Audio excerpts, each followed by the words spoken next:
Chapter 1648. Greetings, Your Majesty. Soon, under Hu Hanyun's lead, Qingchumo, Li Ku, and the children from Plum Village and Han Village rode their bicycles to the pavilion. When they saw Li Er in his dragon robe and the officials in their official robes, Old Hu and the others were shocked. But fortunately, Old Hu did not lose his composure. He quickly jumped off his bicycle and came to a stop 10 feet away from Li Er, cupping his fists and bowing.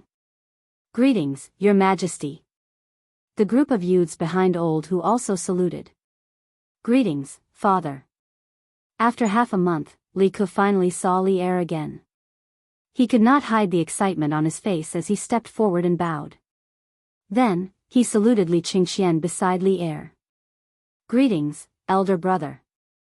Li Qingxian was the crown prince. Although they were brothers, they would be his subjects in the future. Rise. Li Er first waved to the crowd, then looked at Li Ku with a gentle expression. Ku, you've worked hard on the journey. It's not hard at all. Li Ku replied. Then, under Li Zishuan's gaze, Li Ku's expression turned solemn as he saluted. Reporting to father, the Sky Pheasant Brigade did not disappoint. In half a month, we eliminated a total of 72 provinces and counties of locusts, benefiting more than 4 million people. Along the way, we borrowed chickens from the people, causing the Sky Pheasant Brigade's chickens to reach a maximum of 600,000. On the way back, I've already sent people to return the borrowed chickens to the people. If any are lost, they will be compensated according to the market price. Now, only the 100,000 chickens that we brought out of Lantian County are left. Eliminating locusts in 72 counties of locusts, benefiting more than 4 million people. Hearing this, whether it was the civil and military officials or the ordinary people on both sides of the road, they were all moved. The parents whose children were standing behind Li Ku all puffed out their chests, their faces full of pride. Good. Good. Good. Although he had already known this news, Li Er could not help but be delighted when he heard Li Ku announce it in front of so many people. He said, "Good," 3 times, then looked at the members of the Sky Pheasant Brigade in front of him and said loudly, "I will reward all the members of the Sky Pheasant Brigade." Zhao Song announced the decree. Yes. Zhao Song bowed and accepted the order. Then, he took out the imperial edict from his sleeve. With a solemn expression, he read aloud, "The Emperor of the Tang Empire decrees that at the end of the 6th month, locusts will descend from the heavens to the Tang Empire. The locusts will fill the sky and eat away at the crops. The people will not be able to make a living." Fortunately, the Marquis of Yong informed the Sky Pheasant Brigade and led the King of Shu, Qingchumo, and the children of Han and Mei villages to the north to exterminate the locusts. In the past half a month, the Sky Pheasant Brigade had traveled more than a li, exterminating the locusts in more than 70 counties and saving millions of people. It could be said that they had worked hard and made great contributions. As the Emperor of Great Tang, all the people in the world are my people. Today, the Chicken Brigade has saved my people and should be rewarded. All members of the Sky Pheasant Brigade will be given a belt and 10 pieces of silk. In fact, this reward had already been decided in the imperial court a few days ago. Now, it was just packaging Li Er's words in the imperial court into an imperial edict and reading it out in public. In terms of monetary value, this reward could not be said to be generous. However, some things could not be measured by money. The intrinsic honor and symbolic meaning of this reward was far greater than its surface value. In addition, it was not that Li Er could not afford to reward more expensive things, but most of the people in front of him were still underage children. It was not appropriate to reward too expensive things, and it was even more inappropriate to directly reward them with official positions. After all, they had only followed Li Zhe and Zishuan to the north to run errands. If they were rewarded with official positions because of this, wouldn't the Tang Empire's official positions be too worthless? Your son accepts the imperial edict. Thank you, father, for your reward. After Zhao Song finished reading the imperial edict, Li Ku took the lead and bowed. Thank you, Your Majesty, for your reward. Qingchumo and the rest of the children followed suit and bowed. Haha. Good. I hope that all of you can become the pillars of Great Tang in the future. Li Er laughed heartily and said. Those who needed to be welcomed had been welcomed, and those who needed to be rewarded had been rewarded. Furthermore, seeing that more and more people had gathered at the pavilion, Li Er spoke a few more words with Li Zishuan and Li Ke before leading the civil and military officials back to the capital. According to his original plan, he had originally planned to host a banquet in the palace to entertain these people who had contributed to the eradication of the locusts. However, after knowing that Li Zishuan had already arranged a banquet in Lantian County, Li Er gave up on his original plan. All right. Children, you can all go back. The people in the palace will send the reward from His Majesty to your houses in the afternoon. Once Li Er left, the pavilion instantly became a sea of joy. The cheers of the passers-by and the joy of the reuniting of the parents and children from Mei Village and Han Village made the scene even more heartwarming. After a while, the cheers gradually died down. Li Zishuan then said to the children in a clear voice. Yes. Young master. The children of Han and Mei villages answered in unison. Young master, I'll return this bicycle to you. Nyo from Han village pushed the bicycle out and said timidly. The children were stunned. Logically speaking, now that they had received the reward from Li Zishuan, they should not covet Li Zishuan's bicycle anymore. However, they were used to riding such high-end bicycles. If they were to hand over the bicycle now, they would be a little reluctant. Young master, we want to return the bicycle.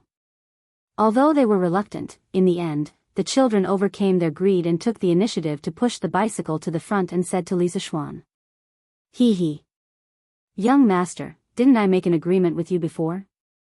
After the eradication of the locusts, the bicycle will all belong to you. This is my reward for all of you. Li Zishuan's heart skipped a beat. He then smiled and said to everyone. Young master, you can't do that. Old Hu hurriedly said, this time, the children have indeed worked hard to eradicate the locusts. However, His Majesty has already rewarded them for this. How can they take your bicycle now? Isn't this insatiable greed? They will be criticized by the villagers. That's right. Young master. The bicycle is too expensive. It's a waste to give it to these children. You should take it back. Second Master Lu also came to watch the show today. At this time, he also spoke up to persuade him. Li Zishuan smiled and said, Uncle Hu, Second Master Lu, you don't have to persuade me anymore. His Majesty's reward is his, and mine is mine. I, Li Zishuan, have always been a man of my words. Since I made such a promise to the children, there is no reason to go back on it today. I can't take back these bicycles. At this point, he turned to the group of children and said loudly, all right. Children. Ride your bicycles home quickly. Remember to come to Zuaxian restaurant in the county town at noon. I have prepared a big meal for you. Those who come late can only eat chicken buttocks. Ha ha ha. As soon as he finished speaking, the crowd burst into laughter. However, the children also understood Li Zishuan's meaning, so they immediately cheered. Oh. Let's go home. I have a bicycle. I don't want to eat chicken buttocks. When the other villagers saw this scene, they couldn't help but cast envious glances at the children. Not only did they receive a reward from the emperor, but they also received a new generation bicycle from Chitsu Pavilion Workshop. This thing was now a rare item, and it was in short supply. Casually selling it could sell for a few hundred strings of coins. These children from Han and Mei villages could now be considered to have gained both fame and fortune. Xiaoku, Chumo, and Iron Egg, the three of you quickly revise your homework these 2 days. After the academy's entrance exam is over, you and Kusher Qing who didn't make it for the final exam will be arranged to take a makeup exam together. Your makeup exam results will be counted as the final exam results, and you will participate in the ranking of the entire grade. The children from Han and Mei villages rode their bicycles back to their homes. Li Zishuan brought Li Ku, Qing Chimo, and Iron Egg directly to Lantian County Town. Li Tai, Sun Zifan, Yuchi Baolin, Qin Huayu, and the others naturally followed along. These people were usually on very good terms with each other. Now that they had reunited after such a long time, they naturally had endless things to talk about. Only when they arrived at the entrance of the Drunken Immortal Inn did they calm down slightly. At this moment, Li Zishuan opened his mouth and instructed. What? Makeup exam? When Qing Chimo heard this, it was as if he was struck by lightning. He broke down and said, Yamacho, you can't do this. The few of us worked so hard to kill the locusts in the northern counties and traveled thousands of miles in half a month. As soon as we came back, you arranged for us to take a makeup exam. Isn't this too unreasonable? If there was one thing that Qing Chimo was most afraid of now, it was definitely the exam. This was because he was very clear about his academic standards. He knew that he would definitely fail every exam. If he did poorly in the exam, not only would he embarrass himself in class, but he would also be beaten by old Sheng when he returned home. So, how could he not be afraid of the exam? Li Ku and Iron Egg pursed their lips and didn't say anything. Although the two of them didn't study in the academy for half a month, with their foundation, they wouldn't be afraid of the exam. Even if Li Zishuan arranged an exam for them immediately, they wouldn't be afraid, not to mention that there were still a few days to prepare for the makeup exam. They had even less reason to be afraid and worried. Then what do you want? Don't tell me you want me to give you a score of 80 points for every subject to the Academic Affairs Office? Li Zishuan glanced at Qing Chimo and said unhappily. Good, good, good. Yamacho, that's a good idea. I agree with both hands. Look at how hard we worked to kill the locusts in the north. Even if we didn't get credit, we still worked hard, right? Giving 80 points isn't too much at all. I'm sure the other students will understand. When Qing Chimo heard this, he was overjoyed. He nodded excitedly like a chicken pecking at rice. Understand your head. Li Zishuan glared at him and couldn't help but say, if you have the time to talk nonsense with me, why don't you go back to the academy and review your homework? There will be new students entering the academy next semester. If you are the last in the entire academy, you will be embarrassed. Let's see how you can raise your head in front of your junior brothers and sisters. Chapter 1649. Master. There's a lady outside who wants to visit you. Chang'an City, Hanging Pot Hall. A young man dressed in a scholar's robe ran into the inner hall and bowed to an old man sitting inside. The old man had just brewed a pot of top-notch immortal tea. He raised his head and said, Didn't I tell you? Ordinary patients will be treated by your eldest brother and second brother. If they can't make a decision, they can come to me. What's wrong? What's wrong with that lady? Why does she want to see me? The young man wiped the sweat off his forehead and bowed. Master, that lady is not sick. She just said she wants to see you.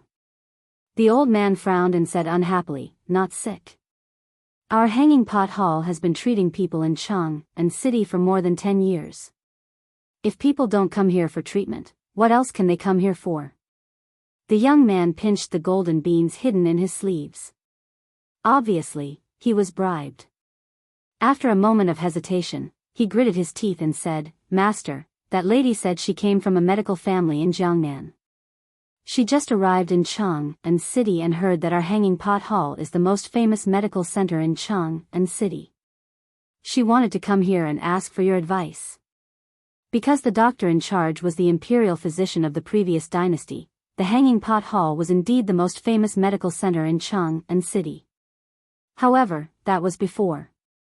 As the Tang Empire's medical centers popped up one after another in the Tang Empire, and Li Zishuan spent a lot of money to recruit countless skilled doctors from all over the country, the Hanging Pot Hall's status in the apricot forest was no longer what it used to be. Most people would choose to go to the Tang Empire's medical center because not only were the doctors there good, but the fees were also transparent. As a result, even a medical hall like the Hanging Pot Hall was greatly impacted by this. Therefore, when he heard the words, Hanging Hu Hall is the most famous medical center in Chang'an City, a smile quickly appeared on the old man's face. However, the second half of the young man's words made his face darken. He said unhappily, That's right.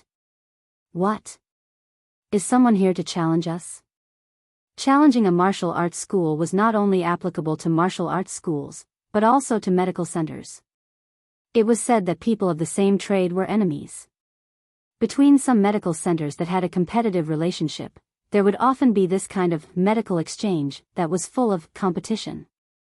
No, no.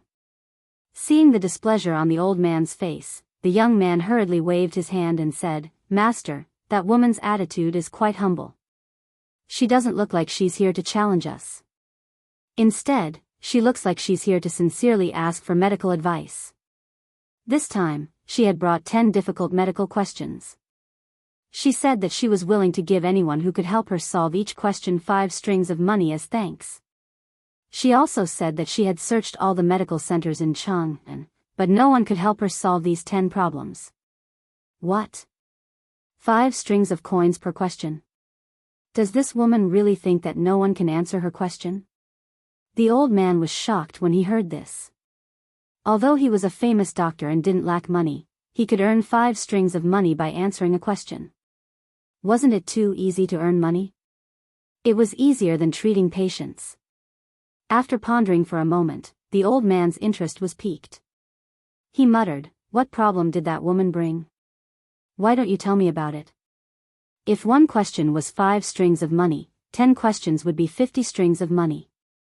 This money wasn't much, but it was definitely not little. The most important thing was that the money came quickly. The old man had been practicing medicine for many years. To be able to open such a large medical center in Jianghu, he naturally had some family background. However, having family background was one thing. He was far from being able to treat 50 strings of money as money, not to mention that the business of civilian medical centers wasn't doing very well now. On the other hand, he had saved countless people in his life. He still had a certain level of confidence in his medical skills. Naturally, he was eager to try the 10 questions of the strange woman.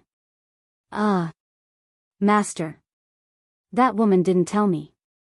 She said that her questions could only be told to the person with the highest medical skills in our medical center. The young man replied, then scratched his head and asked tentatively, "If Master doesn't want to see her, I'll send her away." After saying that, he turned to leave. The old man hurriedly said, "Wait. I want to go out and see who this woman is." The old man stood up and was about to leave.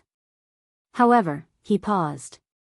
He picked up the cup of freshly brewed immortal tea on the table and drank it in one gulp. Then, he said to the disciple, "Changfeng, help me take good care of this immortal tea. I'll continue drinking it when I come back." Even though Zheng Yinhong had increased the supply of immortal tea, it was not the season for tea after all. Generally speaking, this thing was still in short supply in Jianghu. It was very scarce. The old man had to pull a lot of strings to get half a tael of tea. "Master, don't worry. I'll take good care of it," the young man hurriedly replied. The old man nodded and left with his hands behind his back. "Dr. Wang, why hasn't your master come out yet?" In the side hall of the Hanging Pot Hall, a bright-eyed girl sat elegantly. After a long time, she couldn't help but ask, "Miss, please wait a moment. Master should be coming out soon." The man sitting opposite the girl hurriedly said, "Haha.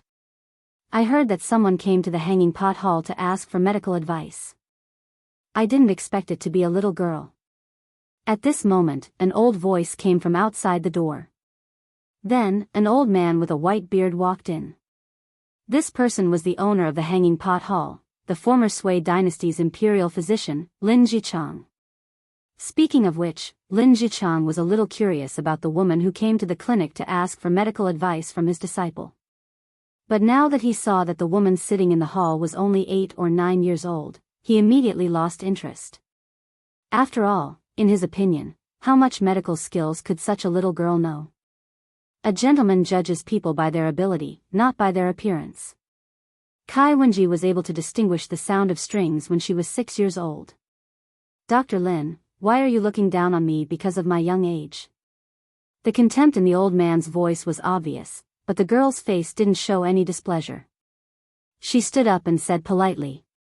Her every move showed that she was a lady from a noble family.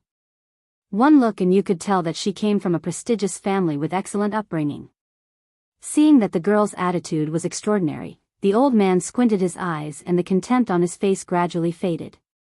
He stood up straight and looked at the girl. After a while, he opened his mouth and asked, "Haha. I'm already so old. I didn't expect to be taught a lesson by a girl who hasn't even reached marriageable age. I haven't asked for your name and where you live. Who are your ancestors?" At this point, the old man didn't dare to look down on her. He had practiced medicine in Jianghu and for more than 10 years and had met many high-ranking officials and dignitaries. He believed that someone who could talk like this didn't come from an ordinary family. It was better not to offend her for no reason. The girl smiled and bowed. "My name is Chen Weining. This is my maid. My father is Chen Fangzheng. My family lives in Yuezhou. My ancestors have been practicing medicine in Jiangnan for generations. A few days ago, I came to Chang and with my father to visit my relatives. I heard that there are countless famous doctors in Chang'an. I've been studying medicine with my father since I was young, so I wanted to learn from the famous doctors in Chang'an. The Hanging Pot Hall is the most famous medical hall in Chang'an. Of course, I admire it. Today, I came to visit. I hope that Dr. Lin can teach me." Yuezhou. Lin Jichang couldn't help but frown. He was a local of Chang'an and had never been to the south, much less Yuezhou. He knew nothing about the situation in Yuezhou. Therefore, he didn't know whether the girl's ancestors had been practicing medicine for generations was true or not. But just by looking at the way she spoke, this young girl was undoubtedly from a big family. After all, how could a small family raise such an elegant and natural girl? As for whether her ancestors had been practicing medicine for generations, he would know after a test. "So you're from Yuezhou? Please sit, please sit." As the saying goes, one doesn't hit a smiling face. The girl had been acting gracefully and courteously from beginning to end. He could only treat her with courtesy. However, it wasn't until this moment that Lin Jichang noticed that there was another girl standing behind the young lady. That girl looked even younger, and when she heard Chen Weining say that this girl was her maid, she couldn't help but secretly frown. How could such a young girl serve her master well? "Dr. Lin, please." Chen Weining extended her hand and made an inviting gesture. Then, she turned around and sat in her original seat. The maid beside her quickly followed her and stood quietly behind her. "Hee. I just heard from my disciple that Miss Chen brought back 10 difficult medical questions. I wonder if that's true." After the two of them sat down, Lin Jichang took the initiative to speak and went straight to the point. Chen Weining smiled faintly and said, "That's true. And for every question you answer correctly, I'm willing to pay you 5 strings of money as thanks." Hearing this, Lin Jichang's eyes flashed with joy. But it was only a fleeting moment. He pondered for a moment and waved his hands solemnly. Hee. Money is just a worldly possession. I've long been indifferent to money. But I'm very interested in Miss Chen's questions. If you're willing, can you tell me the questions so that I can reflect on them?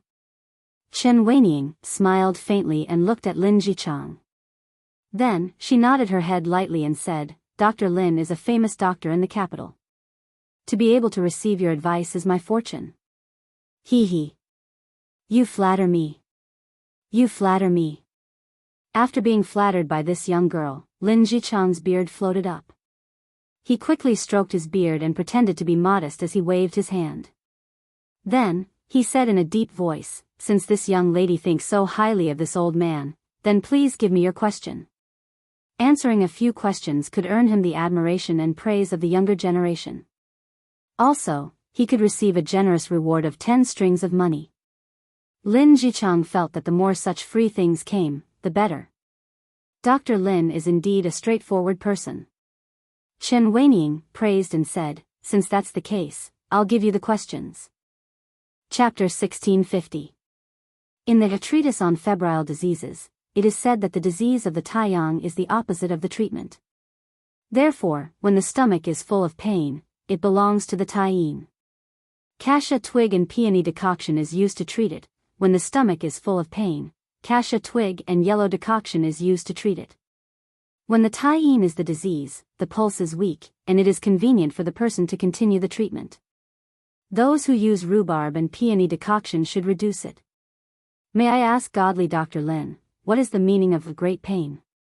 What is the mechanism of a great pain and a great pain? In the side hall of the Hanging Pot Hall, there were only Lin Jichang, Chen Weining, and her servant left. The disciple of the medical center who had been in the hall had already left at the request of Chen Weining. The door was tightly shut. Chen Weining thought for a moment and asked. Hearing this, Lin Jichang's eyes flashed with joy. He originally thought that the little girl in front of him would ask some very tricky questions, but he didn't expect her questions to be so simple. He pretended to think for a moment, then stroked his beard and answered. Miss Chen, this great pain is the abdominal pain that refuses to be pressed. As for great pain when the stomach is full of pain, it belongs to the cold and the heat.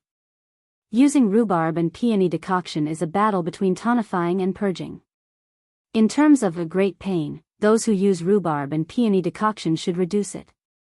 The great pain is compared to the great pain when the stomach is full of pain. It is more severe and can be treated with cassia twig and yellow decoction. I wonder if I can explain it clearly. After saying this, Lin Jichang's face showed a trace of pride. Obviously, this kind of question was child's play to him. Godly Dr. Lin is indeed knowledgeable, and your medical skills are superb. I admire you very much. Divine Dr. Lin, please listen to my second question. Chen Weining smiled faintly, then looked at Lin Jichang with admiration and said, many people believe that the extreme yin qi is divided into yang and bright qi. However, my father once said that the extreme yin spleen meridian and the disease lies in the blood. These two sayings have made me very confused. I wonder if godly Dr. Lin can dispel my doubts. Lin Jichang's expression was slightly sluggish. The question that Chen Weining had asked earlier was a basic question in medicine. Anyone who had studied the treatise on typhoid and miscellaneous diseases, written by Zhang Zhongjing, the medical sage of the Eastern Han dynasty, would be able to answer it. However, the question that Chen Weining was asking now could not be answered just from medical knowledge. It had to be analyzed with practical medical experience. To a professional, they could tell a person's standard from a question. Now, with just this second question, Lin Jichang was very sure that this little girl in front of him was definitely an expert. This time, Lin Jichang thought for a long time before replying. These two sayings have their own logic. However, I believe that these two sayings are not the medical sage's original intention. First of all, the pain when the stomach is full may not be an external symptom. The cinnamon twig and peony soup is also not an external and internal remedy. The medical sage had already stated very clearly in the treatise on typhoid and cold, the pain when the stomach is full belongs to the extreme yin. Originally, it was an external symptom. However, after a mistake, the illness has changed. It belongs to the extreme yin, and it is said that the extreme yang symptom is broken. Using the cinnamon twig and peony soup may not be an external remedy. You have to know that the cinnamon twig and peony soup does not have the effect of directly causing perspiration. Instead, it is used to regulate the spleen and stomach. Using the cinnamon twig and peony soup not only does not require porridge, but also uses the peony that was harvested with acid. It can be seen that it does not have the effect of dispersing. I call this prescription an external and internal remedy. It is not appropriate to treat both the extreme yin and extreme yang diseases. In actual treatment, the symptoms of pain when the stomach is full often do not have any external symptoms. It is often used with the small jinzhong decoction or the cinnamon twig and peony soup. These are sufficient evidence. After that, Lin Jichang couldn't help but wipe the sweat on his forehead. Just now, he didn't know how many cases he had deduced in his mind. Fortunately, he had rich medical experience. Otherwise, he might have been stumped by this question. However, the final result was not bad. He was very satisfied with this answer. It was just that coming up with this answer was too nerve-wracking. He could only pray in his heart that Chen Weining's next question would not be as difficult as this one. Otherwise, at his age, he would not be able to withstand such mental exhaustion. Clap, clap, clap. After listening to Lin Jichang's answer, Chen Weining could not help but clap her hands and say, "Divine Dr. Lin's medical skills are indeed brilliant. Your views have really enlightened me." If my father heard Divine Dr. Lin's words, he would be overjoyed. Who knows, he might even come to visit you. Haha. You flatter me. This old man is just a bit older and has a bit more experience in medicine, that's all. Lin Jichang waved his hand and said with a smile, "Miss Chen, please ask the third question." One question was 5 strings of cash and he had already earned 10 strings of cash. Although the second question was more nerve-wracking, compared to treating patients, this method of earning money was undoubtedly much easier. Chen Weining nodded and said with a serious face, "All right then. Divine Dr. Lin, please listen to the third question. 10 questions have been answered. Today's exchange with Divine Dr. Lin has benefited me greatly. Here is 50 Tang Yuan, please kindly accept it." It was close to noon when Chen Weining finished all 10 questions. At this time, she stood up and bowed to Lin Jichang. Then, she handed over 5 Tang Yuan notes and said. Lin Jichang was very tired at this time.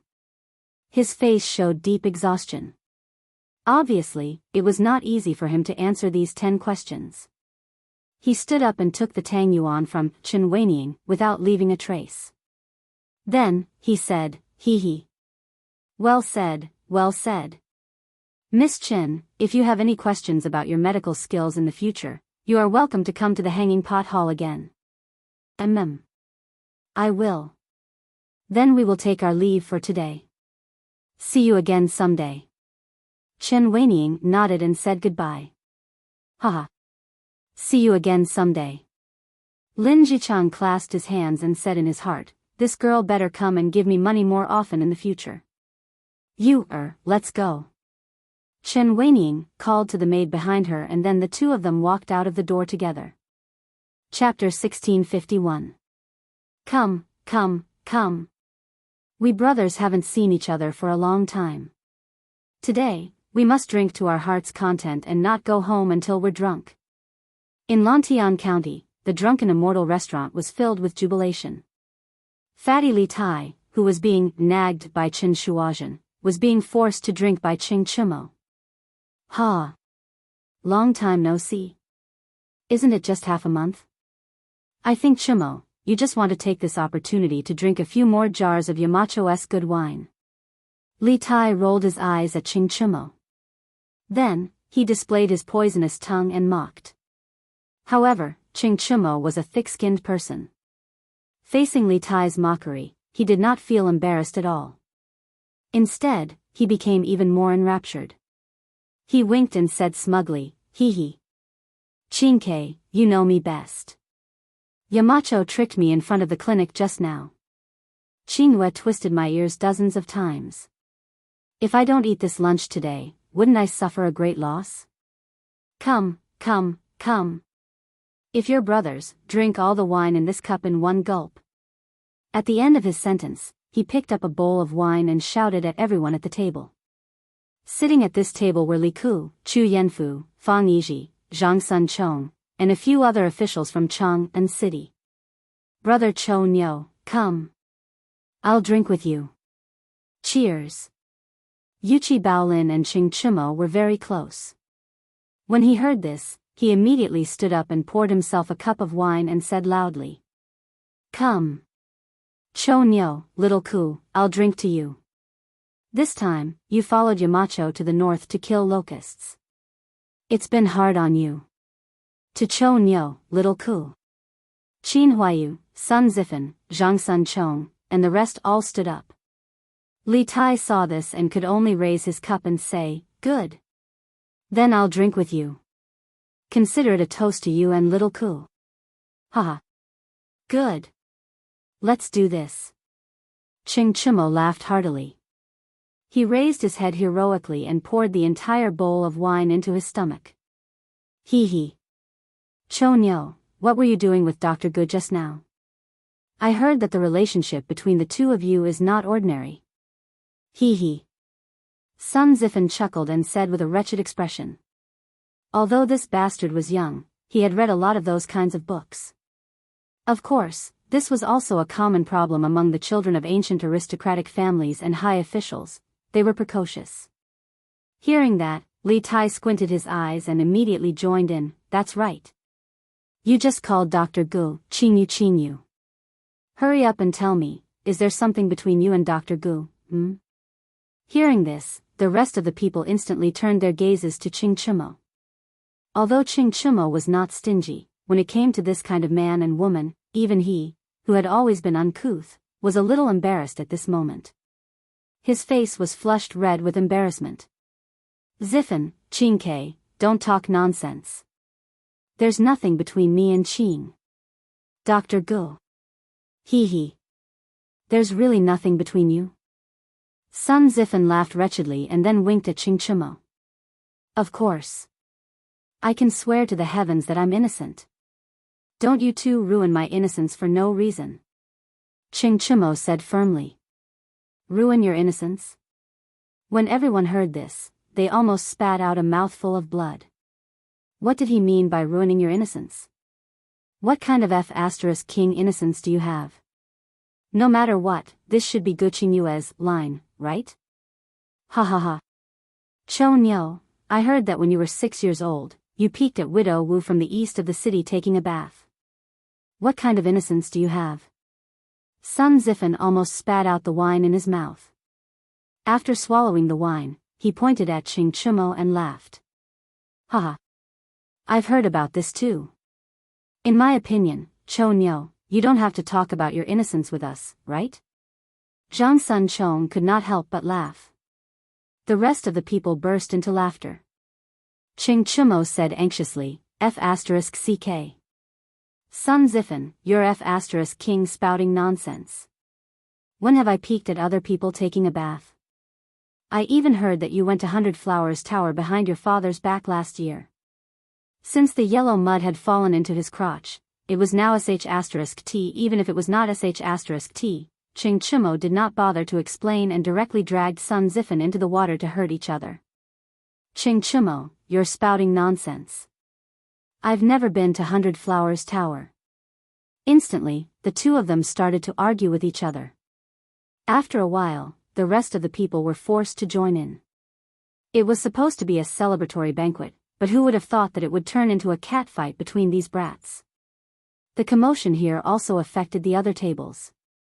Soon, the entire Drunken Immortal restaurant was in an uproar. According to common sense, Li Zishuan would definitely not allow Qing Chimo, Sun Zifen and the other bastards to spoil the atmosphere of the celebratory banquet. However, he had other things to deal with and could not leave. He could only let these little bastards cause trouble. Marquis, this is what happened. Although Qin Shuozhen leaked the questions, she did not reveal her real identity. Secondly, she did not take out the test paper that you gave, Marquis. Thirdly, she only told Lin Jichang a few questions, so I did not do anything. In a room in the Drunken Immortal restaurant, Duozhen bowed to Li Zishuan and reported the scene that happened in the Hanging Pot Hall in the morning. After listening, Li Zishuan's eyes narrowed and he muttered with a sigh, this girl is quite clever. But this is also a good idea. Who asked me to only give her the questions and not the answers? Even though it had been more than a year since he transmigrated to the Great Tang, Li Zishuan still couldn't help but have the mindset of a modern person. In the modern world, if a student knew the question in advance, they would have 10,000 ways to find the correct answer without others knowing. Therefore, after hearing the drama that Qin Shuozhen put on in the Hanging Pot Hall, Li Zishuan was slightly surprised, but he was not angry. After all, in this era, there were no phones, no computers, and no internet. It was even harder for ordinary people to come into contact with books. Under such circumstances, even if they knew the questions in advance, they might not be able to find the answers. Qin Shuozhen's method was indeed the most reliable method in the current era. The Empress was indeed the Empress. This quick-wittedness made Li Zishuan have a whole new level of respect for her. At the same time, Li Zixuan was looking forward to the future Empress of Tang Dynasty. Would she be even more amazing? Marquis, you have always valued integrity. Why did you, after hesitating for a long time, Duozhen could not help but ask. Why did you help Qin Shuozhen cheat? Li Zixuan smiled and said the words that Duozhen did not dare to say. As for the possibility that Qin Shuozhen could become the first empress in history, he could not say it out loud. He had a plan to train the empress. He wanted to lead Qin Shuozhen, the future empress, to the right path, and not let such a clever girl go on the path of rebellion. Duozhen pursed his lips and did not say anything, but it was equivalent to admitting it. Li Zixuan shook his head and smiled. Haha. This is a heavenly secret. It cannot be revealed. Duozhen, who was looking forward to the answer, was stunned and speechless. Chapter 1652. Zhong, why are you up? Lie down. Lie down. If you tear open the wound, you'll have to suffer again. In the ward on the second floor of the Tang Alliance Medical Center, Mother Zhang had just walked in with food when she saw Zhang Wenzhong slowly walking back and forth on the ground. Mother Zhang couldn't help but be shocked when she saw this. She hurriedly put the food box on the square table at the side and quickly walked to Zhang Wenzhong to support him. Mother. I'm fine. The wound on your child's stomach is almost healed. It won't affect my walking. Zhang Wenzhong turned his head to look at his mother, smiled, and comforted her. That won't do. Zhong, you'd better be careful. Dr. Sun said before that the wound on your stomach must be taken care of. It will heal in 2 days. Zhang Wenzhong's mother shook her head and insisted. Zhang Wenzhong had no choice but to sit down first. Zhang Wenzhong's mother took the food box from the table and said while opening it, Zhong, are you hungry? Come and eat. Mother wanted to go to the Drunken Immortal restaurant to buy a meal for you, but I heard that Marquis is holding a banquet there today to welcome the children from the Han and Mei villages who went to the north to kill locusts. So, the Drunken Immortal restaurant doesn't accept guests. So, I can only go to other restaurants to buy some food. Speaking of this, Zhang Wenzhong's mother's face showed a rather regretful expression and sighed. I heard that the best restaurant in Chang'an is the Drunken Immortal restaurant. The various delicacies there are unforgettable after eating. I wanted to let Zhong have a taste, but it's a pity. Although the Zhang family wasn't a rich family, they could still afford to buy a few dishes at the Drunken Immortal restaurant. Zhang Wenzhong's mother also saw that her son had a sudden disaster and almost died. She loved him so much that she thought of going to the Drunken Immortal restaurant to buy food for him. Zhong, why are you up? Lie down. Lie down. If you tear open the wound, you'll suffer again. In the ward on the second floor of the Tang Alliance Medical Center, Mother Zhang had just walked in with food when she saw Zhang Wenzhong slowly walking back and forth on the ground. Mother Zhang couldn't help but be shocked when she saw this. She hurriedly put the food box on the square table at the side and quickly walked to Zhang Wenzhong to support him. Mother. I'm fine. The wound on my stomach is almost healed. It won't affect your walking. Zhang Wenzhong turned to look at Mrs. Zhang, smiled, and comforted her. That won't do. Zhong, you better be careful. Divine Dr. Sun has instructed us to take good care of the wound on your stomach. It will heal in 2 days. Mrs. Zhang shook her head and insisted. Zhang Wenzhong had no choice but to sit down first. At this time, Mother Zhang took the lunch box from the table. She opened it and said, Zhong, are you hungry? Come and eat. Mother wanted to go to the Drunken Immortal restaurant to buy some food for you, but I heard that Marquis is holding a banquet at the Drunken Immortal restaurant to welcome the children from the Han and Mei villages who went to the north to kill locusts. So, the Drunken Immortal restaurant doesn't accept guests. So, Mother can only go to other restaurants to buy some food. Speaking until here, Mother Zhang's face showed a rather regretful expression. She sighed and said, I heard that the best restaurant in Chang'an is the Drunken Immortal restaurant. The various delicacies there are unforgettable after countless people ate it. I wanted to let Zhong have a taste, but it's a pity. Although the Zhang family wasn't a rich family, they could still afford to buy a few dishes at the Drunken Immortal restaurant. Mother Zhang also saw that her son had a sudden disaster and almost died. She loved him so much that she thought of going to the Drunken Immortal restaurant to buy food for him. Chapter 1653. Chen Shuozhen, Zhang Wenzhong, and Lin Hao were just the tip of the iceberg among this year's Yanhuang College candidates. In the past few days, whether it was Chang'an City or Lantian County, many candidates from all over the 360 provinces and counties of the Tang Empire had gathered. All the taverns and inns were basically full. The already bustling Chang'an City and Lantian County became even more bustling. Marquis, I have recently ordered the 3 teams of Yamen runners to strengthen their patrols in the city to ensure that there won't be too many foreign citizens. After lunch, County Magistrate he found Li Zishuan and reported his work to him alone. Yanhuang College was located in Lantian County. It was closer to Lantian County than to Chang'an City. In addition, Lantian County had been developing rapidly in the past year.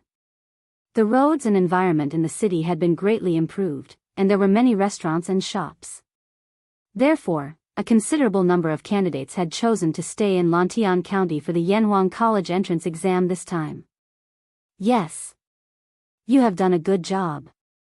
Li Zishuan nodded and praised. The college entrance exam is not only a grand event of Yunshan, but also a grand event of the entire Lantian County. The Yamen must pay attention to it and ensure that there are no riots or vicious cases in Lantian County during the exam period. We must also ensure the safety of the candidates who stay in the city. Today, Yanhuang College had become the signboard of the entire Lantian County. When outsiders mentioned Lantian County, the first thing they would think of was Lantian County. How could County Magistrate he not understand this? Therefore, since half a month ago, County Magistrate he had already strengthened the security of the entire county. Almost all the local ruffians and gangsters in the city had been caught by the Yamen runners in one fell swoop. Marquis is right. I will definitely. Chen Shuozhen, Zhang Wenzhong, and Lin Hao were just the tip of the iceberg among this year's Yanhuang College candidates. In the past few days, whether it was Chang'an City or Lantian County, many candidates from all over the 360 provinces and counties of the Tang Empire had gathered. All the taverns and inns were basically full. The already bustling Chang'an City and Lantian County became even livelier. Marquis, I have recently ordered the Yamen runners to strengthen their patrols in the city to ensure that there won't be any vicious cases due to too many foreign citizens. After lunch at Drunken Immortal restaurant, County Magistrate he found Li Zishuan and gave him a personal report on his work. Yanhuang College was located in Lantian County was closer to the county than it was to Chang'an City. In addition, in the past year, Lantian County had improved its roads and the roads and environment in the city had improved greatly. Restaurants and shops were many restaurants and many shops, in this year, Yanhuang College entrance exam, and the county's city was of the counties of the city county. Yes. You have done well in this matter.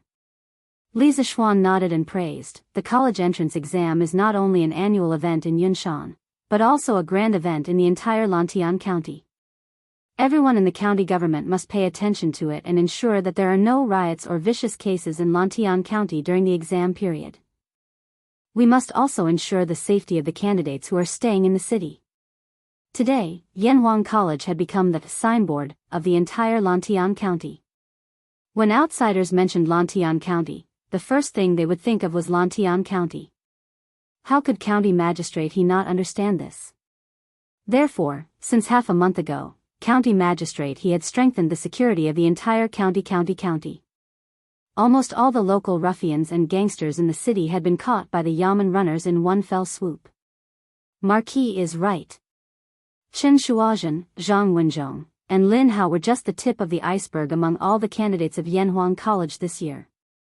In the past few days, whether it was Chang'an City or Lantian County town, many candidates from the 360 provinces and counties of the Tang Empire had gathered. All the taverns and inns were basically full. Chang'an City and Lantian County town, which were already very lively, became even livelier. Marquis, I've recently ordered the 3 teams of Yamen runners to strengthen their patrols in the city to ensure that there won't be any vicious cases due to the large number of outsiders. After lunch, County Magistrate he found Li Zishuan and gave him a private report on his work. Yanhuang College was located in Lantian County. It was much closer to the county seat of Lantian County than to Chang'an City. In addition, Lantian County had been developing rapidly in the past year. The roads and environment in the city had been greatly improved, and there were many restaurants and shops. Therefore, a considerable number of students had chosen to stay in Lantian County for the entrance examination of Yanhuang College. You've done well in this matter.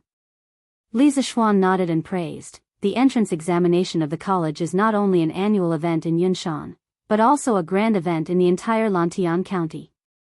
The entire county government must pay attention to it and ensure that there won't be any riots or vicious cases in Lantian County during the examination period. We must also ensure the safety of the candidates who stay in the city. Today, Yanhuang College had become the signboard of the entire Lantian County. When outsiders mentioned Lantian County, the first thing they would think of was Lantian County. How could County Magistrate he not understand this? Therefore, since half a month ago, County Magistrate he had strengthened the security of the entire county. Almost all the local ruffians and gangsters in the city had been caught by the Yamen runners in one fell swoop. Marquis is right. This lowly official will definitely. Chen Shuazhen, Zhang Wenzhong, and Lin Hao were just the tip of the iceberg among all the candidates of Yanhuang College this year. In the past few days, whether it was Chang'an City or Lantian County, there were many candidates from more than 360 states and counties of the Tang Empire gathered. All the taverns and inns were basically full. The already bustling Chang'an City and Lantian County became even livelier. Marquis, this lowly official has recently ordered the Yamen runners to strengthen their patrols in the city to ensure that there won't be any vicious cases due to too many outsiders.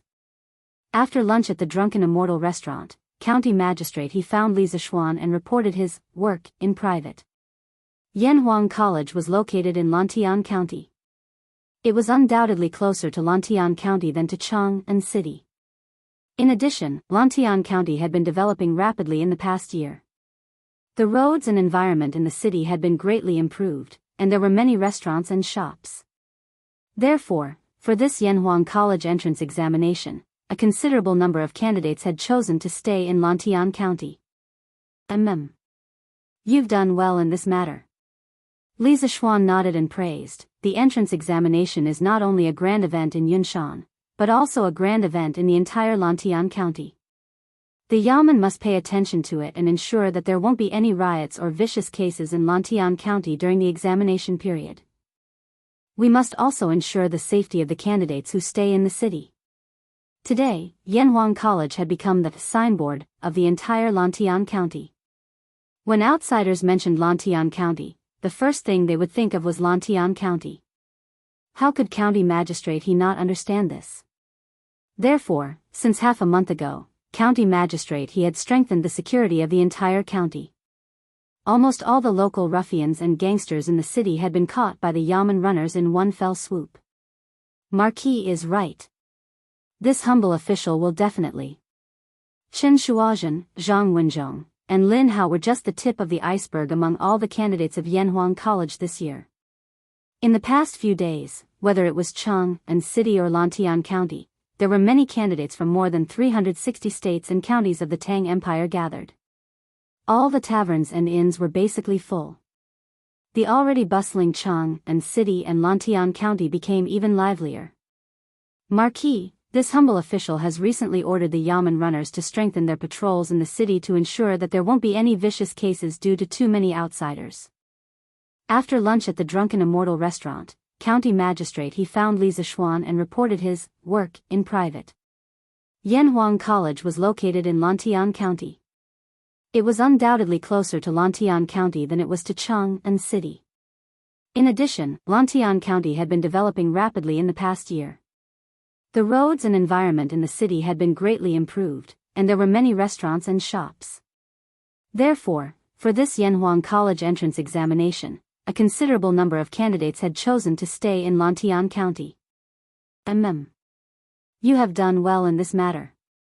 Li Zishuan nodded and praised. The college entrance examination is not only a grand event every year in Yunshan, but also a grand event for the entire Lantian County. The Yamen must pay attention to it and ensure that there are no riots or vicious cases in Lantian County during the examination period. We must also ensure the safety of the candidates who stay in the city. Today, Yanhuang College had become the signboard of the entire Lantian County. When outsiders mentioned Lantian County, the first thing they would think of was Lantian County.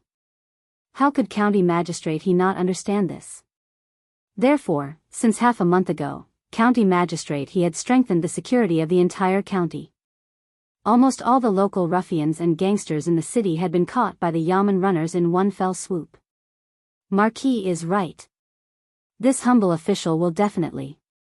Chen Shuazhen, Zhang Wenzhong, and Lin Hao were just the tip of the iceberg among all the candidates of Yanhuang College this year. In the past few days, whether it was Chang'an City or Lantian County, there were many candidates from the 360 provinces and counties of the Tang Empire gathered. All the taverns and inns were basically full. Chang'an City and Lantian County, which were already very lively, became even livelier. Marquis, this humble official has recently ordered the Yamen runners to strengthen their patrols in the city to ensure that vicious cases will not occur due to too many outsiders. After lunch, county magistrate he found Li Zishuan and reported his work to him alone. Yanhuang College was located in Lantian County. It was undoubtedly closer to Lantian County than to Chang'an City. In addition, Lantian County had been developing rapidly in the past year. The roads and environment in the city had been greatly improved, and there were many restaurants and shops. Therefore, for this Yanhuang College entrance examination, a considerable number of candidates had chosen to stay in Lantian County. You have done well in this matter.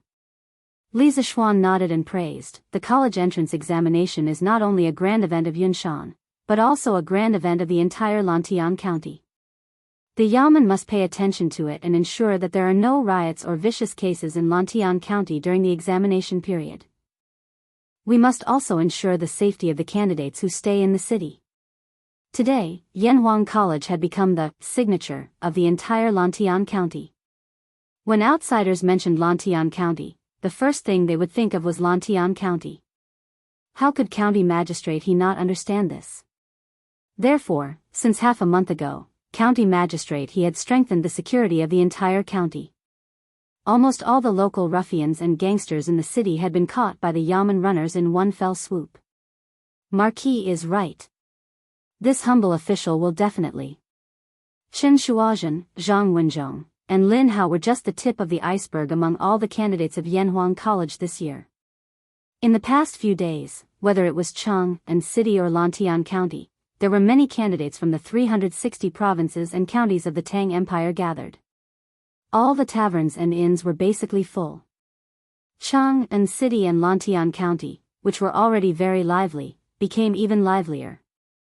Marquis, this humble official has recently ordered the Yamen runners to strengthen their patrols in the city to ensure that vicious cases will not occur due to too many outsiders. After lunch, county magistrate he found Li Zishuan and reported his work to him alone. Yanhuang College was located in Lantian County. It was undoubtedly closer to Lantian County than to Chang'an City. In addition, Lantian County had been developing rapidly in the past year. The roads and environment in the city had been greatly improved, and there were many restaurants and shops. Therefore, for this Yanhuang College entrance examination, a considerable number of candidates had chosen to stay in Lantian County. You have done well in this matter. Li Zishuan nodded and praised. The college entrance examination is not only a grand event of Yunshan, but also a grand event of the entire Lantian County. The Yamen must pay attention to it and ensure that there are no riots or vicious cases in Lantian County during the examination period. We must also ensure the safety of the candidates who stay in the city. Today, Yanhuang College had become the signature of the entire Lantian County. When outsiders mentioned Lantian County, the first thing they would think of was Lantian County. How could county magistrate he not understand this? Therefore, since half a month ago, county magistrate, he had strengthened the security of the entire county. Almost all the local ruffians and gangsters in the city had been caught by the Yamen runners in one fell swoop. Marquis is right. This humble official will definitely. Chen Shuozhen, Zhang Wenzhong, and Lin Hao were just the tip of the iceberg among all the candidates of Yanhuang College this year. In the past few days, whether it was Chang'an City or Lantian County, there were many candidates from the 360 provinces and counties of the Tang Empire gathered. All the taverns and inns were basically full. Chang'an City and Lantian County, which were already very lively, became even livelier. Marquis, this humble official has recently ordered the Yamen runners to strengthen their patrols in the city to ensure that vicious cases will not occur due to too many outsiders. After lunch, county magistrate he found Li Zishuan and reported his work to him alone. Yanhuang College was located in Lantian County. It was undoubtedly closer to Lantian County than to Chang'an City. In addition, Lantian County had been developing rapidly in the past year. The roads and environment in the city had been greatly improved, and there were many restaurants and shops. Therefore, for this Yanhuang College entrance examination, a considerable number of candidates had chosen to stay in Lantian County. You have done well on this matter. Chapter 1654. Bandit. Robber. I'm a bandit. Super double.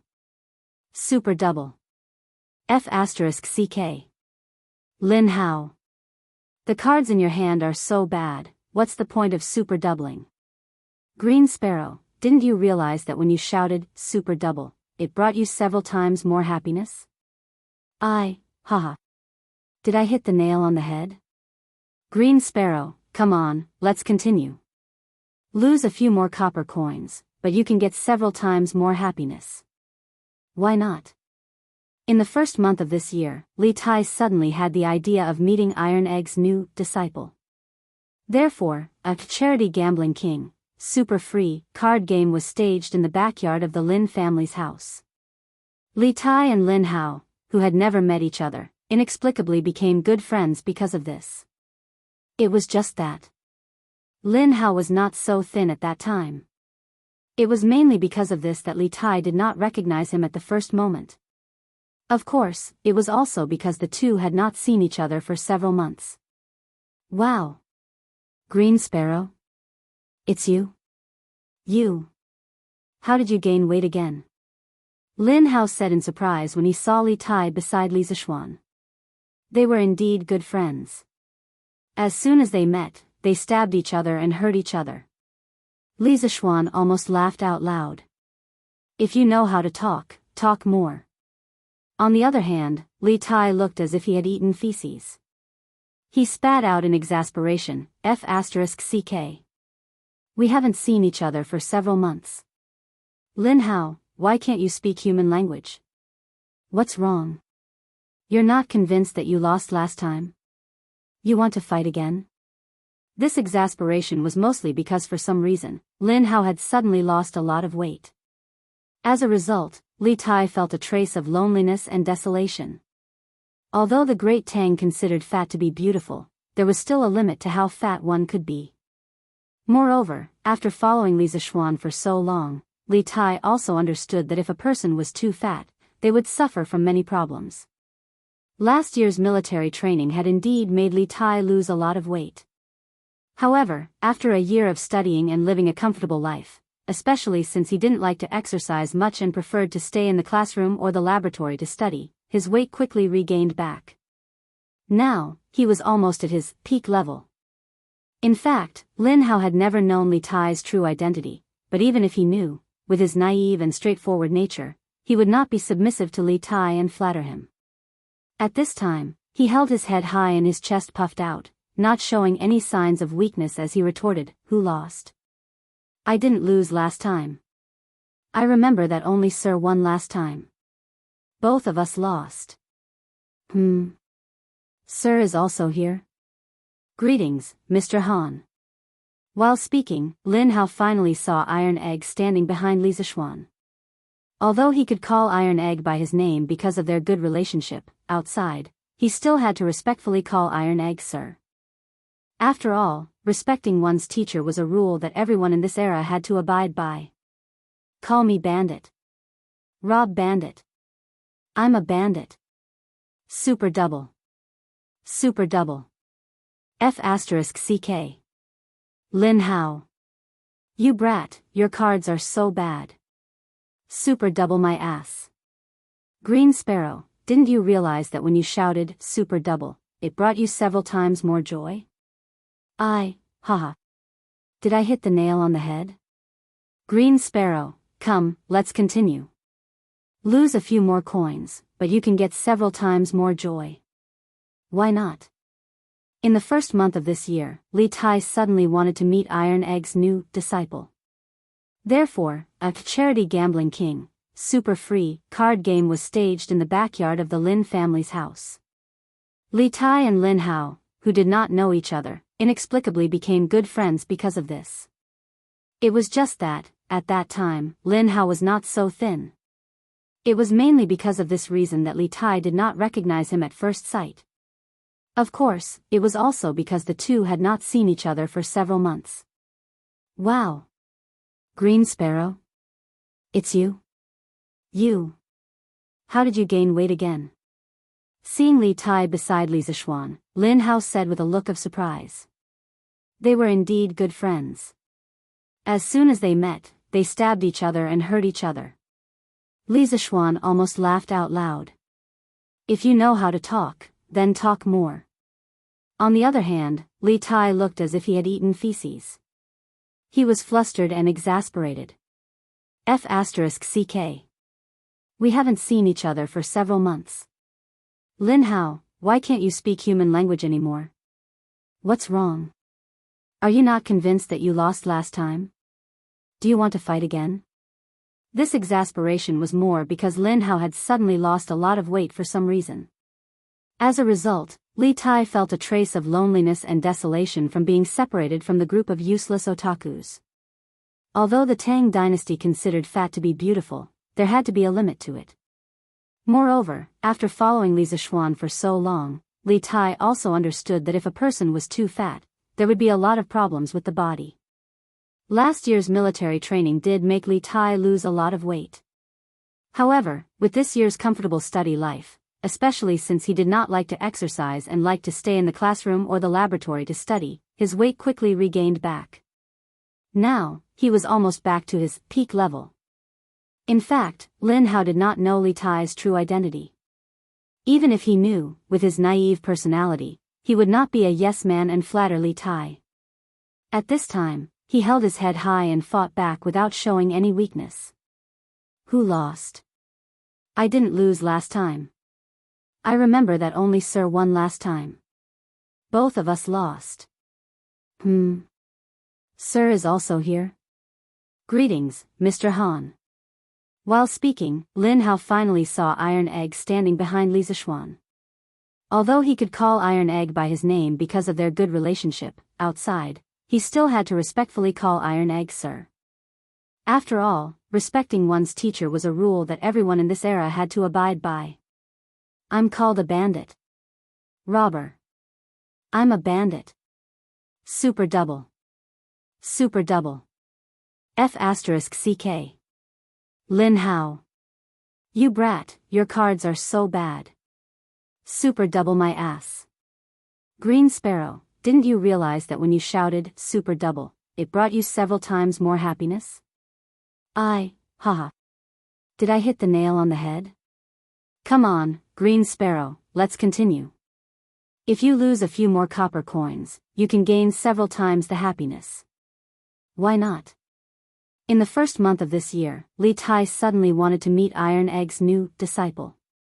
Therefore, a charity gambling king, super free, card game was staged in the backyard of the Lin family's house. Li Tai and Lin Hao, who did not know each other, inexplicably became good friends because of this. It was just that, at that time, Lin Hao was not so thin. It was mainly because of this that Li Tai did not recognize him at first sight. Of course, it was also because they had not seen each other for several months. Wow. Green Sparrow? It's you? You. How did you gain weight again? Lin Hao said in surprise when he saw Li Tai beside Li Zixuan.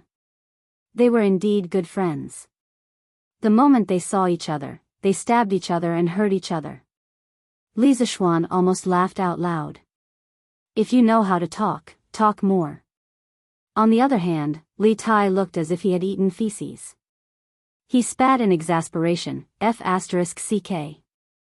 We haven't seen each other for several months. Lin Hao, why can't you speak human language? What's wrong? Are you not convinced that you lost last time? Do you want to fight again? This exasperation was more because for some reason, Lin Hao had suddenly lost a lot of weight. As a result, Li Tai felt a trace of loneliness and desolation. Although fat was considered beautiful in the Tang dynasty, there had to be a limit to it. Moreover, after following Li Zixuan for so long, Li Tai also understood that if a person was too fat, there would be a lot of problems with the body. Last year's military training had indeed caused Li Tai to lose a lot of weight. However, after a year of peaceful study life, especially since he didn't really like to exercise and always liked to stay in the classroom or the laboratory to study, his weight quickly regained back. Now, he was almost back to his peak standard. In fact, Lin Hao did not know Li Tai's true identity. However, even if he knew, with his naive and straightforward personality, he would not be a yes man to Li Tai and flatter him. At this time, he held his head high and fought back without showing any weakness. Who lost? I didn't lose last time. I remember that only Sir won last time. We both lost. Sir is also here? Greetings, Mr. Han. While speaking, Lin Hao finally saw Iron Egg standing behind Li Zixuan. Although he could call Iron Egg by his name because of their good relationship, outside, he still had to respectfully call Iron Egg Sir. After all, respecting one's teacher was a rule that everyone in this era had to abide by. I'm called Bandit. Rob Bandit. I'm a bandit. Super double. Super double. F***ck. Lin Hao. You brat, your cards are so bad. Super double my ass. Green Sparrow, didn't you realize that when you shouted super double, it brought you several times more happiness? Haha. Did I hit the nail on the head? Green Sparrow, come, let's continue. Lose a few coins, but you can get several times more happiness. Why not? In the first month of this year, Li Tai suddenly wanted to meet Iron Egg's new disciple. So, a charity gambling king, super free game was staged in the backyard of the Lin family's house. Li Tai and Lin Hao, who did not know each other, inexplicably became good friends because of this. It was just that, at that time, Lin Hao was not so thin. It was mainly because of this that Li Tai did not recognize him at first sight. Of course, it was also because the two had not seen each other for several months. Wow. Green Sparrow? It's you? You. How did you gain weight again? Seeing Li Tai beside Li Zixuan, Lin Hao said with a look of surprise. They were indeed good friends. As soon as they met, they stabbed each other and hurt each other. Li Zixuan almost laughed out loud. If you know how to talk, then talk more. On the other hand, Li Tai looked as if he had eaten feces. He was flustered and exasperated. F***ck. We haven't seen each other for several months. Lin Hao, why can't you speak human language? What's wrong? Are you not convinced that you lost last time? Do you want to fight again? This exasperation was more because for some reason, Lin Hao had suddenly lost a lot of weight. As a result, Li Tai felt a trace of loneliness and desolation. Although fat was considered beautiful in the Tang dynasty, there had to be a limit to it. After following Li Zixuan for so long, Li Tai also understood that if a person was too fat, there would be a lot of problems with the body. The military training last year did make Li Tai lose a lot of weight. However, with the comfortable study life in the past year, especially since he did not like to exercise and liked to stay in the classroom or the laboratory to study, his weight quickly regained back. Now, he was almost back to his peak level. In fact, Lin Hao did not know Li Tai's true identity. Even if he knew, with his naive personality, he would not be a yes-man and flatter Li Tai. At this time, he held his head high and fought back without showing any weakness. Who lost? I didn't lose last time. I remember that only Sir won last time. Both of us lost. Sir is also here? Greetings, Mr. Han. While speaking, Lin Hao finally saw Iron Egg standing behind Li Zixuan. Although he could call Iron Egg by his name because of their good relationship, he still had to respectfully call Iron Egg Sir outside. After all, respecting one's teacher was a rule that everyone in this era had to abide by. I'm called a bandit. Robber. I'm a bandit. Super double. Super double. F***CK. Lin Hao. You brat, your cards are so bad. Super double my ass. Green Sparrow, didn't you realize that when you shouted, super double, it brought you several times more happiness? Haha. Did I hit the nail on the head? Come on, Green Sparrow, let's continue. If you lose a few more copper coins, you can gain several times the happiness. Why not? In the first month of this year, Li Tai suddenly wanted to meet Iron Egg's new disciple. Therefore, a charity gambling king, super free, card game was staged in the backyard of the Lin family's house. Li Tai and Lin Hao, who did not know each other, inexplicably became good friends because of this. But Lin Hao was not so skinny at that time. It was mainly because of this that Li Tai did not recognize him at first sight. Of course, it was also because they had not seen each other for several months. Wow. Green Sparrow? It's you? You. How did you gain weight again? Lin Hao said in surprise when he saw Li Tai beside Li Zixuan. They were indeed good friends. They stabbed each other and hurt each other as soon as they saw each other. Li Zixuan almost laughed out loud. If you know how to talk, talk more. On the other hand, Li Tai looked as if he had eaten feces. He spat in exasperation, F***CK. We haven't seen each other for several months. Lin Hao, why can't you speak human language anymore? What's wrong? Are you not convinced that you lost last time? Do you want to fight again? This exasperation was mostly due to the fact that Lin Hao had suddenly lost a lot of weight for some unknown reason. As a result, Li Tai felt a trace of loneliness and desolation from this. Although fat was considered beautiful in the Tang dynasty, there had to be a limit to it. Moreover, after following Li Zixuan for so long, Li Tai also understood that if a person. Chapter 1655. Qingke, have you tested this thing before? What's the maximum communication range? Inside the scientific research base of the Trump Card Project, Li Zixuan called Li Tai over and asked with a joyful expression. After trying out the first-generation telephone several times, Li Zixuan called Li Tai over and asked. He really didn't expect the progress of the Trump Card Project to be so fast. Back then, he thought that Tang Dynasty would have to wait until next year at the earliest to build a high-end product like the telephone. Yamacho, Mr. Mo Chui has tested this before. The maximum range is 1 li, and the sound can't be heard clearly. At first, we thought that it was because of the loss of power during transmission, but when we tried to increase the supply voltage, it was still the same. There were 2 test subjects that were burned out because the voltage was too high. At the end, Li Tai scratched his head awkwardly. Li Zixuan was speechless. In this case, of course, you can't blindly increase the voltage. Some of the components in the telephone have a certain voltage tolerance value.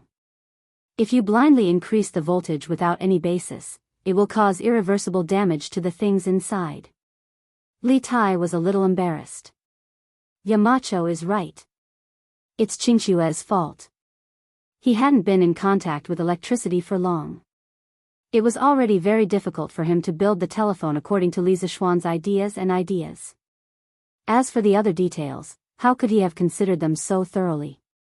Li Zixuan shook his head and said, Qingke, this is your first time undertaking such a big project like the Trump Card Project. It's already not easy for you to think of ways to solve the problems you encounter. Engineering is a field of knowledge that constantly explores the truth through experiments. Failure isn't scary. What's scary is that because of the fear of failure, you'll always be afraid to move forward. At this point, Li Zishuan changed the topic and said, "But I still hope that you can pay attention to your safety during the experiment.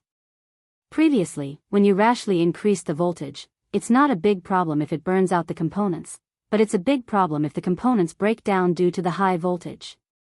Before you make a decision, you must think carefully and anticipate the consequences in advance." This wasn't Li Zishuan trying to scare him. The first-generation telephone made by Li Tai was completely a simple circuit formed by connecting some components with wires. After all, this era didn't have as advanced integrated circuit technology as the modern era. Even Li Zishuan found it difficult to gather the raw materials for the circuit board. In addition, there were many capacitors, diodes, and transistors in the circuit of the telephone. Once something broke due to the high voltage, it was completely possible for it to cause a leak. When that happens, the person holding the telephone would be electrocuted. Hearing Li Zishuan's solemn face, Li's face also, he said solemnly, "I will remember Yamacho SS's teachings." Li Zishuan nodded with gratification. The little fatty in front of him was Li Er's treasure. He could arrange for him to do research, but he couldn't let this little fatty lose his life. Otherwise, Li Er would definitely not let him have a good time. Therefore, he must keep up with Li Tai's safety education. "But Yamacho, why is the transmission range of this telephone only 1 li? This problem has been troubling me and Mr. Mo Chui for a long time." After a short pause, Li Tai returned to the topic and asked. Chapter 1656. There were 3 important industrial revolutions in human history. The first one was in the middle of the 1860s. The technological revolution started in England was a huge change in the history of technology. The steam engine was widely used as a power engine, pushing the world from the handicraft era to the steam era. The second industrial revolution happened in the last 30 years of the 19th century and the beginning of the 20th century. The industrial focus changed from light industry to heavy industry, and new industries such as electricity, chemistry, and petroleum appeared. The world went from the steam era to the electric era. The third industrial revolution happened in the 40s and 50s of the 20th century. There were major breakthroughs in the fields of nuclear energy, electronic computers, microelectronics, aerospace, molecular biology, and genetic engineering. It marked the arrival of a new scientific and technological revolution.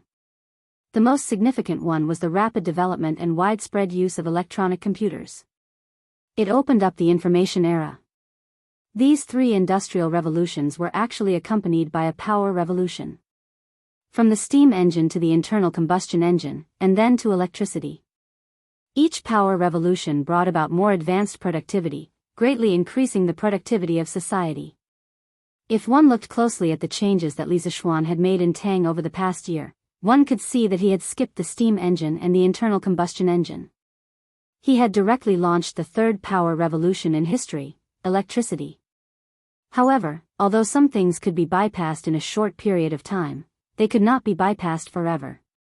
This was especially true for important things like the steam engine and the internal combustion engine. Human society did not eliminate the steam engine and the internal combustion engine just because there was electricity. Even in the 21st century, where electricity was developed, there were still steam engines and the internal combustion engine. For example, the cars on the streets used the internal combustion engine, and the thermal power plants still used the steam engine. These 2 things were the cornerstone of human productivity. They were absolutely indispensable. Thermal power station? Yamacho, the book Physics, says that magnetism can generate electricity. But can fire generate electricity too? In the laboratory, after hearing Li Zishuan say that he was building a thermal power station, Li Tai was shocked and puzzled. Li Zishuan smiled and said, "Of course, fire can't generate electricity directly. However, it can indirectly generate electricity through energy conversion, just like the Ba River hydropower station." "Can you say that it's water-generated electricity?" "No. Because it was the water that pushed the impeller of the water wheel and drove the rotor of the generator to cut the magnetic field lines, electricity was produced. It's the same for the thermal power station. Li Zishuan's words touched Li Tai greatly. After a moment of silence, Li Tai said excitedly, Yamacho. I understand now. You said earlier that all the energy in the world is conserved and can be converted into each other. This thermal power station must have converted heat energy into kinetic energy, and kinetic energy into electrical energy. It's just like a hydropower station. Li Zishuan nodded approvingly. Qingke, your guess is correct. This thermal power station is essentially similar to a hydroelectric power station. Yamacho, but fire doesn't flow like water. How can it generate kinetic energy? Li Tai did not become complacent because of Li Zishuan's praise. Instead, he frowned and asked. Yes. This was the most difficult technical problem that the thermal power station had to overcome. Qingke, bring me a pen and paper. Chapter 1657. In the laboratory. Li Tai looked at Li Zishuan quietly as if he was looking at a god. At this time, he even forgot to look at Li Zishuan's drawing because he was really shocked by Li Zishuan's unique skill. Huff. After an unknown period of time, Li Zishuan drew the last line on the Xian paper. At the same time, he finally opened his eyes. The steam engine in his previous life had been improved by generations of painstaking effort. The 3 views of the steam engine had been drawn in great detail on the thin Xian paper. Although the Xian paper was light, the content on it was as heavy as 1,000 caddies, enough to change the entire world. Cough cough. As soon as Li Zishuan opened his eyes, he saw Li Tai looking at him with a face of worship. His entire body was motionless as if he was possessed. Li Zishuan was not used to this, so he coughed heavily and waved his hand in front of Li Tai's eyes. He said half-jokingly, Hey hey hey. Qingke, stop looking. You won't be able to learn it. Stop looking, you won't be able to learn it. Listen, is this something a human would say? Can there be such an unreliable teacher in this world? Just a moment ago, Li Tai was still looking up to Li Zishuan as a god. At this moment, his lofty and glorious image had instantly fallen to the bottom of the valley. He had become a super poisonous tongue. Li Tai recovered from his worship and looked at Li Zishuan with some resentment. Yamacho, Tai really won't be able to learn your inhuman drawing skills. But I will definitely be able to learn the things on your drawing. Seeing the thousands of lines on the drawing the shape of the machine, Li Tai felt a little better. After saying that, the little fatty nimbly went forward and took the drawing in his hands. He quickly rolled it up and stuffed it into his sleeve, as if he was afraid that someone would snatch it away. Li Zishuan shook his head helplessly, but he did not say anything to stop him. This drawing was meant for Li Tai in the first place. It did not matter if the little fatty snatched it away or not. Qingke, this drawing is the 3 views of the steam engine. It's very precious. You have to take good care of it. In addition, this is the top secret of Yanhuang College and the Strange Taste Pavilion Workshop. It is strictly forbidden to reveal it to anyone. After a pause, Li Zishuan patted the little fatty on the shoulder and earnestly instructed him. Li Tai nodded heavily and replied, Yamacho, don't worry. Tai knows the severity of the situation. If the drawing exists, the man exists. If the drawing dies, the man dies. Tai swears to protect the college's top secret. In fact, even if Li Zishuan did not say it, Li Tai, who was proficient in engineering, understood the importance of the steam engine very well. If it fell into the hands of a thief, it could easily cultivate a powerful opponent for the imperial court. It's not that serious. In this critical moment, saving your life is more important. Your life is much more important than this set of drawings. Seeing Li Tai so serious, Li Zishuan felt that it was too much and hurriedly added. The reason why he said this was not only because Li Tai was a member of the royal family and had a noble status, but also because of Li Tai's talent and intelligence. Li Zishuan's cultivation of engineering knowledge for Li Tai had completely surpassed the cultivation of his personal disciple, Iron Egg. The current Li Tai could basically shoulder the burden of the workshop alone. He was definitely a technical elite. Yes. Tai will remember Yamacho's teachings. Li Tai cupped his hands in obeisance. Li Zishuan clapped his hands and said, "All right. I'll leave the matters here to you. The construction of the telegraph relay station and the steam engine must be carried out at the same time. During the summer vacation, the teachers and students of the college can be deployed and assigned by you. In another 2 days, I should be joining the Black Armored Army camp to carry out official duties. You must complete the second project of the college's trump card on time." Chapter 1658. Translator, Endless Fantasy Translation Editor, Endless Fantasy Translation Creek. 1:45, the moon rose above the treetops. The door of the main room in the west courtyard of Lantian Marquis Mansion was open from the outside, and a tall figure took the opportunity to walk in. "Husband.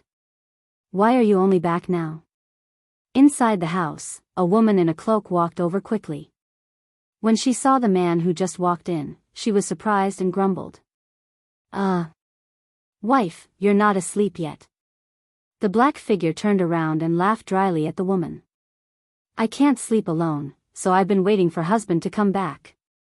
The woman responded and then asked in confusion, "Husband, isn't today the day the Sky Rooster Brigade returns? Where did you go?" Sigh. "Don't mention it. I was kidnapped by a lunatic for the entire afternoon." The man waved his hand, his tone full of helplessness. That's right, this man was Li Zishuan, and that woman was Han Yushi, who was still awake. Speaking of which, Li Zishuan had just returned from the workshop outside Lantian County. Lunatic? Where did this lunatic come from? What are you talking about, husband? Han Yushi's face was full of confusion when she heard that, and she blinked in confusion. Sigh. Who else could it be? Qin Ke. This little fatty is crazy. Translator, Endless Fantasy Translation Editor, Endless Fantasy Translation Creek. 1:45, the moon rose above the treetops. The door of the main room in the west courtyard of Lantian Marquis Mansion was open from the outside, and a tall figure took the opportunity to walk in.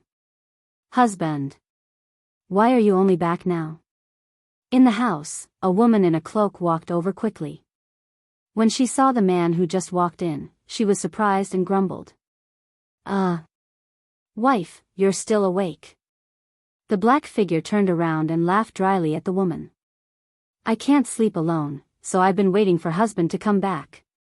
The woman responded and then asked in confusion, "Husband, isn't today the day the Sky Rooster Brigade returns? Where did you go?" Sigh. "Don't mention it. I was kidnapped by a lunatic for the entire afternoon." The man waved his hand, his tone full of helplessness. That's right, this man was Li Zishuan, and that woman was Han Yushi, who had yet to fall asleep. Speaking of which, Li Zishuan had just returned from the workshop outside Lantian County. Lunatic? Where did this lunatic come from? Husband, what are you talking about? Han Yushi's face was full of doubt when she heard this. She blinked her eyes and asked in confusion. Sigh. Who else could it be? The Blue Sparrow. This little fatty is going crazy. Translator, Transin Editor, Transin Creek. At 11:15, the moon rose above the treetops. The door to the main room in the small courtyard west of the Marquis residence of Lantian County was open from the outside. A tall figure took advantage of this opportunity to walk in. Husband. Why are you only back now? Inside the house, a woman wearing a cloak quickly walked over. When she saw the man who had just entered, she was surprised and grumbled. Wife, you haven't slept yet. The black figure squatted out and turned to look at the woman with a dry laugh. I can't sleep alone, so I've been waiting for husband to come back. The woman responded and then asked in confusion, Husband, isn't today the day the Sky Rooster Brigade returns? Where did you go? Sigh. Don't mention it. I was kidnapped by a lunatic for the entire afternoon. The man waved his hand, his tone full of helplessness. That's right, this man was Li Zishuan, and that woman was Han Yushi, who had yet to fall asleep. Speaking of which, Li Zishuan had just returned from the workshop outside Lantian County. Lunatic? Where did this lunatic come from? Husband, what are you talking about? Han Yushi's face was full of confusion when she heard that. She blinked her eyes and asked in confusion. Sigh. Who else could it be? The Blue Sparrow. This little fatty is going crazy. Chapter 1659. Creak creak creak. Crescent moon shyly hid in the clouds. Xiao He and Xiao Shi, the two maidservants next door, covered their heads in the blankets. The sweet and warm night passed quickly. A ray of sunlight pierced through the sky, and a small corner of the sun appeared on the horizon. The roosters reared by the people in the city began to crow. A new day had finally begun. Husband, it's time to wake up. Lantian County, Marquis Yong An's manor. Han Yushi had actually woken up a long time ago, but she stared blankly at Li Zishuan's face, who was sleeping soundly beside her. For a moment, she was actually mesmerized. After a long while, she raised her head to look at the light outside the window. She hurriedly pushed Li Zishuan and said softly, "Oh. Let me sleep for a while more." Li Zishuan turned over and mumbled. "Husband, aren't you going to the academy today?" The academy has an exam at 7:45. Although Han Yushi also wanted Li Zishuan to continue sleeping, she also didn't want Li Zishuan to be immersed in the land of warmth and neglect official business. Academy? Exam? Hearing that, Li Zishuan immediately sat up from the bed. He rubbed his sleepy eyes and asked subconsciously, "Wife, what time is it now?" In this era, there were no watches, no quartz clocks, and no mobile phones. Other than the sundial and the night watchman's report, one had to rely on experience to determine the time. But unfortunately, Li Zishuan had transmigrated for so long, and he still hadn't grasped this ability. "Husband, it should be about 7 o'clock. Han Yushi looked out the window again and said, 7 o'clock? Oh. Indeed, it's time to go to the academy. Wife, you worked so hard last night. Sleep for a while more." Li Zishuan kissed Han Yushi's forehead and said softly. Speaking of which, the couple hadn't been intimate for a long time last night. This intimate moment gradually evolved into, the sky fell and the earth cracked, the earth shook and the mountains shook. However, women generally recovered faster, so Han Yushi woke up before Li Zishuan in the morning. Han Yushi blushed and said, "Husband, what nonsense are you talking about? What hard work? Hee hee. That's right. As the saying goes, there are only spoiled cows, but there is no spoiled land. It should be me who has worked hard." Li Zishuan smirked, then stood up and got off the bed to put on his clothes. Suddenly, he felt a burst of pain in his waist. He couldn't help but rub his waist and said, "Hey. Looks like your martial arts have improved. I've been busy with work recently and have slacked off on my martial arts. Looks like I have to pay more attention to my martial arts practice in the future." How could Han Yushi not understand the hidden meaning behind Li Zishuan's words? She quickly hid her face in the quilt and said shyly and anxiously, "Ah. So embarrassing. Husband, don't say any more. Hurry up and go to the academy." "Haha. Good. I won't tease you anymore. I'm leaving." Li Zishuan laughed proudly and left. In the room, Han Yushi looked at Li Zishuan's back as he left, her face full of tenderness. After a while, she reached out to touch her stomach and muttered to herself, I don't know if you can do better this time." She and Li Zishuan had been married for a year, but there was still no sign of anything happening in her stomach. Although Li Zishuan had repeatedly emphasized to her that she was still young and couldn't have children, Han Yushi really wanted a child in her heart. This was especially so when Li Zishuan was about to enter the Black Armored Army's barracks. Han Yushi felt a sense of urgency. She was worried that if Li Zishuan was really sent to the battlefield one day, then, she wanted to leave an heir for the Li family. Li Zishuan had slept in because of his excessive exercise last night, but today, many people had already woken up before dawn. The city gates of Chang and City, as well as the surrounding Lantian County and Xinfen County, opened an hour earlier than usual. Countless candidates participating in the entrance examination of Yanhuang Academy, as well as accompanying students, parents, and family members, swarmed out of the city as soon as the city gates opened, rushing towards the direction of Yunshan. This was an annual event for Yanhuang College, as well as Chang and City and the surrounding counties. Because every time this event happened, Chang and City would be full of talents. Shops, restaurants, and inns would also make a lot of money because of this event. Compared to last year, Yanhuang College's number of students this year was much larger. It wasn't just because of the addition of the medical school, but more because after a year of development, more and more people were aware of and acknowledged the importance of engineering. One of the most obvious changes was that some of the high-ranking officials and dignitaries in Chang and City no longer objected to their children applying for Yanhuang College. Chapter 1660. Young master, we can't go up the mountain with you later. What should we do? In the middle of the group, Lin Hao was surrounded by 4 maids. Although the sun hadn't risen to the top of their heads, the maids still held up an umbrella for Lin Hao. This lineup looked very flashy.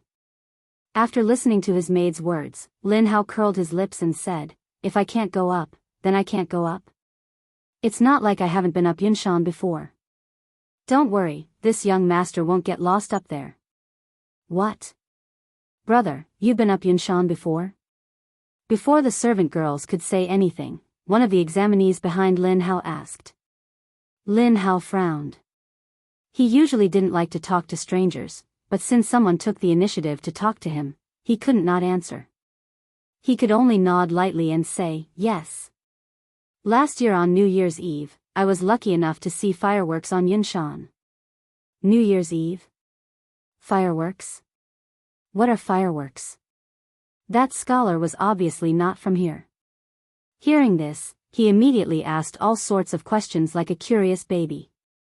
Lin Hao immediately said smugly, "Hey. Fireworks? Fireworks are things that can shoot up into the sky and bloom into colorful sparks. The entire sky can be dyed in rainbow light. It's very beautiful." What? Yanhuang College has such a divine object? Yanhuang College is indeed a magical place. I must get into Yanhuang College. Lin Hao's words were a disguised advertisement for Yanhuang College. The eyes of the examinees standing beside him lit up when they heard this. One after another, they shouted that they must get into Yanhuang College. They must see this divine object with their own eyes. "Young master. This servant isn't worried that you will get lost on Yunshan. This servant is worried that you won't have lunch. Young master, we can't go up the mountain with you later. What should we do?" In the middle of the group, Lin Hao was surrounded by 4 maidservants. Although the scorching sun had not yet risen to the top of his head, the maidservants still held up an umbrella for Lin Hao. This lineup looked very flashy. Lin Hao's mouth twitched when he heard his maid's words. "So what if I can't go up? It's not like I haven't been on this young master Yunshan before. Don't worry, this young master won't get lost up there." "What? Brother, have you been to Cloud Mountain?" Before the servant girls could say anything, one of the examinees behind Lin Hao asked. Lin Hao frowned. He generally didn't like to talk to strangers, but since someone took the initiative to talk to him, he couldn't not answer. He could only nod lightly and say, "N. Last year on New Year's Eve, I was fortunate enough to go up to Yunshan to see the fireworks." New Year's Eve? Fireworks? What are fireworks? That scholar was obviously from another city. Hearing this, he immediately asked all sorts of questions like a curious baby. Lin Hao immediately said smugly, "Heh. Fireworks? Fireworks are things that can shoot up into the sky and bloom into colorful sparks. The entire sky can be dyed in rainbow light. It's so beautiful." What? Yanhuang College has such a divine object? Yanhuang College is indeed a magical place. I must get into Yanhuang College. Lin Hao's words were a disguised advertisement for Yanhuang College. The eyes of the examinees standing beside him lit up when they heard this. One after another, they shouted that they must get into Yanhuang College. They must see this divine object with their own eyes. Young master. This servant isn't worried that you will get lost on Yunshan. This servant is worried that you won't have lunch. Chapter 1661. Up the mountain. Up the mountain. We can finally go up the mountain. As soon as Mo Zhong finished speaking, the candidates at the foot of Yunshan Mountain were in an uproar. The students held their exam number plates and lined up in 4 lines. They passed through the inspection of the academy's guards one by one. Then, they all excitedly climbed up the mountain as if they were on a pilgrimage. On both sides of the mountain road, there were 2 academy guards every 10 feet. In addition, Li Er had personally come to Yunnan Mountain today. So, although there were many candidates, there were no queue cutting or shoving. The students walked in an orderly manner on the mountain road paved with stone steps. There were many people, but it wasn't noisy. This was because everyone was fantasizing about the magnificent scenery on Yunshan Mountain. They weren't in the mood to make a ruckus. The students were climbing the mountain. At the end of the mountain road, Li Er, Li Zishuan, Li Gang, and the others were silently watching the students on the mountain road. This time, there were more than 10,000 candidates who applied for Yanhuang College's School of Engineering and Medical School. The scale was far greater than last year, and it was even more grand than the imperial examination. Looking at the bustling candidates on the mountain road, Li Er, Li Gang, and the others couldn't help but sigh. Yanhuang College's development in the past year was really too fast. In just 1 year, it went from being doubted by everyone to being famous today. It was simply a miracle. 10 steps, 9 steps, 8 steps, 3 steps, 2 steps. After about half a cup of tea's time, the candidates at the front finally reached the top of the mountain. As far as the eye could see, there were many tall buildings in the open space in the north. These tall buildings were completely different from all the buildings in this era. Although they didn't look as beautiful as the carved beams and painted rafters, they had a simple style. Especially the glass-supported windows and curtain walls. From afar, it made people feel as if they were in a fairyland. Above the academy's gate, there were 4 words written, Yanhuang College. The words were written in bold and powerful strokes. It was very easy for people to fall into it just by looking at it. In comparison, the cement road in front of the academy was nothing special. This was because the candidates had already seen the magic of the cement road on their way to Yunshan Mountain. Immortal Palace. No wonder people say that Yanhuang College is like an immortal palace at the peak of Yunshan Mountain. Seeing it today, it really lives up to its reputation. Yes. I never thought that there would be such a flourishing place in this world. Being able to see it today is truly a blessing of 3 lifetimes. This is Yanhuang College? Is this the magical wonderland created by engineering? I must get into Yanhuang College. The first 10 or so examinees to ascend the Cloud Mountain were all stunned by the magnificent and novel architecture of the academy, so much so that the students behind them were blocked. Li Zishuan had no choice but to say, all examinees, hurry up and enter the examination hall, no mistakes. Here. Only then did everyone come back to their senses and walk towards the entrance of the academy. Wow! Yanhuang College is so magnificent. For Chen Shuozhen, this was her first impression of Yanhuang College. As for her second impression, she said, yes. This Yanhuang College must be very rich. If you do well in there, it won't be a problem to support yourself and Xiao Yu. With this thought, the little girl confidently walked towards the entrance of the academy with firm steps. She saw Li Zishuan, and Li Zishuan also saw her. However, in order to avoid suspicion, the 2 of them didn't speak to each other. They didn't even make eye contact. They were completely like strangers. After more than 15 minutes, all the students had gone up the mountain and entered Yanhuang College. Li Gang, Yen Silu, Boss Ma, and the other teachers of the academy quickly bowed to Li Er and left. They had to be busy with invigilating or patrolling the examination hall. Chapter 1662. Marquis Yong, did you just say that the telephone was made by Qin Ke with the teachers and students of the academy?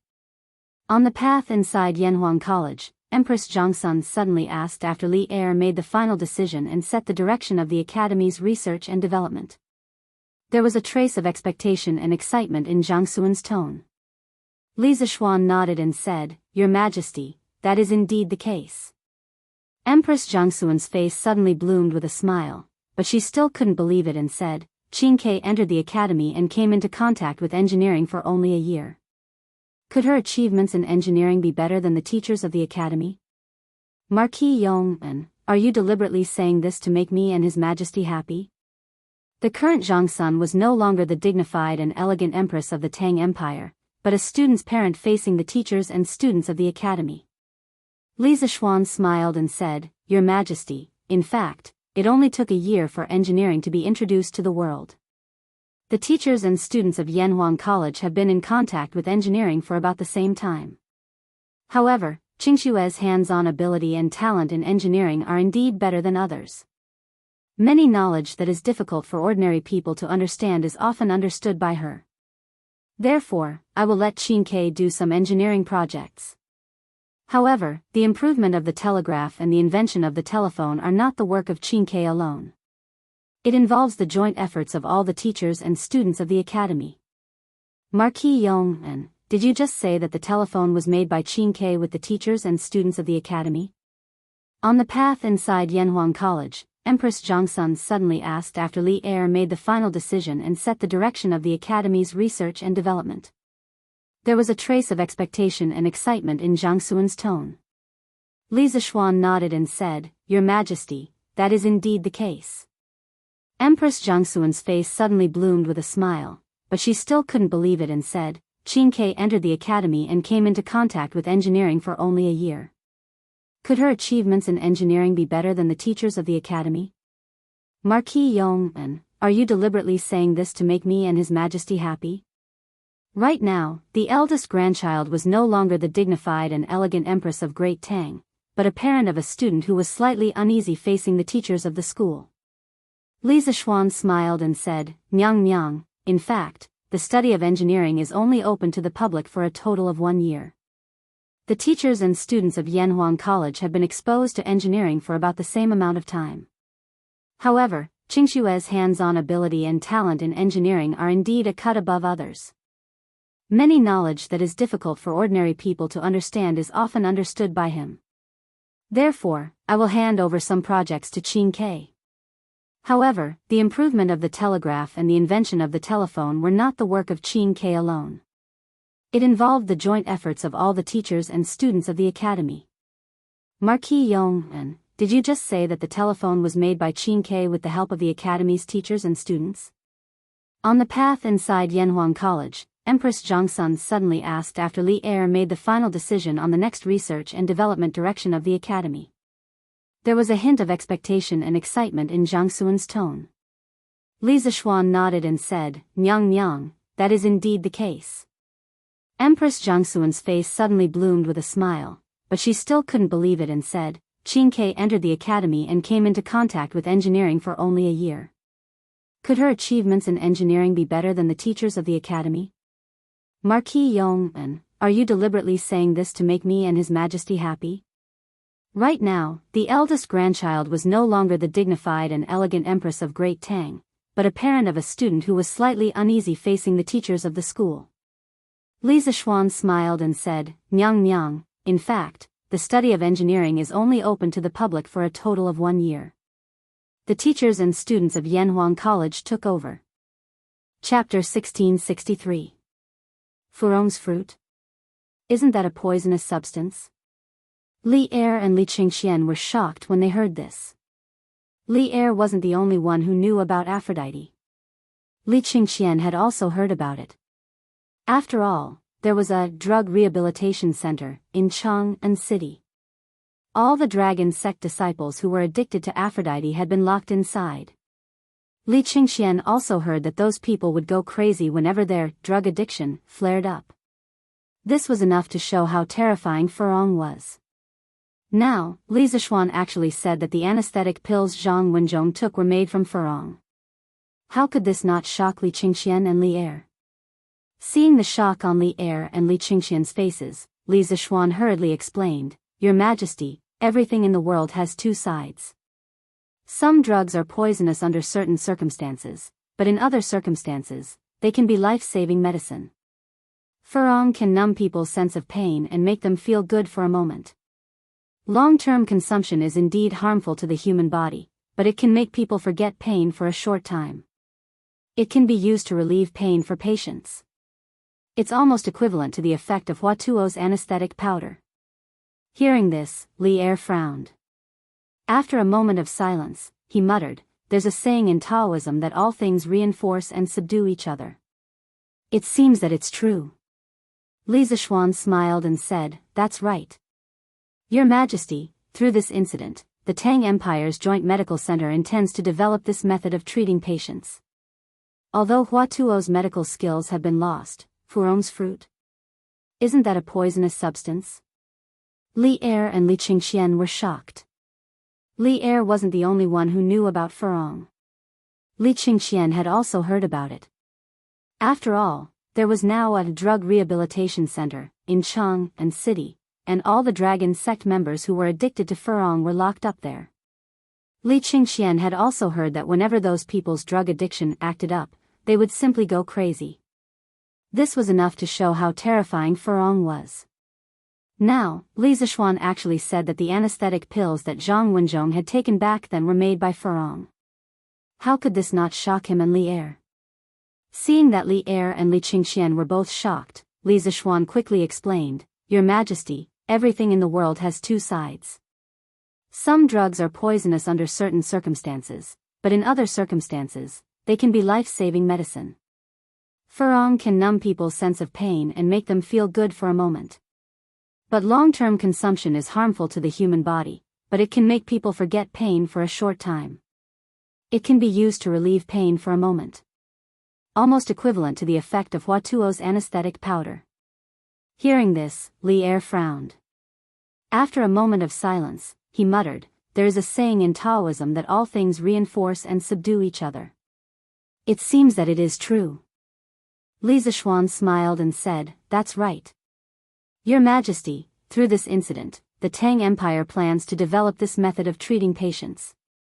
Although Huatuo's medical skills have been lost, furong's fruit? Isn't it poisonous?" When Li Er and Li Qingxian heard this, they were instantly shocked. Li Er was not the only one who knew about furong. Li Qingxian had also heard about it. After all, there was now a drug rehabilitation center in Chang'an City. Those dragon sect disciples who were addicted to furong were all locked up there. Li Qingxian had also heard that whenever those people's drug addiction acted up, they would simply go crazy. This was enough to show how terrifying furong was. Now, Li Zixuan actually said that the anesthetic pills that Zhang Wenzhong had taken back then were made by furong. How could this not shock him and Li Er? Seeing that Li Er and Li Qingxian were both shocked, Li Zixuan quickly explained, "Your Majesty, everything in the world has two sides. Some drugs are poisonous under certain circumstances, but in other circumstances, they can be life-saving medicine. Furong can numb people's sense of pain and make them feel good for a moment. But long-term consumption is harmful to the human body, but it can make people forget pain for a short time. It can be used to relieve pain for a patient. It's almost equivalent to the effect of Huatuo's anesthetic powder." Hearing this, Li Er frowned. After a moment of silence, he murmured, "There's a saying in Taoism that all things in the world have mutual promotion and restraint. It seems that it's true." Li Zixuan smiled and said, "That's right. Your Majesty, through this incident, the Tang Empire's medical centers, medical centers, medical centers, medical centers, medical centers, medical centers, medical centers, medical centers, medical centers. Chapter 1664. Xiao Xian, can you accompany me for a walk?" After Li Er and Empress Zhangsun left the academy with the reluctant Chang'e, Li Qingxian looked at Li Zixuan and asked, "If the crown prince wants to walk around, I'm happy to accompany you." Li Zixuan nodded. Li Qingxian wasn't happy at all. Instead, he smiled bitterly and said, "Now that my father isn't here, Xiao Xian, do you still want to be so estranged from me?" Li Zishuan was suddenly stunned, and he said in his heart, "Right, at the very beginning, I and Li Qingxian addressed each other as good friends and brothers." Exactly when did these good friends and brothers slowly become lord and vassal? Perhaps it was because they had been separated for too long. As the crown prince, Li Qingxian usually had to stay in the palace to learn how to rule the country with Li heir. He didn't even have many opportunities to leave the palace, let alone talk to Li Zishuan. After a long time, their relationship would inevitably become estranged. In addition, Li Zishuan had lived in this world for more than a year. He gradually had the concept of monarch and vassal in his mind, and his thoughts were more mature. Haha. Since you don't want me to call you the crown prince, then I'll call you brilliant. Li Zishuan chuckled when he saw the bitter expression on Li Qingxian's face and how pitiful he was. He spoke loudly and straightforwardly. Hearing this, Li Qingxian's bitter face instantly cleared up. He let out a sigh of relief and said with a smile, "That's right. We've known each other for more than a year. Xiao Xian, do you remember when we met on the way to Shi City? You told Tranquil about Journey to the West? At that time, everyone was unrestrained and honest with each other. That was Carefree. Because of A Journey to the West, he had met Li Zishuan, who he had never met before. At the same time, it was also because of Journey to the West that Li Tai became interested in Li Zishuan. Thus, there was enmity between them. In the end, Li Tai actually became Li Zishuan's student. "Xiao Xian, can you walk with me?" After Li heir and Empress Zhangsun left the academy with the reluctant Tranquil, Li Qingxian looked at Li Zishuan and spoke. "If the crown prince wants to walk around, I'm more than happy to accompany you." Li Zishuan nodded. Li Qingxian wasn't happy at all when he heard this. Instead, he smiled bitterly and said, "Now that my father isn't here, Xiao Xian, do you still want to be so estranged from me?" Li Zishuan was suddenly stunned, and he said in his heart, "Right, at the very beginning, he and Li Qingxian called each other good friends and brothers." Exactly when did these good friends and brothers slowly become monarch and vassal? Perhaps it was because they had been separated for too long. As the crown prince, Li Qingxian usually had to stay in the palace to learn how to rule the country with Li heir. He didn't even have many opportunities to leave the palace, let alone talk to Li Zishuan. After a long time, their relationship would inevitably become somewhat estranged. In addition, Li Zishuan had lived in this world for more than a year, and his mind gradually had some concept of monarch and vassal. His thinking was more mature. Haha. Since you don't want me to call you the crown prince, then I'll call you brilliant. Seeing Li Qingxian's bitter face and strange, pitiful, Li Zishuan chuckled and spoke loudly and straightforwardly. Hearing this, Li Qingxian's bitter face instantly cleared up. He let out a big sigh of relief and laughed, "Haha. That's right. We've known each other for more than a year now. Xiao Xian, do you still remember when we met on the road to Shi City, and you told Tranquil about Journey to the West? At that time, everyone was unrestrained and honest with each other. That was Carefree." Chapter 1665. While Li Zishuan and Li Qingxian were having a heart-to-heart talk, Yanhuang College's entrance exam was in full swing. After experiencing the initial shock of the academy's bustling architecture, the students all calmed down and began to seriously answer the questions. Although this exam wasn't like the imperial examinations, which could directly determine whether a person would become an official or a commoner for the rest of their life, it could determine the circle they would be in contact with in the next few years. After all, even the current emperor attached great importance to Yanhuang College. To be able to study in such an academy, how could one's future be bad? Therefore, although this exam wasn't like the imperial examinations, which could directly make one an official in one fell swoop, its importance wasn't inferior to the imperial examinations. But then again, the number of people admitted into Yanhuang College's entrance exam was much higher than the number of people admitted into the imperial examinations. This filled the examinees with hope. In the treatise on febrile diseases, it said that the disease originated from the Taiyang disease, but the treatment reversed it. Therefore, when the stomach is full and painful, it belongs to the Tyene disease. Cassia twig and peony soup are the main ingredients. When the stomach is full and painful, cassia twig and yellow soup are the main ingredients. Hee hee. This question is exactly the same. The Marquis of Yong and didn't lie to me. The scale of Yanhuang College's entrance exam this time was enormous. It was divided into nearly 100 examination rooms. The Academy's invigilators weren't enough, so the Academy's guards had to join the ranks of the invigilators. In a classroom west of Guanghua Building, this was the medical school's examination room. When Chen Shuozhen saw the first question on the exam paper, she couldn't help but smile. Hee hee. The Marquis of Yong and is really too good. He's handsome, and he's also capable. If he were 7 or 8 years younger, this lady would definitely marry him. Ha ha ha. Although Li Zixuan had lived 2 lives and his age added together was already over 30 years old, he never thought that there would be someone who would complain that his current body was too old. There really were all kinds of strange things in this world. The smile on Chen Shuozhen's face grew wider and wider as she smoothly answered the familiar questions on the test paper. Some of the questions were purely theoretical, which she had seen in medical books before. Some of the questions were a combination of theory and practice. She had asked Lin Jichang of the Hanging Pot Hall about this yesterday. She and Qin Shuoyu had written down the answers that Lin Jichang had given them on a piece of paper after they had returned home. Chen Shuozhen had really studied hard last night and had finally memorized most of the answers. When she woke up in the morning, she was still worried and had to memorize them a few more times before coming to take the test. Therefore, her answers to today's exam were as smooth as flowing water. Basically, she just glanced at the question and immediately wrote down the answer. There was no pause or hesitation in between. If one didn't know the inside story, they would definitely think that this girl was a medical genius that was hard to come by in 100 years. Coincidentally, there was really such a person in the exam room.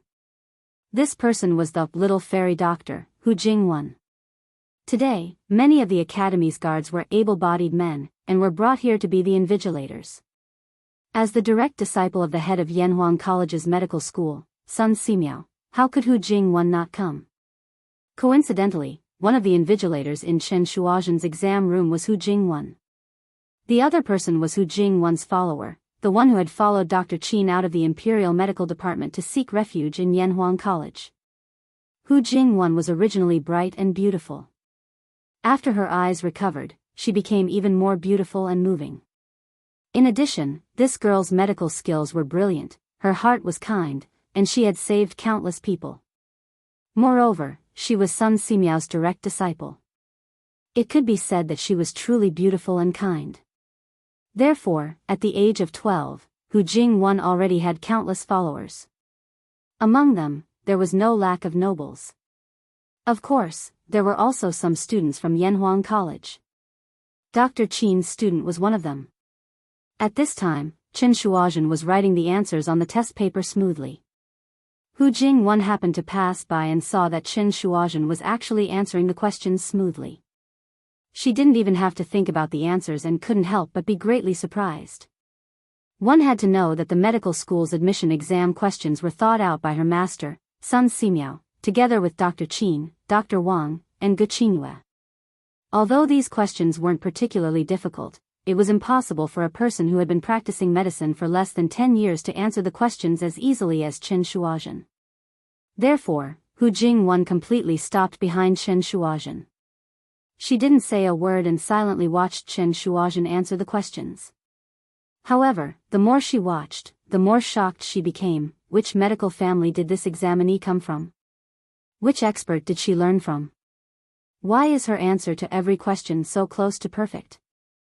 Moreover, her understanding of some questions is even more sophisticated than mine. This doesn't seem like the understanding of a doctor of her age. Even though Hu Jingwen had been learning medical skills from Sun Simiao for the past year and could be considered to be experienced and knowledgeable, the scene in front of her eyes still made her very puzzled. This was because some of the questions weren't fixed knowledge from medical books. They could directly reflect a person's understanding of medicine and pathology. Some of the answers that Qin Shuozhen wrote were completely unlike what a person of her age could write. Instead, they were like the unique understanding of medicine and pathology of an old doctor who had been practicing medicine for more than 10 years. How could this not shock Hu Jingwen? Qin Shuozhen obviously felt that Hu Jingwen was standing beside her. Although she wasn't used to it, she couldn't say anything. After all, Hu Jingwen was now the invigilator.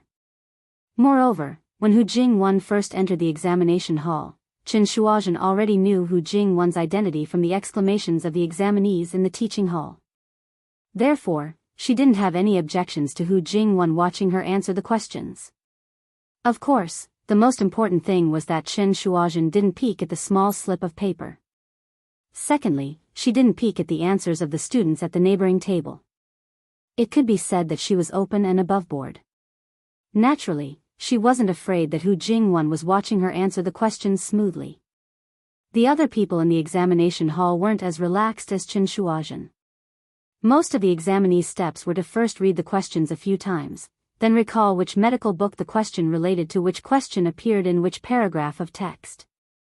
Then, they thought about the relevant cases and diagnosis and treatment methods.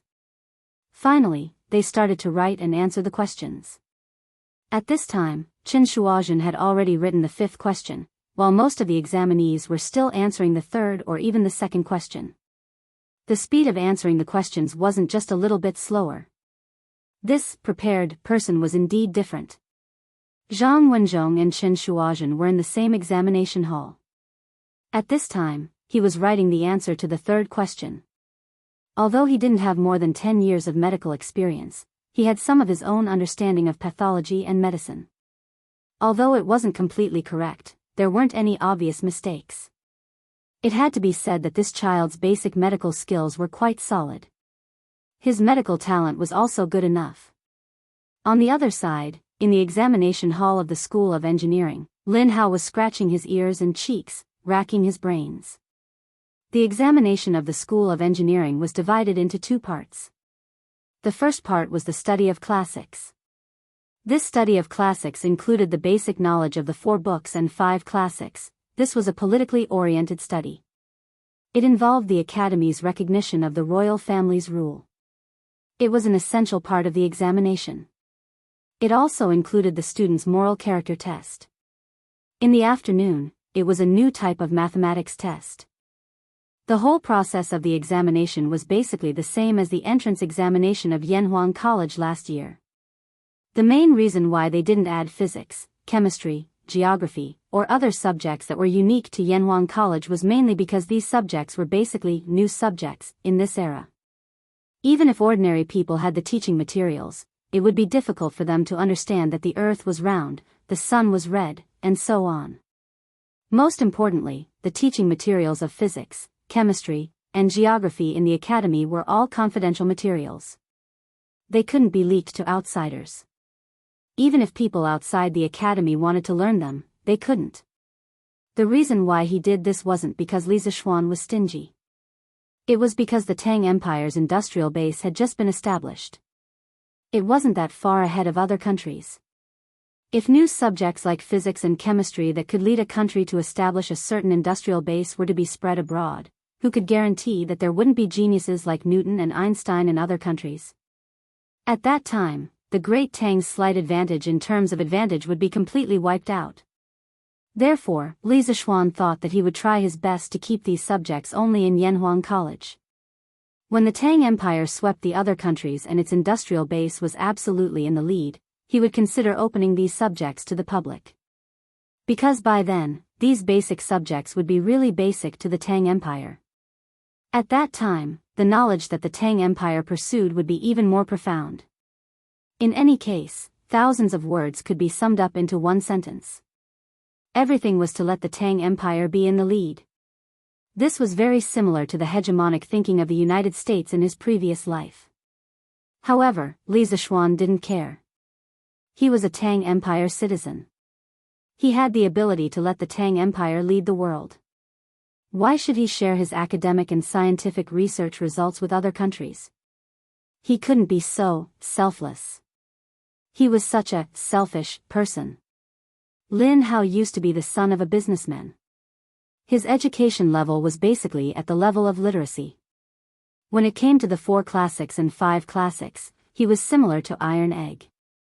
Although in the past 6 months, in order to prepare for the Yanhuang College's entrance exam, Iron Egg had given him a lot of questions about the Academy's classics.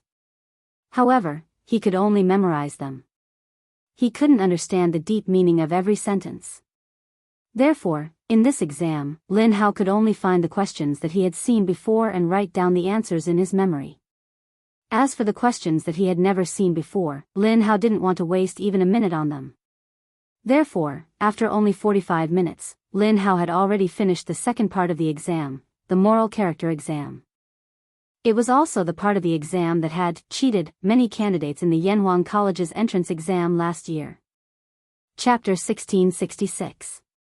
The morality test questions of Yanhuang Academy were, on the one hand, to test the moral character of the students. On the other hand, it was to test the students' personalities.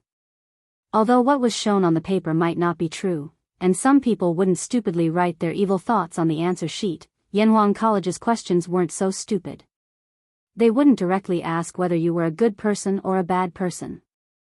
Instead, they would use questions that seemed harmless and give you some seemingly correct choices to judge your character and morality. In last year's entrance exam, many students fell into this trap because most of them felt that no matter which choice they chose, there wouldn't be any problems. Moreover, at the beginning of the morality test, it was clearly written that, in the following questions, there is no difference between good and bad, right or wrong. You just need to choose the choice that is most consistent with your true situation. Your answers are only for testing and research purposes. Please feel free to answer. It was because of this that some inexperienced, young people easily believed it. This was a psychological tactic. Through the question, there is no difference between good and bad, right or wrong. You just need to choose the choice that is most consistent with your true situation. The examinees would let down their guard. Then, through some very obscure questions, the examinees would indirectly show their true character. This method might not be very useful in modern times, but in the Tang dynasty, when psychology hadn't been popular, it was very useful for young students who hadn't experienced many tricks. In last year's entrance exam of Yanhuang College, many students who didn't pass the morality test and character test were screened out through the morality test. In the past year, there hadn't been any students who made any major mistakes in the morality test. This was the greatest affirmation of the morality test in the entrance exam. Although it couldn't screen out 100% of the students with bad intentions, it could still screen out 70% to 80% of them. In Li Zishuan's opinion, the harm that a student with bad intentions could bring to the academy was definitely greater than the benefits that 10 students with good grades could bring to the academy. Therefore, he attached great importance to the morality of the students. Not only did the students from the School of Engineering have to do the morality test questions, but the medical students also had to do the on-site pharmacology test in the afternoon. The teachers of the medical school would also ask the examinees some questions to test their morality and medical ethics. Examinees who didn't pass the morality test and medical ethics test, no matter how good they were in other aspects, would not be admitted by the academy. This was because the knowledge imparted by Yanhuang College was too valuable in this era.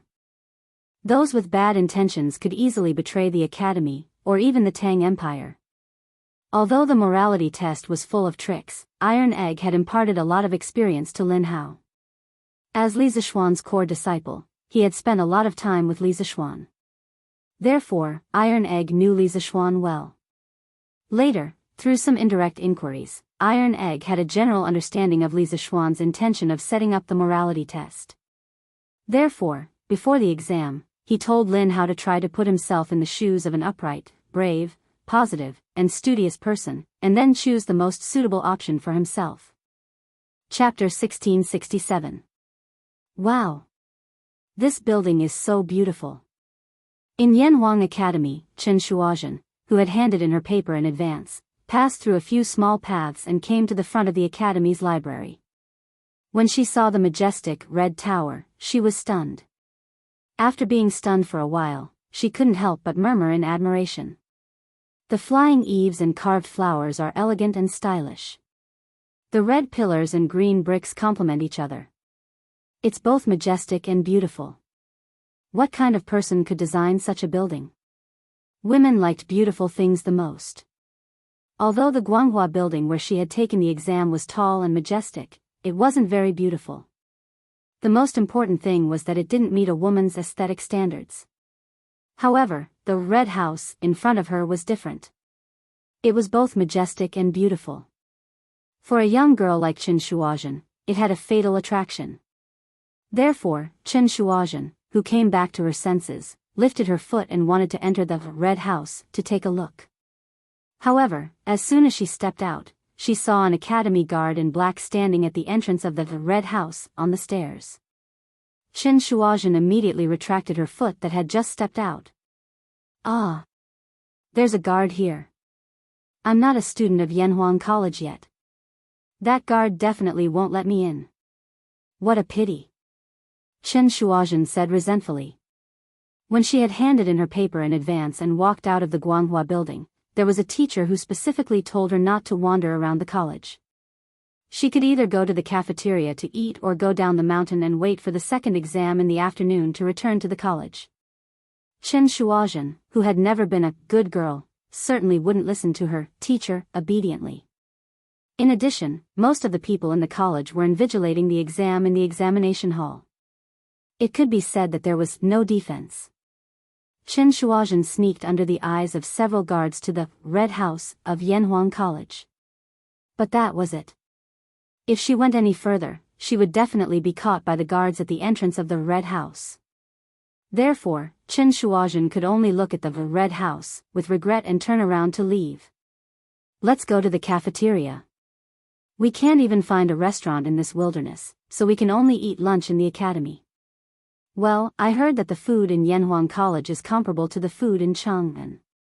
I don't know if it's true, but I'll bring some food for my little sister later.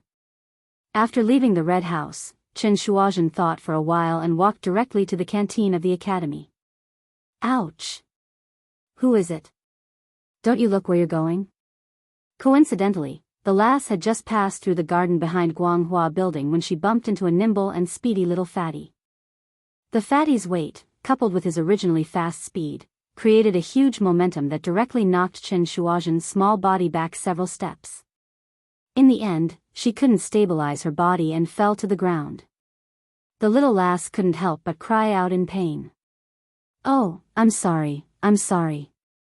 Are you all right? Why is it you, little lass? The little fatty who was in a hurry was naturally the current prince of Wei, Li Tai, who was hungry and anxious to find food. When Li Tai walked here, he suddenly saw a petite figure walking out from the side of the road.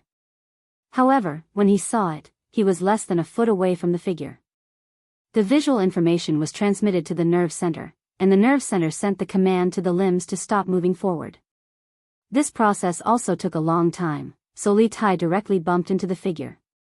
The current Li Tai was no longer the arrogant and despotic second generation of the royal family.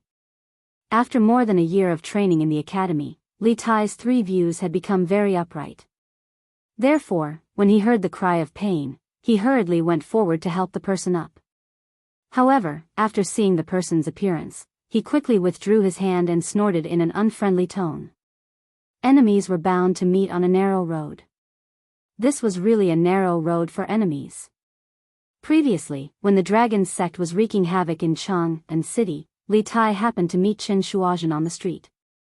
At that time, Chen Shuozhen thought that she could crack Immortal Du-Yi's levitation skill, but she needed 100 strings of coins from Li Tai.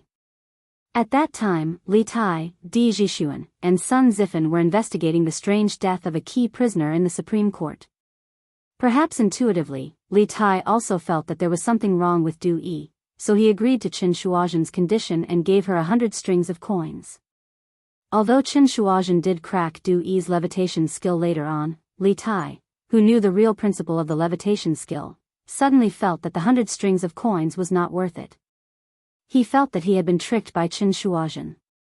To put it bluntly, it was like going into a shop to buy something for 100 strings of coins, only to find that it was not worth 100 strings of coins. He felt that he had been cheated by the boss, but the boss did not return the goods. Li Tai felt that he was, after all, one of the top 3 students in Yanhuang College. In the end, he was tricked by Chen Shuozhen, an unknown little girl. This made him feel that his IQ had been insulted. Therefore, he had been thinking about Chen Shuozhen in his heart. He was thinking about how to get back at her the next time they met. Now that the enemy had met, it could be said that his eyes were exceptionally red. At first, Li Tai was prepared to pull up the person who had been knocked down. Now that he saw that it was Chen Shuozhen, he only wanted to say, "Pull my ass, what a good knock." Well, the little fatty was so vengeful. Chapter 1668. Hee hee. This Prince of Wei is really a fool with a lot of money. Now my sister and I don't have to worry about food and clothing in Chang and city anymore. In any case, Chen Shuozhen had practiced martial arts before. Although she was only a dabbler in martial arts, no matter what, she was still better than Li Tai, this little fatty who lacked training. Thus, after a short while, she had completely shaken off Li Tai.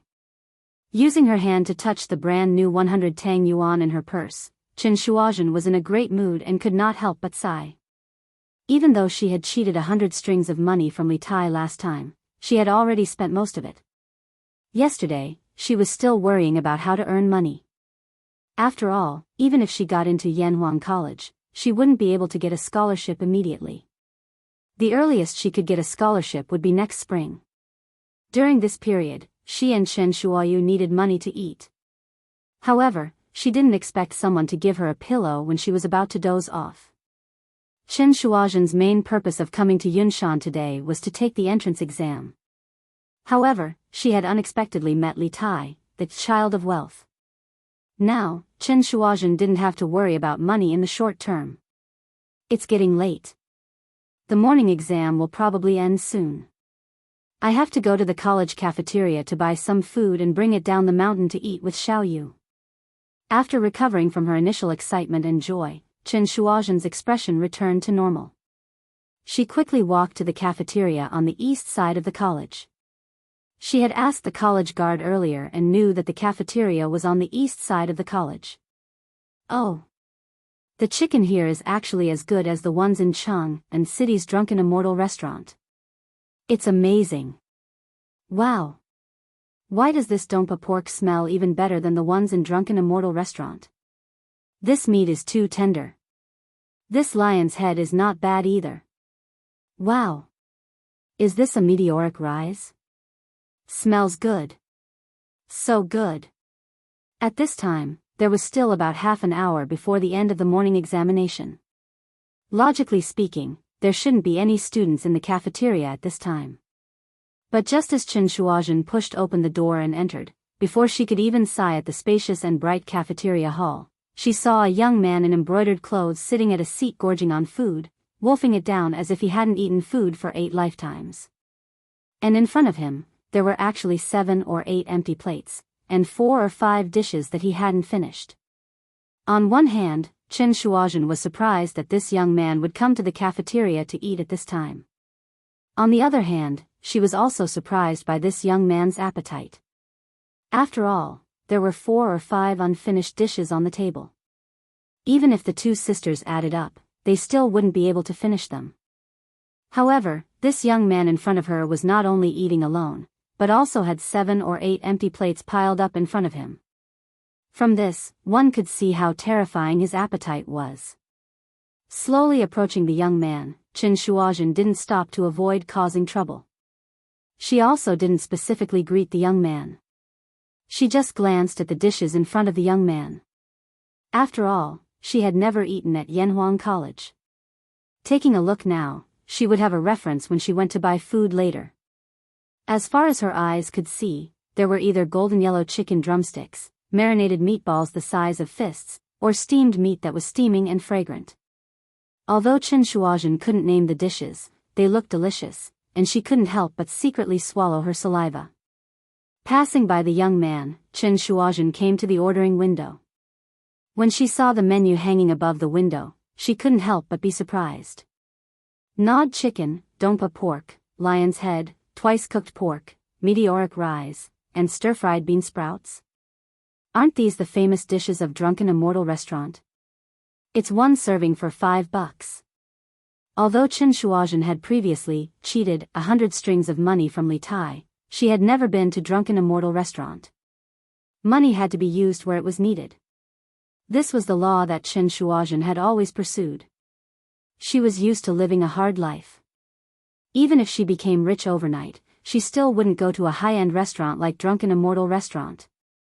Although she had never been to Drunken Immortal Restaurant and had never seen those dishes before, she had still heard of them. After all, these dishes were too famous, and of course, the price was expensive enough. It was because the price was too expensive that Qin Shuozhen had always wanted to eat them, but couldn't bear to eat them. But now, after seeing the price closely followed by the stone plate at the cafeteria window, Qin Shuozhen couldn't help but be stunned. After being stunned for a moment, she covered her small mouth and said, "Heavens! Why are these dishes sold for $5 a serving at Drunken Immortal Restaurant, but here it's only 200 coins a serving?" That's right, the food in Yanhuang College's cafeteria had always been cheaper than outside. At first, it was 300 coins a serving, but now it had dropped to 200 coins. When the waiter in front of Qin Shuozhen heard her exclamation, he couldn't help but laugh. Hee hee. What's so strange about this? Drunken Immortal Restaurant is Marquise, and the academy is also Marquise. Yanhuang College's students are one of his own to Marquis, so of course, the price would be cheaper for his own people. Little girl, quickly take a look and see what you want to eat. When Qin Shuozhen heard this, she suddenly understood. She knocked on her small head and muttered, "Hey! I actually forgot about these. Uncle, I want a portion of gnawed chicken, a portion of lion's head, a portion of soaring star, plus a portion of dompa pork, and 2 portions of rice." When the waiter heard this, he couldn't help but grin and kindly remind her, "Hey! I say, little girl, can you eat so much by yourself? If you waste food, the teachers of the academy won't be happy if they see it." Qin Shuozhen stuck out her tongue and said with a smile, "Thank you, uncle, for reminding me, but these dishes are not for me alone. I want to bring them down the mountain to eat with my sister." "Oh, right, can the academy's dishes be brought down the mountain?" Chapter 1669. Ahem. Little How. Actually, there's something I should have told you earlier, but you didn't ask, so actually, I'm the current Prince of Wei. In the Yanhuang College cafeteria, Li Tai had no intention of revealing his true identity to Lin Hao, but it was obvious that he couldn't hide it anymore. Moreover, if Lin Hao could get into Yanhuang College, then it would be even harder to hide his identity in the future. This was because almost all the students in the college knew his true identity. Therefore, Li Tai didn't hide it and directly admitted it openly. WH. What? Qingke, you're the Prince of Wei. In Lin Hao's heart, Li Tai was the same as him, a rich young master from a well-off family, a happy and interesting fat otaku. Both of them didn't like to socialize with others, but once they met someone they liked, they would quickly become close friends. However, Lin Hao never thought that Li Tai would be a member of the royal family. Moreover, he was one of the most favored princes of the current emperor, the Prince of Wei. Whether it's the Prince of Wei or Qingke, it's all me. We're all friends. Moreover, when you get into the college, there won't be any Prince of Wei anymore, because the college doesn't care about status, only classmates. Seeing that Lin Hao was stunned on the spot, Li Tai couldn't bear to lose this friendship. Therefore, he stepped forward and patted Lin Hao's shoulder, comforting him. Hee hee. Then I'll call you Qingke from now on, I'm more used to it. Oh, right, also, I'll definitely get into Yanhuang College this time, and we'll be classmates in the future. The stunned Lin Hao finally regained his senses after hearing Li Tai's words. He scratched his head and laughed. When this guy first met Li Tai, it was mainly because they were like-minded and didn't care about Li Tai's identity at all. Although Li Tai's announcement of his identity surprised him, it was only a surprise. Firstly, he didn't feel inferior, secondly, he didn't feel that he was cheated, and thirdly, he didn't deliberately flatter Li Tai just because he was the current Prince of Wei. He only wanted to be friends with Li Tai like before. Li Tai instantly understood Lin Hao's thoughts. He couldn't help but let out a sigh of relief and laughed heartily. Xiao Hao, I'm waiting for the day we'll be classmates. Where's that brat? While they were talking, Li Tai suddenly felt that something was wrong, because Qin Shuozhen, who was standing beside them just now, was suddenly gone. Oh, Qin, are you talking about that girl just now? Lin Hao asked. Yes. Wasn't she standing here just now? Li Tai's heart was full of doubts. When we were talking just now, she took the food box and left. What's wrong? Qin, are you looking for her? Lin Hao recalled for a moment and said. This brat is really cunning. Li Tai muttered, then pretended to not care and shook his head. Nothing, it's just that, this brat owes me 100 strings of coins. Xiao Hao, if you see her next time, remember to help me tie her up. Do you understand?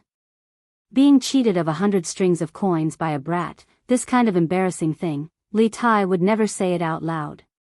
Lin Hao scratched his head doubtfully and said, tie her up. Just for 100 strings of coins? Qin, you don't need that 100 strings of coins, why bother with her? Besides, I think she seems to be an examinee from the medical school. Maybe she will be your classmate in the future. Just treat it as giving her the 100 strings of coins. We don't lack money, so just treat it as spending money to buy happiness. How great!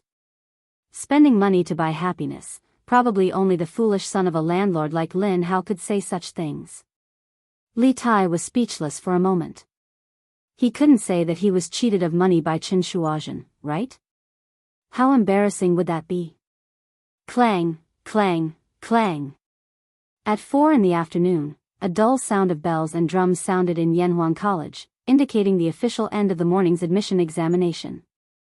All examinees, stop writing immediately, sit in your seats, and wait for the papers to be collected. The invigilators in each examination hall stood up one after another and directed the collection of papers. At this time, Qin Shuozhen had already arrived at the foot of the Cloud Mountain with the cafeteria's food box. Soon, she found Shen Shuoyu at the prearranged location. Xiaoyu. Xiaoyu. Qin Shuozhen walked quickly to her younger sister and said with a face full of smiles, how is it? You must be hungry, right? Look at what delicious food your sister brought for you. Come, let's go to the shade over there. It's cooler. At noon, the sun was shining brightly. Although it was already mid-July, the weather was still relatively hot, especially at noon. Yes, yes. The two sisters came to the forest at the foot of the mountain in the west. As they were both wearing new clothes today, they were afraid of getting dust, so they didn't directly sit on the ground. However, Qin Shuoyu was already prepared. She took out a piece of gray coarse cloth from the bag on her back and spread it directly on the grass. Then she said crisply, Sister, sit on it, and your clothes won't get dirty. Yes. Qin Shuozhen responded, then put the food box on the gray coarse cloth and sat down. At this time, Qin Shuoyu couldn't wait to ask, Sister, I just heard the bell and drums of the academy's examination end. Why did you bring the food down so quickly? Your sister is smart. I finished the exam in advance. Qin Shuozhen smiled playfully. Then sister, are you sure you can get into Yanhuang College this time?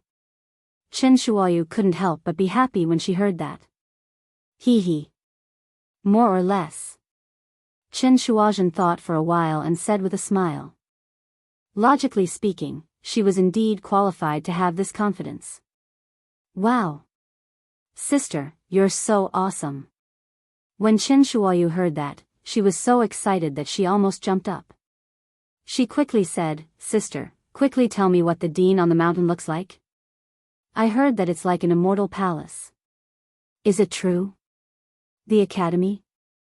At this time, Qin Shuozhen put down the food box, thought for a while, and said, In the academy, there are tall buildings and magnificent buildings. It can indeed be called a paradise on earth. If there's a chance, I'll take you up there to see it. Now, let's eat first. See what delicious food your sister brought you. After saying that, Chen Shuozhen opened the food box. Suddenly, a strong smell of fried oil and a strong smell of meat spread out. Chen Shuoyu immediately threw the question of what the academy looks like to the back of her mind. At this time, her eyes were only on the delicious food in the food box. Wow! Sister! What dish is this? I want to eat it. It's better than the food that master cooks. Chen Shuoyu's eyes widened as she swallowed her saliva. Chen Shuozhen glared at her younger sister and said with a serious face, Xiaoyu, you're not allowed to talk about master. Master's food will always be the best, understand? Although the food in front of them was delicious, it was only to satisfy their appetite. Although their master's cooking was not that good, it allowed them to survive. Chen Shuozhen naturally knew which was more important, the desire for good food and the debt of saving their lives. Oh. I know, sister. I'm wrong. Chen Shuoyu knew that she had said something wrong. She quickly stuck out her tongue and said weakly with a drooping face. Her sister had always been strict about Tian Xuanzi, and Chen Shuoyu was already used to it. Hurry up and eat. The food won't taste good when it's cold. Seeing Chen Shuoyu's pitiful look, Chen Shuozhen's heart softened. Yes. Chen Shuoyu immediately became excited. She quickly picked up her bowl and chopsticks and went straight for the golden nibbled chicken. It was crispy and fragrant in her mouth. Chen Shuoyu excitedly shouted as she ate, woo woo woo. Sister, this is a drumstick. It's so delicious. Hurry up and eat. Chen Shuozhen smiled and said, okay. The two sisters quickly began their battle. 4 plates of delicacies might seem like a lot to the 2 little girls, but in less than half an hour, the Chen Shuozhen and Chen Shuoyu sisters had wiped them clean. There really wasn't a single scrap left. If it weren't for the fact that the plates were easily stained with oil, they probably wouldn't even need to be washed. It was simply too clean. Burp. Sister, when will you finish your exam in the afternoon? Chen Shuoyu had never eaten so much in her life. She rubbed her belly that was obviously much bigger than before and let out a satisfied burp before asking. In the afternoon? It should be very soon, right? It's just identifying the herbs on the spot. We have been helping Master pick herbs for 2 years. This is not a problem for me. Chen Shuozhen was also very full. She thought for a while and could not help but feel proud. She was not bragging. If you asked her to describe the effects of each herb, it might be difficult for her. However, if you asked her to identify herbs, it was basically not a problem for her. This was because when she was on the mountain, she did not say that she knew all kinds of herbs, but she could still identify dozens of herbs. Therefore, she was basically as steady as a dog in the medical school exam. Hee hee. Then I'll congratulate you in advance for getting into Yanhuang College. If father, mother, and master knew about it, they would definitely be overjoyed. Chen Shuoyu could not help but feel happy when she heard that. Chapter 1670. Dad? Mom? Master? At the foot of Yunshan Mountain, Chen Shuozhen, who was imagining her beautiful life after being admitted to Yanhuang College, heard Chen Shuoyu's words. Her bright face couldn't help but show some sadness because she thought of her deceased parents and master. For 2 7- or 8-year-old girls, losing their parents was already a very painful thing. However, they lost their master this year. As the saying goes, a teacher for a day is a father for life. This was equivalent to experiencing the pain of losing a loved one again. This could be said to be cruel to the 2 sisters. Fortunately, after they came to Chang'an City, they met a series of benefactors, and their situation gradually improved. Dad, Mom, Master, don't worry. I will definitely lead Xiaoyu to live a good life in Beijing. Chen Shuoyu raised her head and looked at the clouds in the sky as she said with determination. On the 15th of July in the 2nd year of Jingguan era, the first empress in China's history gave out a grand wish to live a good life in Beijing, at the foot of Yunshan Mountain. Okay. It's getting late. I should go up the mountain. Xiaoyu, wait under the shade of the tree. I will bring you back after the exam. Don't run around. Okay. Sis, you will definitely pass. Chen Shuoyu raised her head and replied crisply. Then, she watched as Chen Shuozhen left. Clang, clang, clang.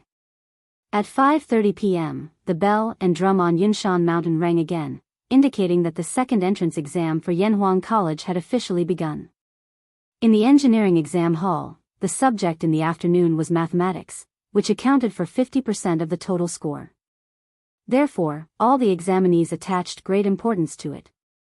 In the past year, they had spent most of their time studying Yanhuang College's new mathematics.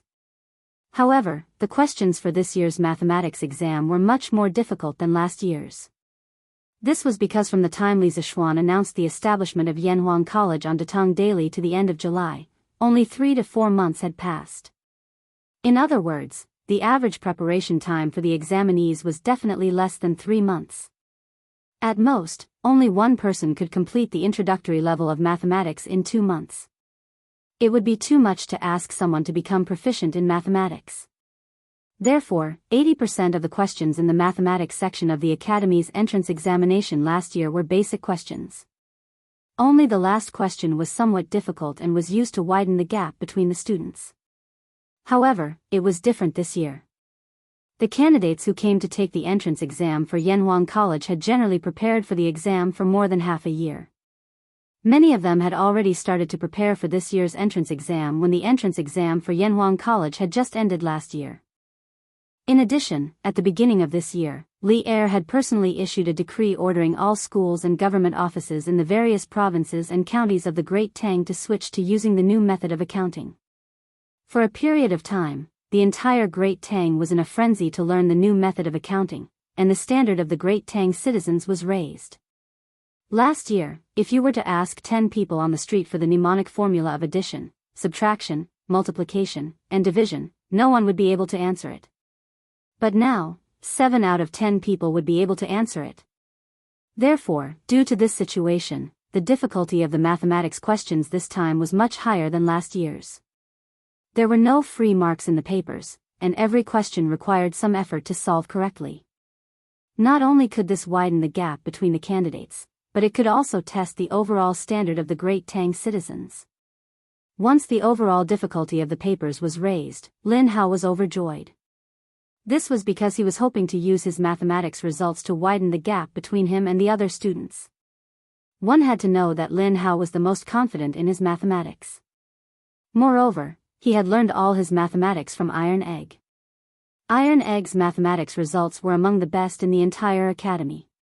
How could his students be bad? With the flood of questions provided by Iron Egg, Lin Hao's current level of mathematics was considered to be above average even among the second-year students in the academy. Now, among the other candidates, Lin Hao was basically invincible in mathematics. As for the medical school, the afternoon examination was mainly about identifying medicinal herbs on the spot. Every half an hour, 5 types of medicinal herbs would be presented on the podium in each examination hall. Each medicinal herb would have a label on it. The candidates in the examination hall would line up to identify the 5 medicinal herbs on the podium in order. Every student had a very limited time on the podium. Once the time was up, they would be ordered to return to their seats and write down the identification results on the answer sheet according to the label of the medicinal herb.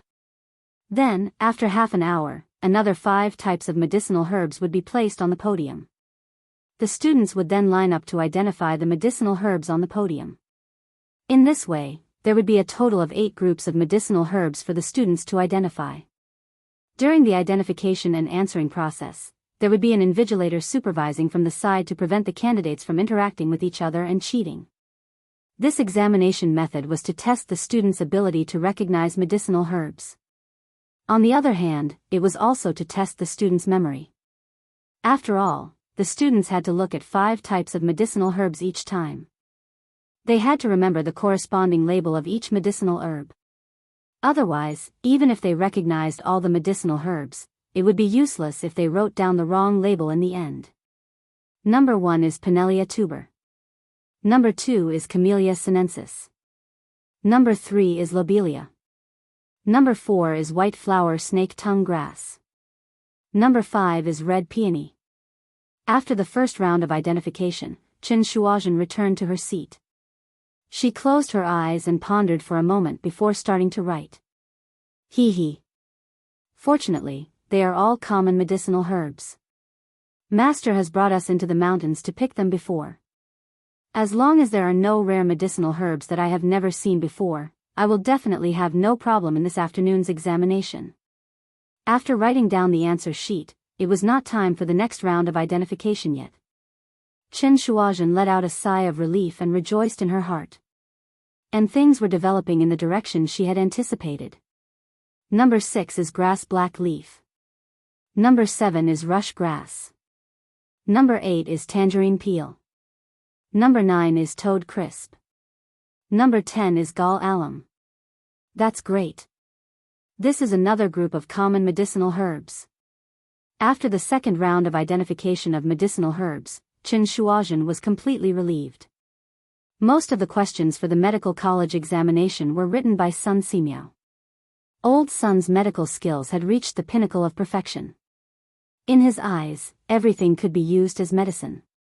Because of this, Sun Simiao disliked prescribing expensive medicinal herbs when he was treating patients.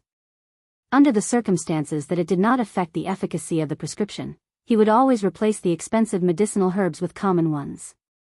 This was because in his opinion, this was the best test of a doctor's ability.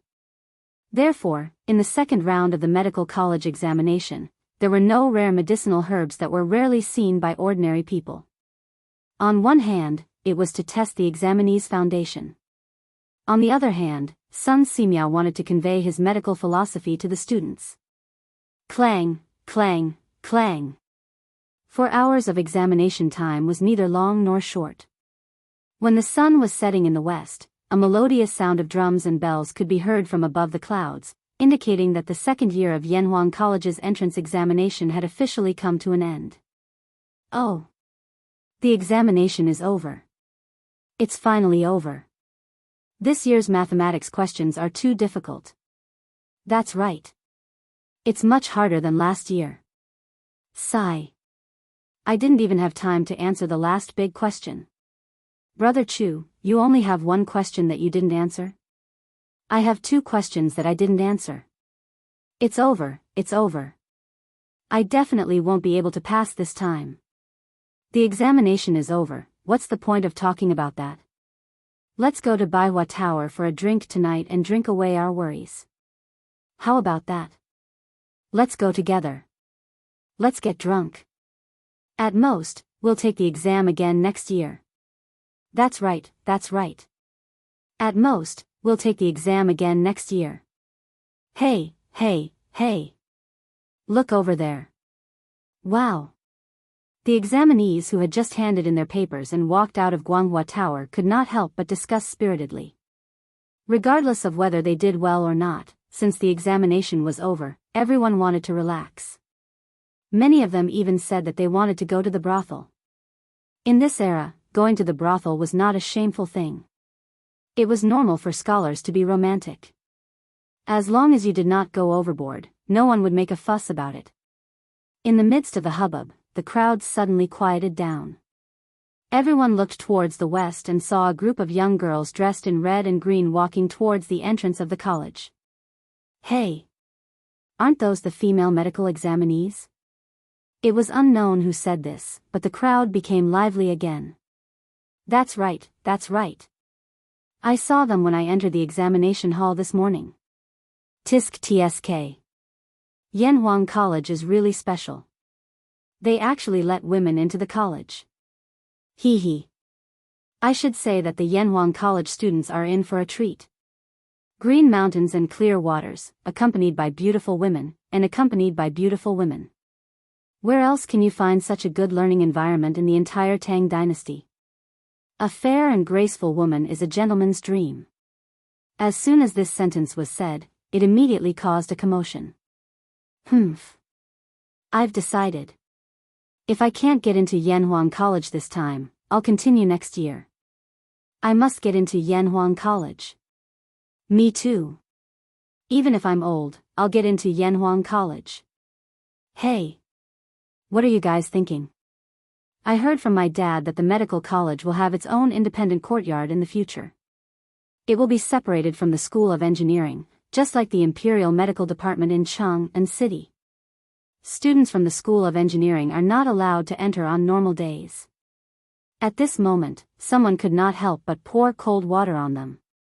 It was obvious that this person came from an official's family and knew some insider information. As the reputation of the college had spread over the past year, there were many children of high-ranking officials and nobles among the students who took the entrance examination. It was not surprising that someone knew some insider information. As soon as this was said, it immediately caused a commotion. Ah! There's such a thing? Why haven't I heard of it before? Sigh. If I had known, I would have learned medicine from someone earlier. Why? If I knew medicine, I would be able to take the entrance examination and enter the medical college. Amazing. Really amazing. If I don't get in this time, I'll go home and study medicine. Chapter 1671. Sis. You're done. At the foot of Yunshan Mountain, Chen Shuoyu saw Chen Shuozhen walking over from the mountain path. She quickly went up and held Chen Shuozhen's hand excitedly. Yeah. I'm done. The afternoon exam is one round after another, so I can't hand in my paper early. Xiaoyu, you must be hungry, right? Chen Shuozhen rubbed her little sister's head affectionately and smiled. Sis. I'm not hungry yet. Chen Shuoyu shook her head. The lunch was so sumptuous that she didn't feel hungry at all. Compared to eating, she was more concerned about the exam in the afternoon. She looked up at Chen Shuozhen and asked, Sis, is the exam in the afternoon difficult? I heard from the other students that the afternoon exam was very difficult. Haha. Xiaoyu, you must have heard it from the other students from the School of Mathematics, right? Chen Shuozhen couldn't help but laugh. I heard that the School of Engineering's mathematics exam this time was a few times harder than last year's. I heard a lot of students talking about it when I went down the mountain. But the medical school's afternoon exam isn't that difficult. Xiaoyu, you can do all of them. I can do all of them? Really? Sis. Chen Shuoyu's eyes widened. She couldn't believe it and was pleasantly surprised. Of course. Why would I lie to you? Chen Shuozhen couldn't help but pinch her little sister's rosy cheeks and said, the afternoon exam is mainly about identifying herbs.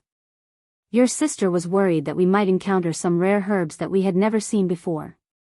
Who knew that among the 40 herbs, at least 30 of them were herbs that we had collected in the mountains before? So, Xiaoyu, if you were to take the exam, these questions wouldn't be difficult for you. Speaking up to here, Chen Shuozhen suddenly thought of something and couldn't help sighing with regret. Ayaya. What a loss. If I knew this would happen, would have let you apply for Yanhuang College. Then, there would be 2 people from the Qin family who would be admitted to Yanhuang College at the same time. Other people would be so jealous if they knew. These were Chen Shuozhen's heartfelt words. If she had known that her trip to Beijing for the exam would be so smooth, she would have brought Chen Shuoyu along when she applied for the exam. Sis. I'll take the exam next year. When the time comes, you can be my teacher. Why don't you just teach me what you've learned in the academy? Chen Shuoyu thought for a moment, then raised his head and said. Next year? I'm afraid there won't be such a good opportunity next year. Chen Shuozhen sighed. What she meant by such a good opportunity was, of course, Li Zishuan leaking the questions to her. If not for this, her chances of getting into the academy would be very slim. But the problem was, she still did not know why Li Zishuan leaked the questions to her.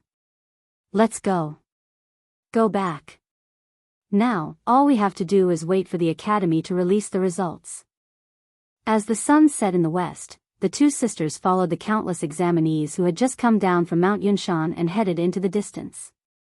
Some went home, while others went back to their inns. Mount Yunshan, which had been bustling with activity for the entire day, suddenly became deserted. Mr. Kong Gue, from tomorrow onwards, immediately arrange for the teachers from each subject group to jointly grade the papers. The leaders of each subject group will make the final checks. If there are any doubts, we can hold a meeting to review and discuss. We must ensure the accuracy of the grading of the papers. In Guanghua Building, Li Zishuan gathered all the teachers in the academy in the conference room and held the first teachers' meeting since his return from the north. Yamacho, don't worry. I will strictly check and ensure that there are no mistakes in the results of every paper. Yen Silu cupped his hands and promised. Li Zishuan nodded, then looked at Mo Huai and said, Mr. Mo, from tomorrow onwards, immediately form a construction team to build a medical school on the west side of the academy. The overall architectural style of the medical school is similar to that of the School of Engineering. You can evaluate how many workers and how much money you need.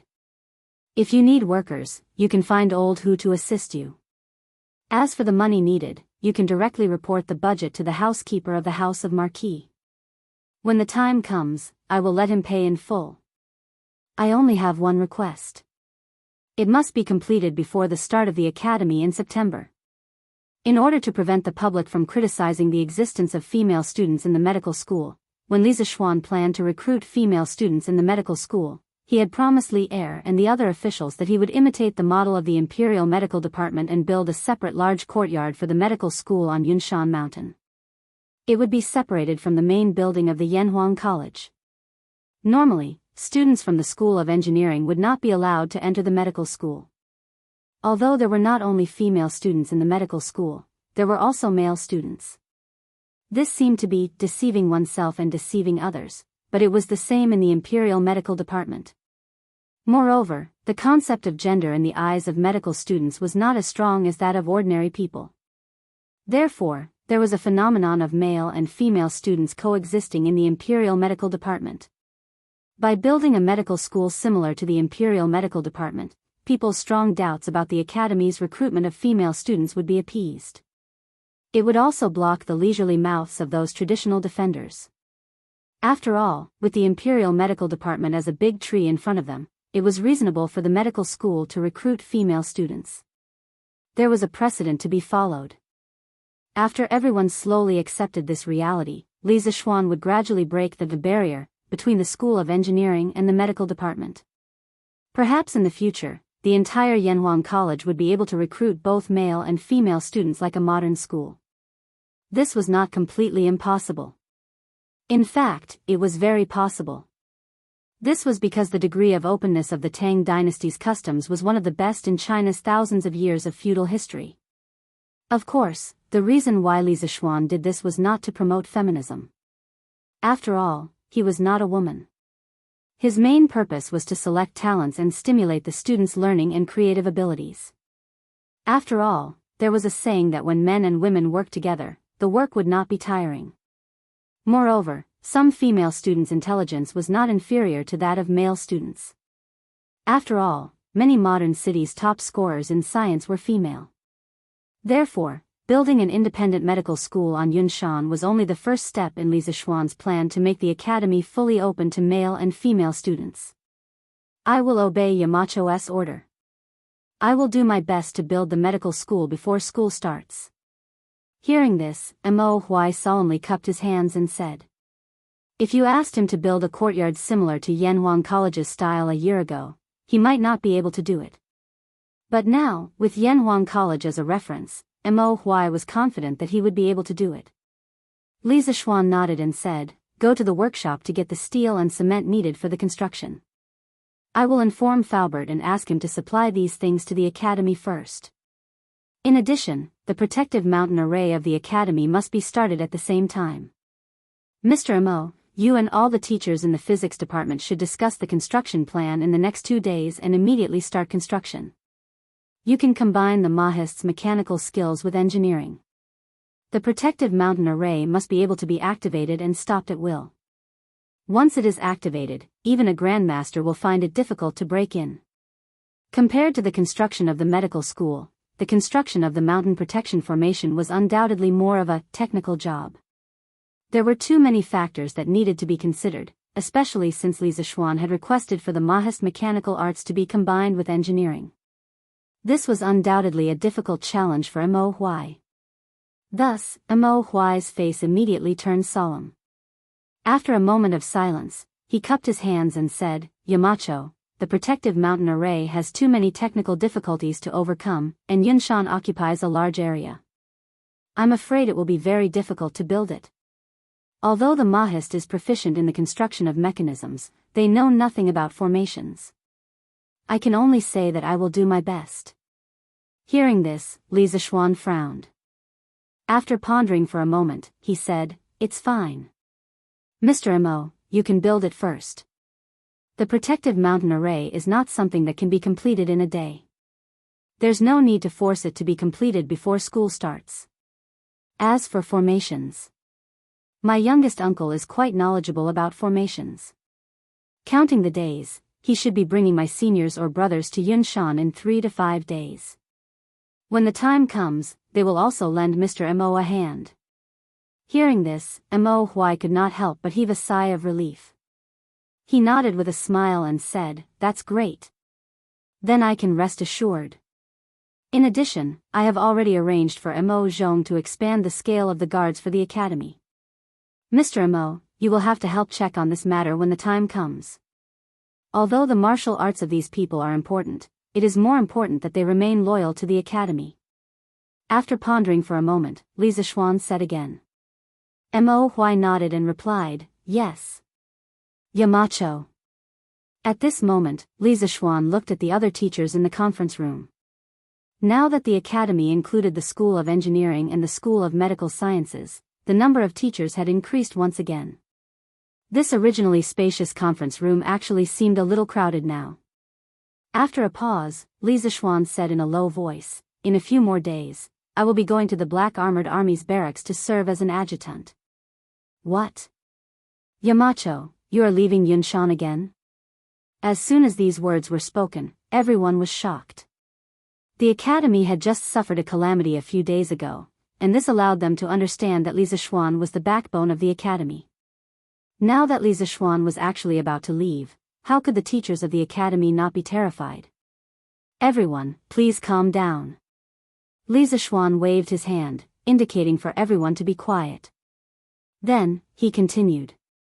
The Black Armored Army's camp is in Jianghu, not far from the academy. If anything happens to the academy, I will return immediately. There will definitely not be a crisis like the last time. After I leave, all matters of the academy will be handed over to Teacher Wen Ji and Teacher Kong Gui to handle.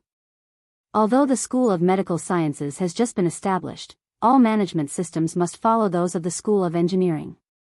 If there is a shortage of teachers, Sun Daozhong can go ahead and recruit them. Money is not a problem. Teachers of the School of Engineering, first of all, you must do a good job in marking the entrance examinations. Second, as new students enter the School of Engineering, the School of Engineering will also need to recruit a new batch of teachers.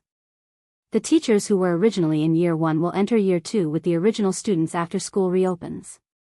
Before school reopens, you must fully understand the teaching materials for Year 2. Otherwise, how can you teach the students? The newly recruited teachers must also make good use of the time to learn the teaching materials for Year 1. This will be arranged by Teacher Kong Gui. During the time that I am away, everyone must work together to run the academy well. If there is an emergency, immediately send a message to me through Qing K.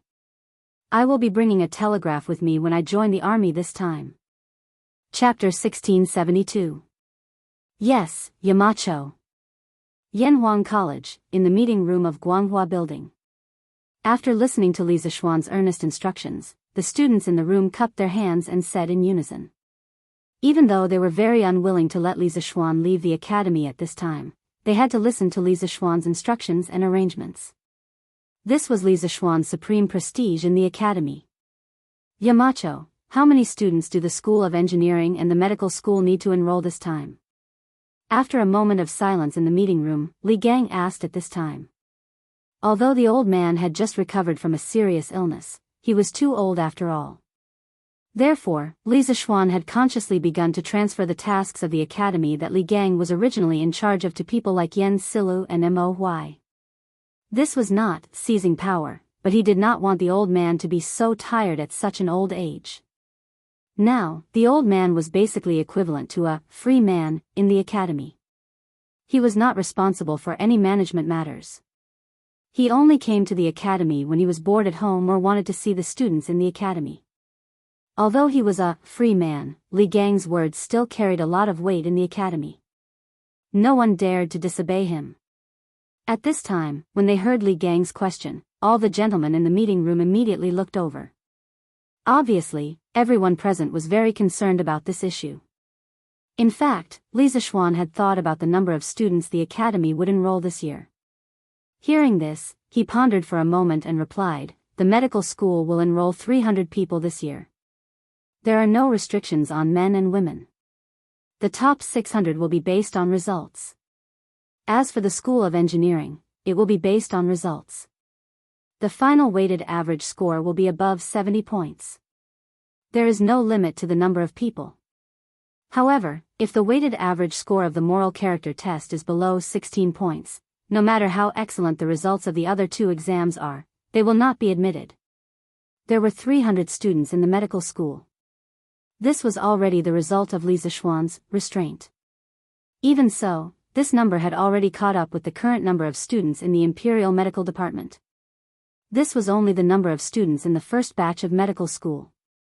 When the new students enrolled next year, there would be even more students in Yanhuang College's medical school. Li Zishuan had no intention of fighting with the Imperial Physician Bureau for more students. He only wanted to train more doctors with excellent medical skills to promote medical progress in this era. After all, if there were more doctors, there wouldn't be a problem of difficult treatment. As for the Faculty of Technology, Li Zishuan had already seen the questions last night. He also felt that the mathematics questions were a little difficult. As long as the student's overall score was above 70, Li Zishuan felt that such a person was worth nurturing. As for the quota, he did not want to restrict it too much. As long as the student was outstanding enough, he would accept as many as he wanted. It was impossible for him to build the foundation of Tang Dynasty's industry alone. He needed to train a lot of engineering talents to help him. After all, he was not a god. Last year, Iron Egg did not score a single point in the classics section. However, he scored full marks in the moral character test and mathematics section. His weighted average score was 70 points. Li Zishuan had set the cutoff score of 70 points. It just so happened that extreme cases like Iron Eggs were taken into consideration when Li Zishuan set the cutoff score. Although he encouraged the students to be well-rounded, he still welcomed students who were extremely biased. In his previous life, he had met students like this. Their language scores were extremely poor, but their mathematics, physics, and chemistry scores were superb. These people who were able to utilize their strengths to the fullest were still very useful to society. All right. I understand. Sun Simiao heard this and could not help but nod his head. 300 students were still within his acceptable range. Su Hongji, on the other hand, had his doubts. He frowned and asked, "Yamacho, what if there are too few students who score above 70 points in the end?" This time, the School of Engineering's mathematics exam questions are too difficult. This might happen. Hearing this, Li Zishuan said in a deep voice, "It's better to have nothing than to have something substandard. 70 points is my bottom line. No matter how many students score above 70 points there are, we will only accept those who score above 70 points. I have seen the exam papers this time.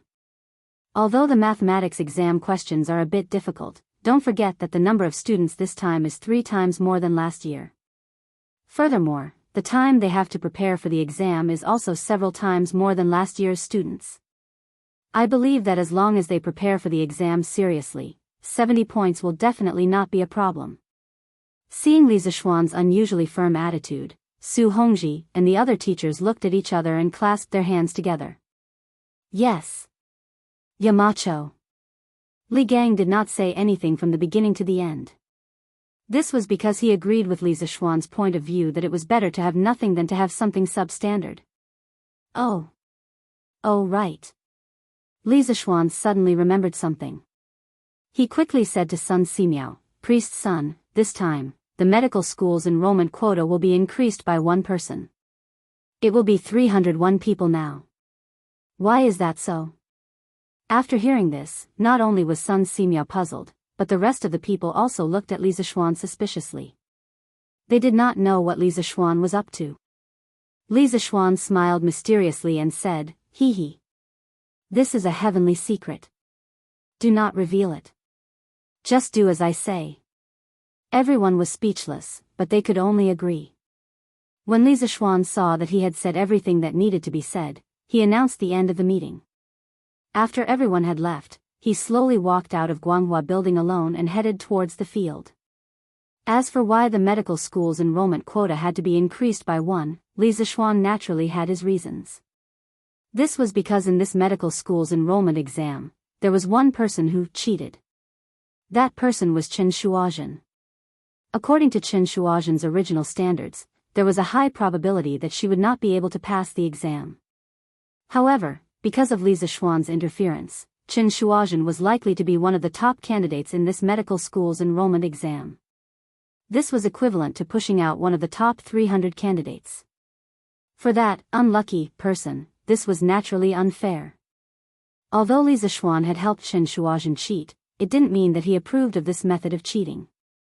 On the contrary, in his previous life, he hated people who cheated the most, because this kind of person would cause all the hard work of the students to go down the drain. In the current medical school's enrollment exam, the student who was originally ranked 300 had become the victim of Chen Shuozhen's cheating. Therefore, Li Zishuan added another student to the medical school's enrollment quota. This could be considered to be the greatest degree of fairness for this enrollment exam, right? Li Zishuan strolled to the west field of the academy. Looking at the endless sunset in the sky, his heart suddenly calmed down. At this moment, the trivial matters of the academy, the country, and the world did not matter. In his eyes, there was only the blue sky above his head and the endless sunset. Li Zishuan sat down on the ground. Then, as if he was still not satisfied, he simply lay down on the grass and used his arms as a pillow. Just like that, he quietly looked at the sky. His mind was not thinking of anything. He was content and carefree. In fact, in many cases, it was a kind of happiness to have the opportunity to relax and stare blankly into space. This was especially so for Li Zishuan in this life. Since he stepped into Chang'an City last year, he was like a taut clockwork. If it was not for the honor of his family, it was for the livelihood of the people. He did not stop for a moment. Sometimes, he really wanted to let go of everything, but he was not willing to. It was funny to say that he was not willing to do nothing when he clearly had the ability to make the country he was in stronger. What is Yamacho thinking about? Unknowingly, an old man sat next to Li Zishuan. Hearing the voice, Li Zishuan turned his head and saw Li Gang sitting next to him, looking at him with a smile. Li Zishuan was shocked. With his martial arts realm, it was impossible for someone to walk next to him without him noticing. Moreover, Li Gang was not a martial arts master. He was just an old man in his 80s.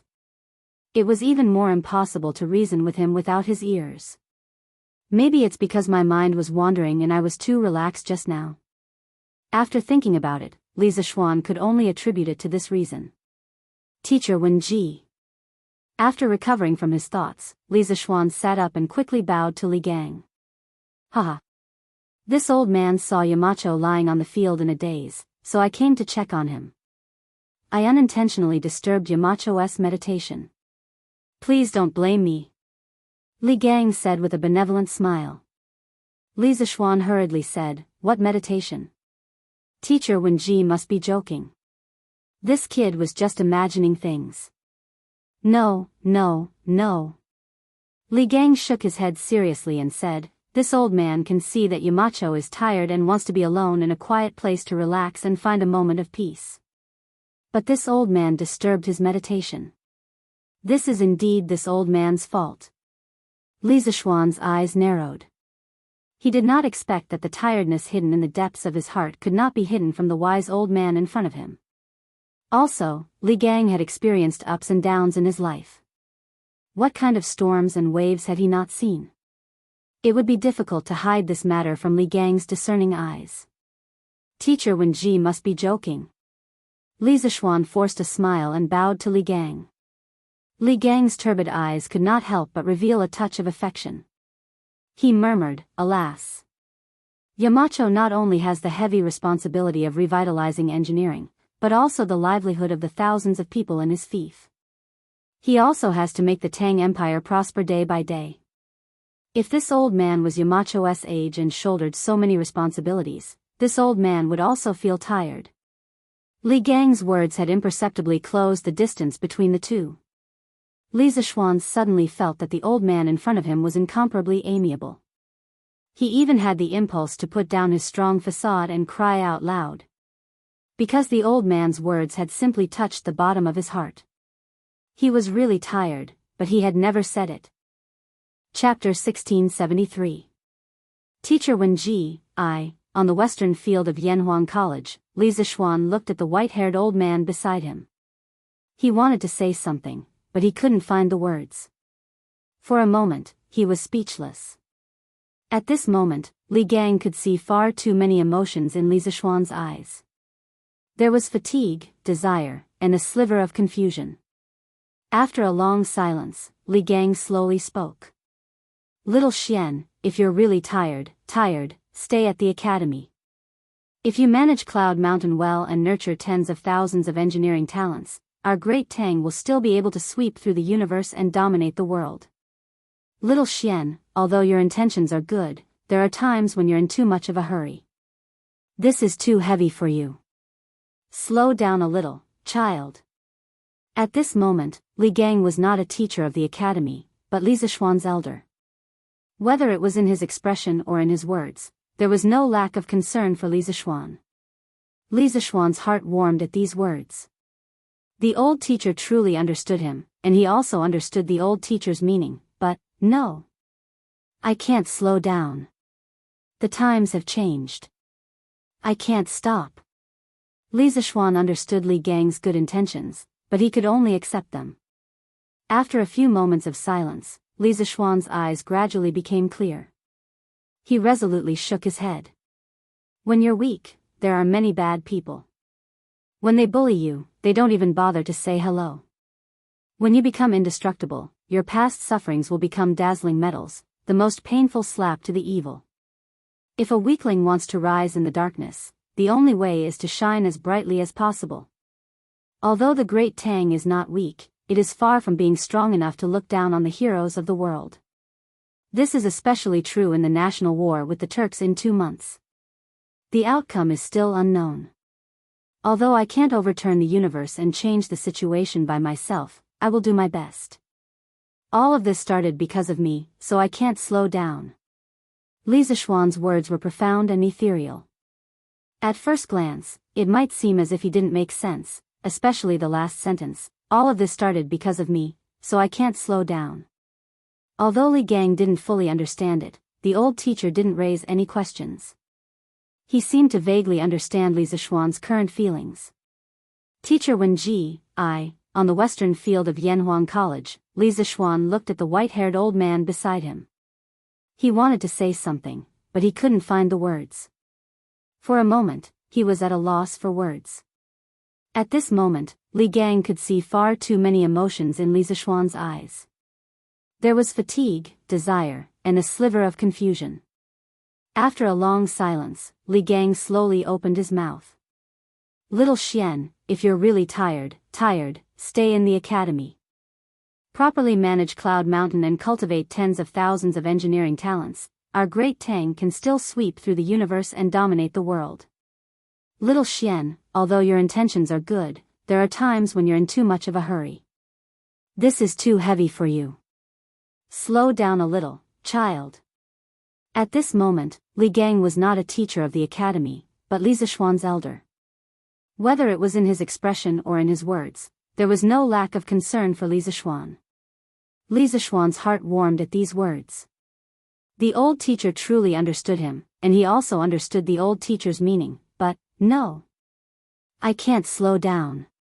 The times have changed. I can't stop."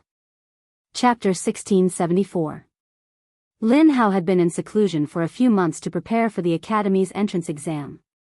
During this period, not only did he cut off all contact with the outside world, although he did not have many friends outside, he even stopped reading his favorite novel, Talking World. In these few months, he had devoted all his attention to preparing for the exam. Now that the exam was over, how could Lin Hao, who had been holding it in for so long, hold it in? Tonight was destined to be a sleepless night for him. He wanted to finish reading all the novels that he had accumulated during this period, especially his favorite, Celestial Bane. He had heard from the maid that the novel was finished, but in order to focus on preparing for the exam, he had held it in for the past few months and did not read it. The Lin family had a celebratory feast. In the courtyard where Chen Shuozhen and Chen Shuoyu were temporarily staying, there was also a celebratory feast. However, the difference was that the dishes on the table were all prepared by Chen Shuozhen herself. After all, at this time, other than the brothels, all the restaurants on the street were closed. If she did not cook, she could only starve. Looking at the dishes on the table, although they did not look, smell, and taste good, they were at least presentable. Moreover, if one was close enough, it was easy to smell the appetizing aroma of the dishes. It was said that the children of the poor matured early. Now, it seemed that this sentence was true. Wow! It smells so good. Chen Shuoyu put her little face in front of the plate and greedily took a deep breath. She praised happily, "Sister. Your cooking is still so good." "Humph. Of course." Chen Shuozhen proudly raised her chin, then looked at her little sister and said with a doting face, "Okay. Sit down and eat. I came back late today, and the market is closed. Wait for me to buy some chicken, duck, and meat tomorrow, and I'll let you eat to your heart's content." "Okay, okay." Hearing that, Chen Shuoyu suddenly jumped up and down in excitement.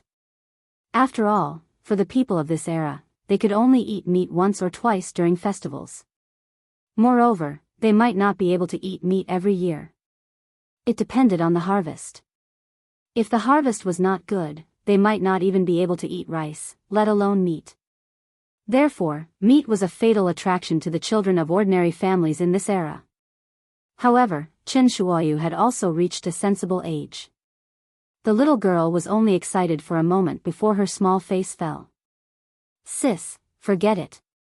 Didn't you say that we only have 20 strings of money left? It's better to save some money. Xiaoyu doesn't need to eat chicken, duck, or fish." Chen Shuoyu obviously wanted to eat, but she tried her best to pretend that she didn't want to eat. Chen Shuozhen found it funny, but she also felt a little sad. She couldn't help rubbing Chen Shuoyu's head and said with a smile, "Silly girl, who said we don't have money? Sister earned another 100 strings of coins today." "What? Sister, we have an extra 100 strings of coins? Are you serious?" Hearing this, Chen Shuoyu couldn't help but widen his eyes in shock. Chen Shuozhen pinched her little sister's cheeks and said, "Of course it's true. Why would I lie to you? Sit down and eat. It won't taste good when it's cold." "Oh." Chen Shuoyu sat down and asked curiously, "Sister, where did you earn 100 strings of coins? Aren't you taking the exam at Yanhuang College today?" Why do you have so many questions? Eat. Can't such delicious food shut your mouth? Chen Shuozhen didn't want her sister to come into contact with the complicated people and matters outside. Hearing this, she pretended to be angry and scolded. "Oh. I'll eat. I'll eat. Sister, don't be angry. Marquis, there's a letter from Qingzhou. Lantian County, Marquis Yong An's backyard." Li Zixuan had just returned to his room after dinner when Pang Feiji knocked on the door and whispered, A letter from Qingzhou?" Inside the room, Li Zixuan frowned. He quickly moved to the door and opened it quickly. He saw Pang Feiji outside the door, holding a letter above his head and said, "Yes. Marquis. It's an urgent letter from the former Qingzhou provincial governor's office. It just arrived in the county 15 minutes ago. I was worried that there might be an emergency, so I hurriedly sent it over. Sorry to disturb Marquis's rest, please. I know what you mean. There's no need to say more. You're doing the right thing. Without waiting for Pang Feiji to finish speaking, Li Zixuan patted the latter's shoulder and interrupted him. As he spoke, he had already taken the letter from Pang Feiji's hands. He didn't deliberately avoid it. He directly opened the letter in front of Pang Feiji. Under the light in the room, Li Zixuan read the contents of the letter with unusual seriousness. After a long time, Li Zixuan kept the letter and looked at Pang Feiji expressionlessly. All right. There's nothing for you to do now. You've been in the north for so long. It's time for you to accompany your family. Go back quickly. Pang Feiji looked touched. It's my duty to serve Marquis. Li Zixuan waved his hand and said, all right. Duty is duty, but no matter what, you can't leave your family behind. Go back quickly.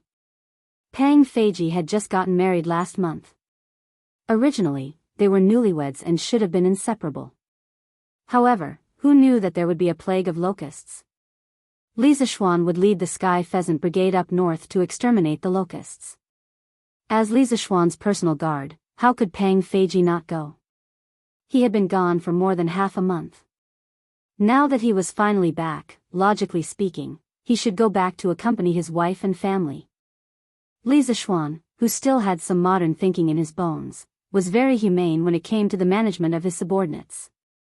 Seeing that Li Zixuan's attitude was firm, Pang Feiji finally didn't insist.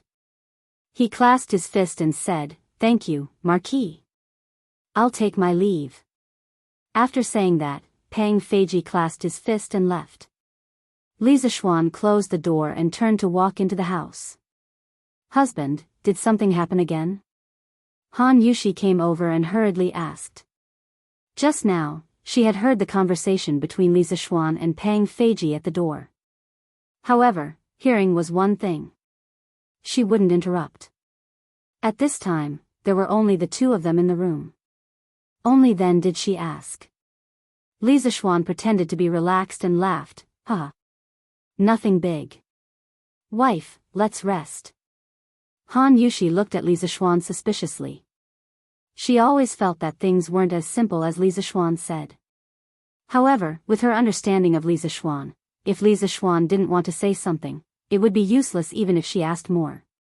Therefore, she could only suppress the doubts in her heart and nodded, okay. After saying that, she turned to tidy up the bed. At this time, Li Zixuan secretly sighed. Naturally, things weren't as simple as he said.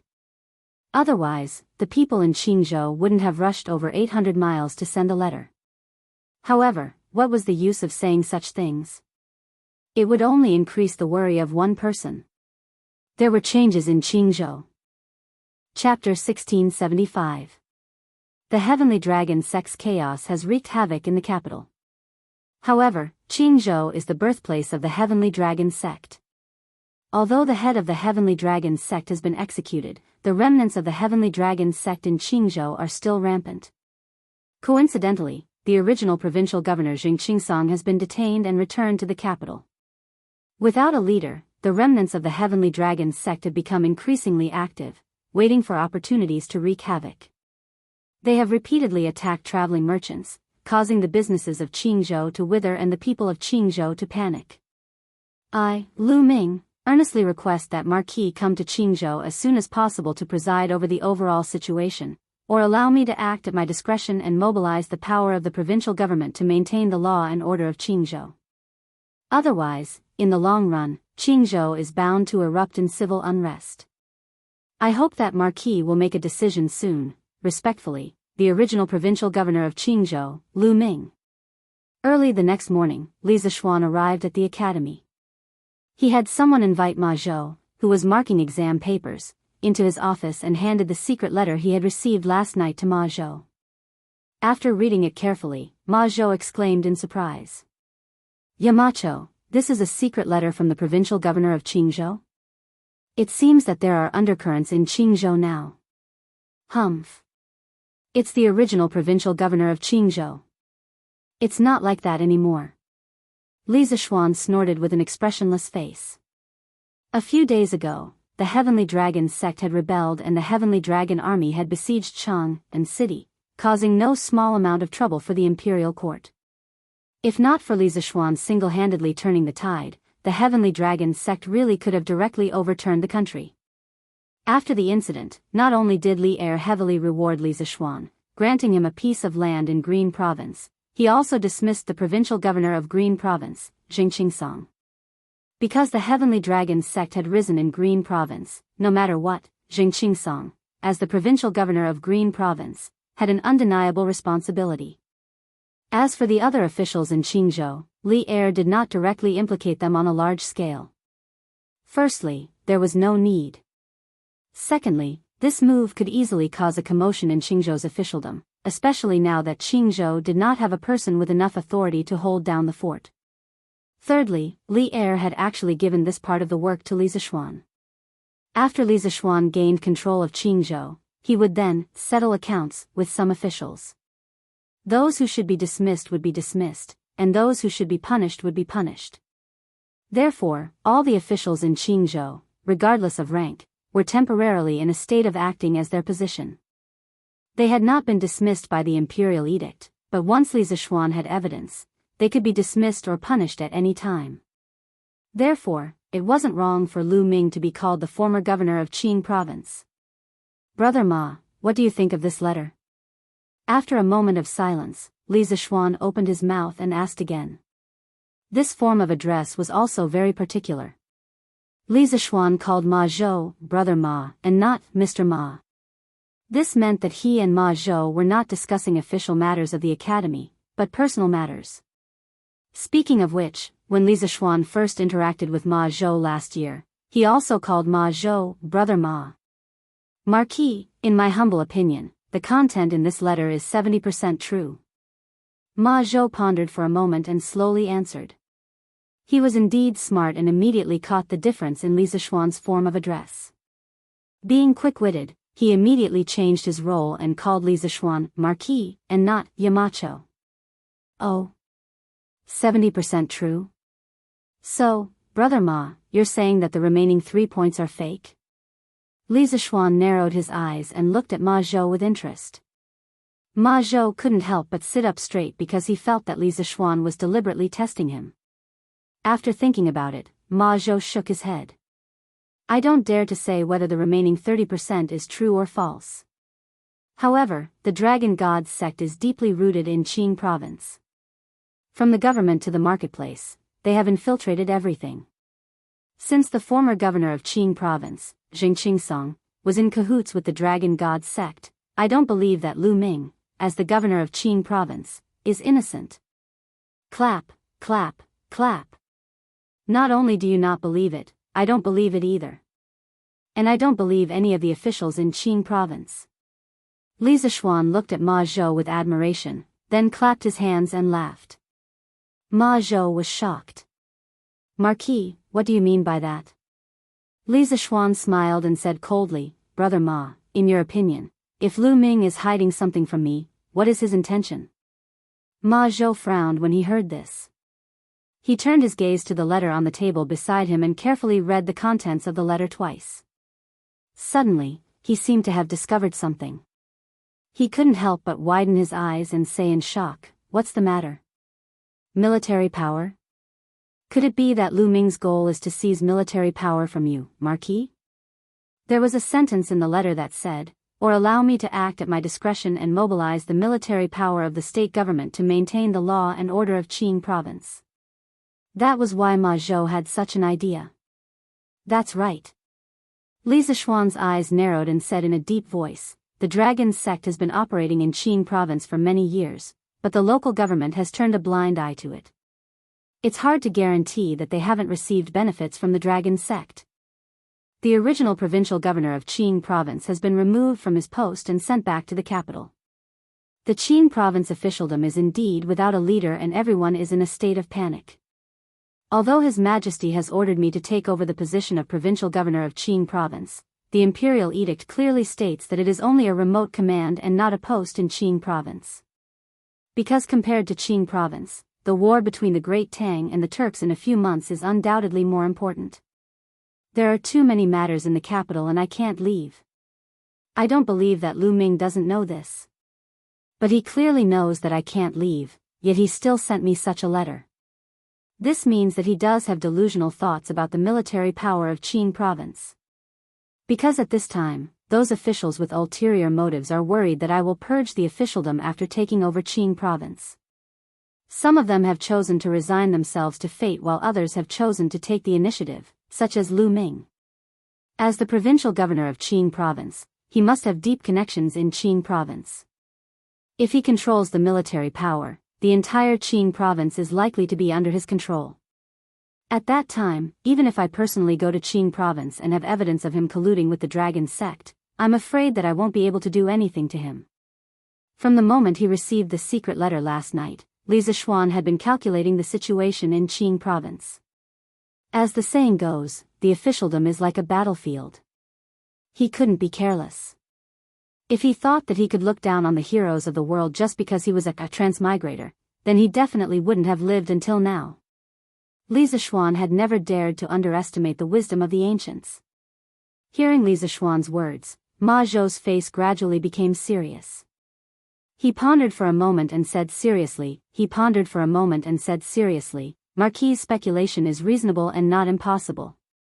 Moreover, according to what the Marquis had said, the matter of the remnants of the heavenly dragon sect repeatedly attacking the merchants mentioned in Lu Ming's letter was either false, or he could have arranged it to create chaos in order to steal military power. From this, it seems that Qing province is indeed extremely dangerous. However, His Majesty has entrusted Marquis with an important task. At such a critical time, Marquis simply doesn't have time to go to Qing province. What should we do? At this point, Ma Zhou's expression became awkward. This matter made him feel that it was a thorny problem. Li Zixuan looked at Ma Zhou and asked seriously, Brother Ma, do you still remember your dream? Chapter 1676. Ma Zhou used to be a teaching assistant in Buzhou, but he was reprimanded by the provincial governor of Buzhou because of his drunkenness.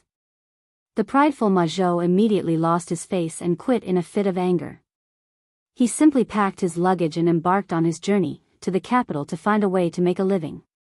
When Ma Zhou first arrived in Chang'an, it could be said that he was in the dark. Seeing that he was about to run out of money and unable to find a way to make a living, a cultured person like him would have to beg for food. Who knew that coincidentally, Datong Daily's editorial department was recruiting scholars to write news articles? Ma Zhou, a fine steed, met his first talent scout in his life. The articles he wrote in Datong Daily often caused a sensation in the literary circle. Soon, he became the chief manager of Datong Daily's editorial department and attracted the attention of Li Er. Li Er was very appreciative of Ma Zhou's strategies for governing the country in the Tang Daily. He believed that Ma Zhou had the talent to stabilize the country. Li Er had once wanted to poach Ma Zhou from Li Zixuan, and Ma Zhou was about to fly up the branch and become a phoenix, becoming a courtier in one step. However, Ma Zhou did not accept Li Er's olive branch in the end, because he felt that if he stayed in the editorial department of the Tang Daily, he would be able to realize one of his dreams, a great dream to let all the scholars in the world be able to read books and let all the people in the world be able to read. Later, with Li Zixuan's improvement of papermaking, the introduction of movable type printing, and the compilation of a Datong dictionary, the price of books that were originally incomparably expensive in Datong's market finally dropped. Those scholars who came from poor families could finally afford to buy books. Moreover, with the Datong dictionary, even if ordinary people did not have the money to pay for their tuition or find a teacher, they could still rely on the Hanyu Pinyin logo in the Datong dictionary to recognize most of the words. It could be said that when the Datong dictionary was published in June or July last year, Ma Zhou's dream was actually almost fulfilled. At that time, he could actually leave Datong Daily's editorial department and pursue the official career that all scholars dreamed of. However, after the release of the Datong dictionary, what followed was the official establishment of Yanhuang College. Under Li Zixuan's sincere invitation, Ma Zhou unexpectedly became a teacher of Yanhuang College. He was also the subject leader of the classics department of the college and was in charge of the teaching of the classics in the college. He was in charge of the teaching of the classics in the college for nearly a year. In the past year, Ma Zhou witnessed with his own eyes how engineering was disdained at the beginning to be accepted and worshipped by more and more people. Of course, Ma Zhou also experienced how Yanhuang College's position in Datong rose step by step. Being in such a wise and glorious college, experiencing the simple and pure teacher-student relationship, Ma Zhou had gradually forgotten that before he came to Chang'an City, he was actually like countless other scholars who dreamed of being in the imperial court, being recognized by the emperor, and thus becoming successful and famous. Unknowingly, Ma Zhou's dream in his heart had already become the Yanhuang College's motto: build a heart for heaven and earth, build a life for the people, inherit the lost knowledge for the past sages, and create peace for all ages.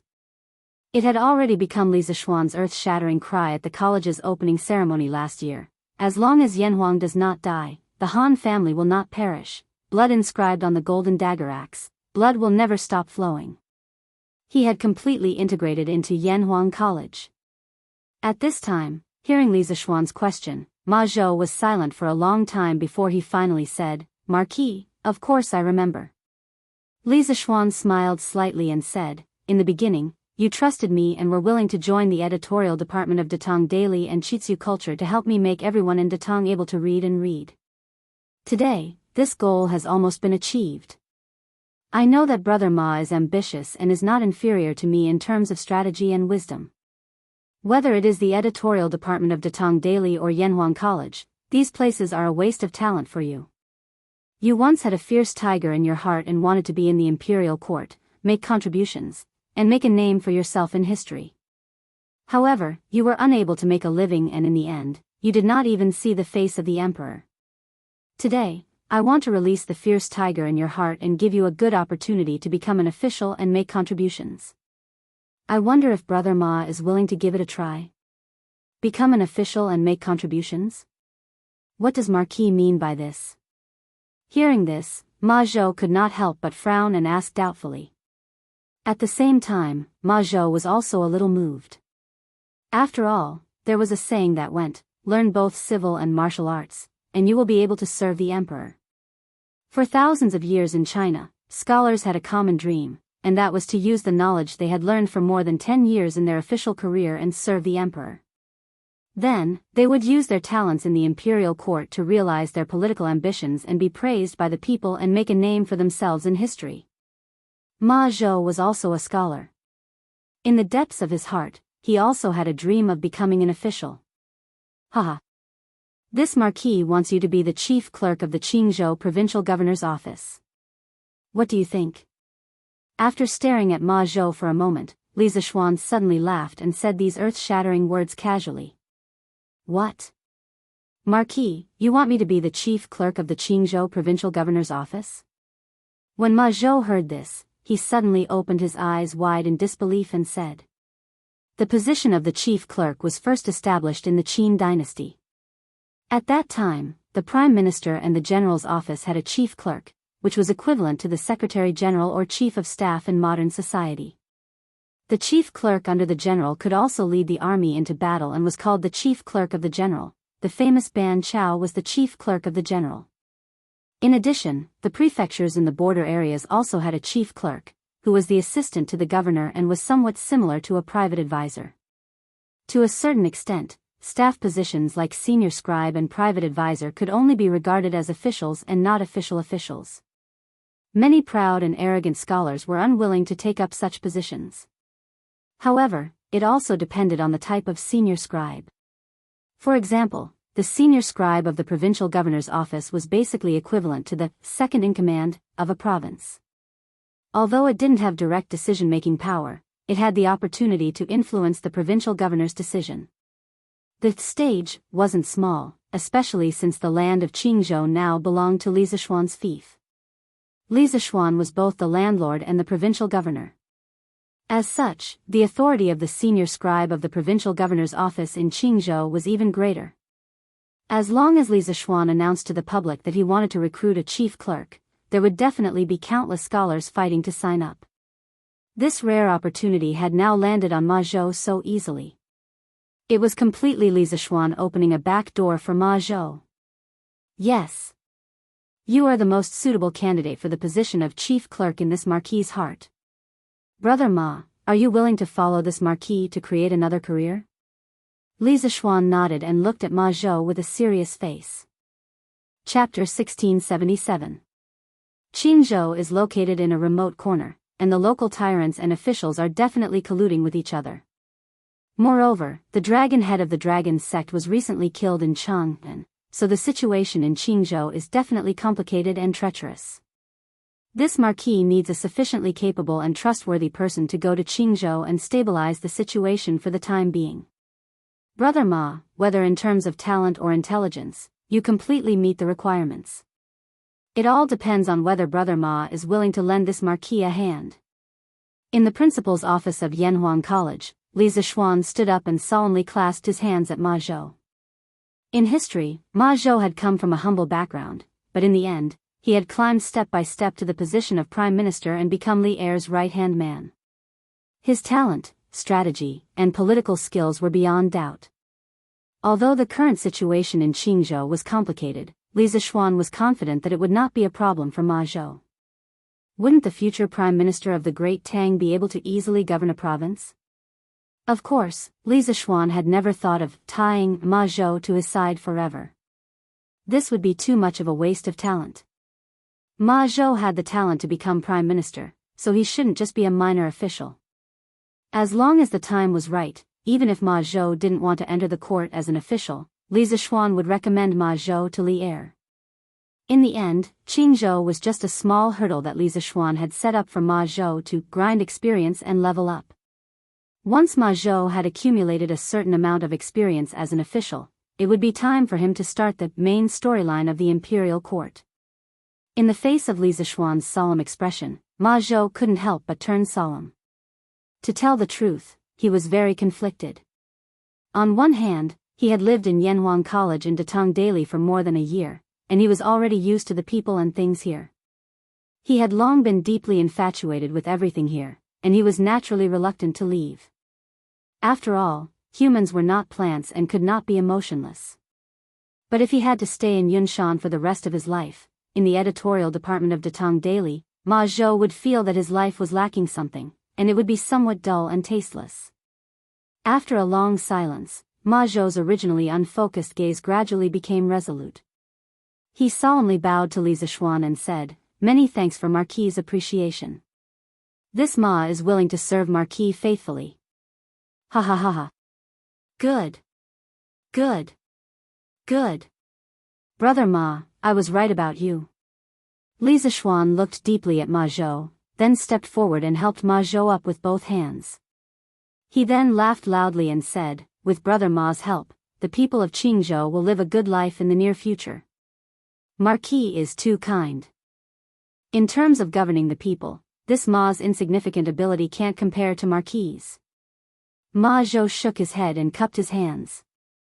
This was not a deliberate compliment to Li Zishuan, but a fact. Back then, the Han family manor and Plum village were the same as the other villages. The people didn't know what to eat, and it was estimated that they wouldn't be able to eat meat for a whole year. But in just over a year, the Han family manor and Plum village had become one of the wealthiest villages around Chang'an. Not only did the villagers live better, but their food and clothing were also several times better than before. Almost every family had saved up a lot of money. Anyone with a discerning eye would know who the credit was. So Li Zishuan's ability to revitalize the people's lives was something that even Ma Zhou couldn't help but admire. Haha. Let's stop flattering each other and get back to the main topic. The situation in Qingzhou is urgent. This marquis will personally write a letter of appointment after returning home in the afternoon, officially appointing Brother Ma as the chief steward of the Qingzhou provincial governor's office. Chief Steward Ma, after you pack up and prepare, immediately set off for Qingzhou. Li Zishuan first smiled, then looked at Ma Zhou seriously. The chief steward Ma was only a subordinate of the provincial governor, so the appointment of the chief steward Ma didn't need to be reported to the imperial court, nor did it need Li Zishuan's approval. Li Zishuan alone could make the decision. Hearing the words, Chief Steward Ma, from Li Zishuan's mouth, Ma Zhou couldn't help but feel a little emotional. The poor kid who came to Cheng, and alone from Bo province and had nothing, was now the chief steward of the provincial governor's office. This made Ma Zhou feel a little dreamy and unreal. Of course there's no problem on my side. But after I leave, what about the Academy's economics department and the Datong Daily's editorial department? Ma Zhou recovered from his absent-mindedness and frowned as he asked hesitantly. Li Zixuan thought for a while and said, "This is easy.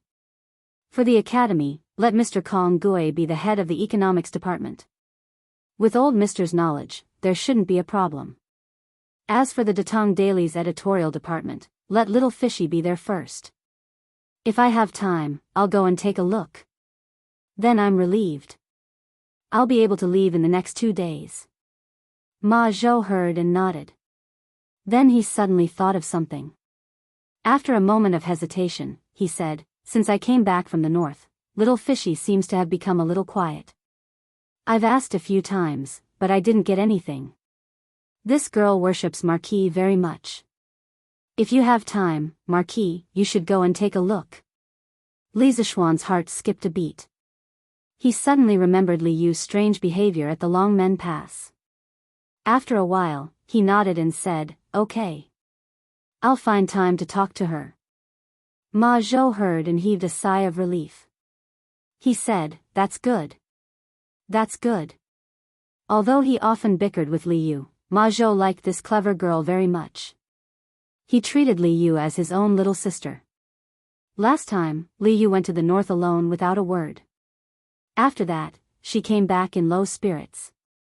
Naturally, Ma Zhou saw all of this. However, there were some things that Li Yu didn't want to tell him. He couldn't do anything about it. Also, Officer Ma, you should pay more attention to your safety when you go to Qingzhou. Li Zixuan thought for a moment, then added, "When you go to Qing province, I'll send a few guards to go with you. When you get there, you'll be able to mobilize all the provincial troops within Qing province with my warrant and the tiger tally. Since Lu Ming wrote to me to ask for military authority, it means that the provincial troops in Qingzhou are not completely under his control. This is our chance. Of course, just in case, Officer Ma, you should bring a telegraph machine to Qingzhou. If there are any changes in the situation, send a telegraph to me at any time." Ma Zhou's trip to Qingzhou was, of course, dangerous. After all, he was going there to replace the position of Lu Ming, the provincial governor of Qingzhou. Li Zixuan and Lu Ming were direct enemies. Lu Ming had been an official in Qingzhou for many years and definitely had a lot of connections. If he was driven to desperation, he might really do something to Ma Zhou. Therefore, Li Zixuan had to consider everything carefully. However, it didn't mean that Ma Zhou would die. At the very least, the provincial troops in Qingzhou were still very likely to be used by Li Zixuan and Ma Zhou. After all, with the consolidation of the Tang dynasty's political power, and Li Er's series of ruthless methods since he ascended the throne, everyone knew that the current imperial court was invincible. Only death awaited those who wanted to rebel. Yozhou's Luo Yi and the Dragon sect were examples. Lu Ming was just a minor provincial governor. It was impossible for him to completely control all the provincial troops in Qingzhou during the period when the provincial governor Jing Qingsong was captured. As long as he could control the military power as soon as possible, Ma Zhou's safety in Qingzhou would be guaranteed. The rest was to slowly stabilize the political situation and eliminate the dregs and scum in Qingzhou's officialdom. Ma Zhou was greatly touched by these words. He couldn't help but cup his hands and say, "Thank you for your trust, Marquis. I will do my best and not disappoint Marquis's high expectations." To completely hand over the military power of a province to one person, this trust couldn't be said to be small. Li Zixuan smiled and said, "This Marquis previously said that this Marquis doesn't trust any of the officials in Qingzhou, but Brother Ma, this Marquis has complete and unreserved trust in you. Go ahead and do it.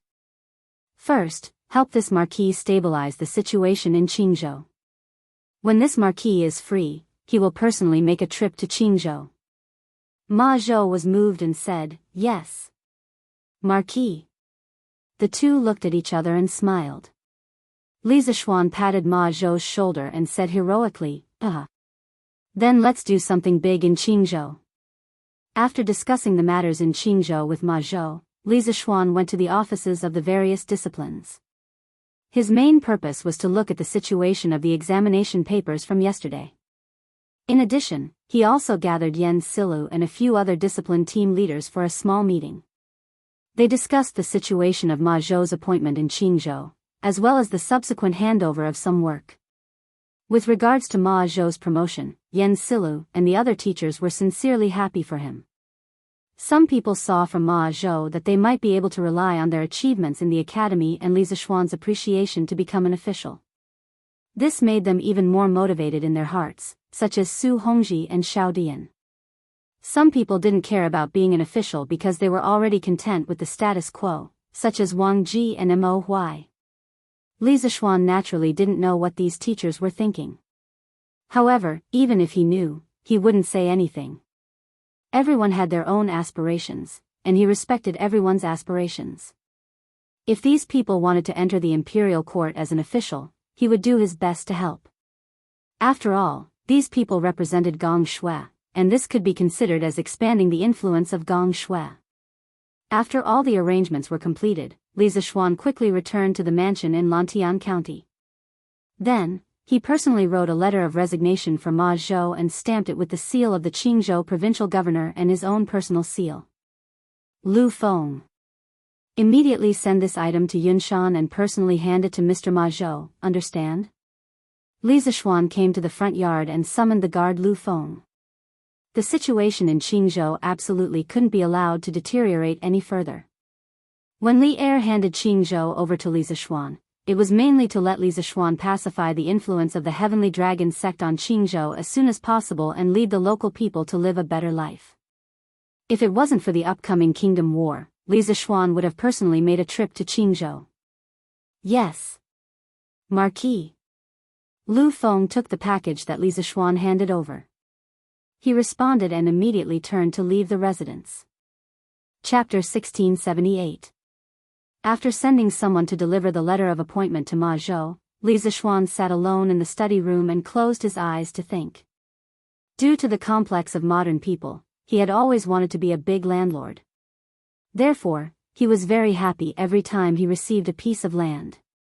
Moreover, he would very seriously manage his land, such as the Han village, Plum village, Liujia village, and so on. When he saw that the people in his land had enough food and clothing and lived in peace and contentment, Li Zixuan's heart was filled with a sense of accomplishment. However, Li Zixuan had thrown such a big mess in Qingzhou to him. Not only did this not give Li Zixuan any sense of accomplishment, but it also made him feel unusually tired. After all, there were too many problems that had to be considered when governing a state, let alone a poor and remote place like Qing State. Li Zixuan did not major in management in university. It was normal for him to feel uncomfortable when he suddenly received such a big mess. However, it was fortunate that he had Ma Zhou, the future Prime Minister of Tang Empire, to help him. Otherwise, he was afraid that he would not have any countermeasures to deal with the emergency situation in Qingzhou. Marquis, there is a letter from Qizhou. Please take a look. While he was deep in thought, Pang Feiji's voice suddenly came from outside the door. Li Zixuan immediately came back to his senses. His heart moved, and he said in a deep voice, "Come in." Yes. With a creak, Pang Feiji pushed open the door from the outside and entered. Then, he carefully closed the door. After everything was done, Pang Feiji held a lacquered envelope with both hands. He quickly walked to Li Zixuan and said, "Marquis, this is a letter from the Qizhou Provincial Governor's Office." Qizhou Provincial Governor's Office? Wang Renbiao. Let me take a look. Li Zixuan stared blankly for a moment before hastily replying. Although Wang Renbiao was born in an aristocratic family, he did not have the bad habit of being unruly and unruly. He got along very well with Li Zixuan. Moreover, in the battle at Longmen Pass not long ago, if Wang Renbiao had not taken the risk of being impeached and recruited elite soldiers without authorization to come to the rescue, Longmen Pass might have fallen, and Li Zixuan, who was heavily injured at that time, might have died under the hooves of the Turkic wolf cavalry. This was a life-saving grace.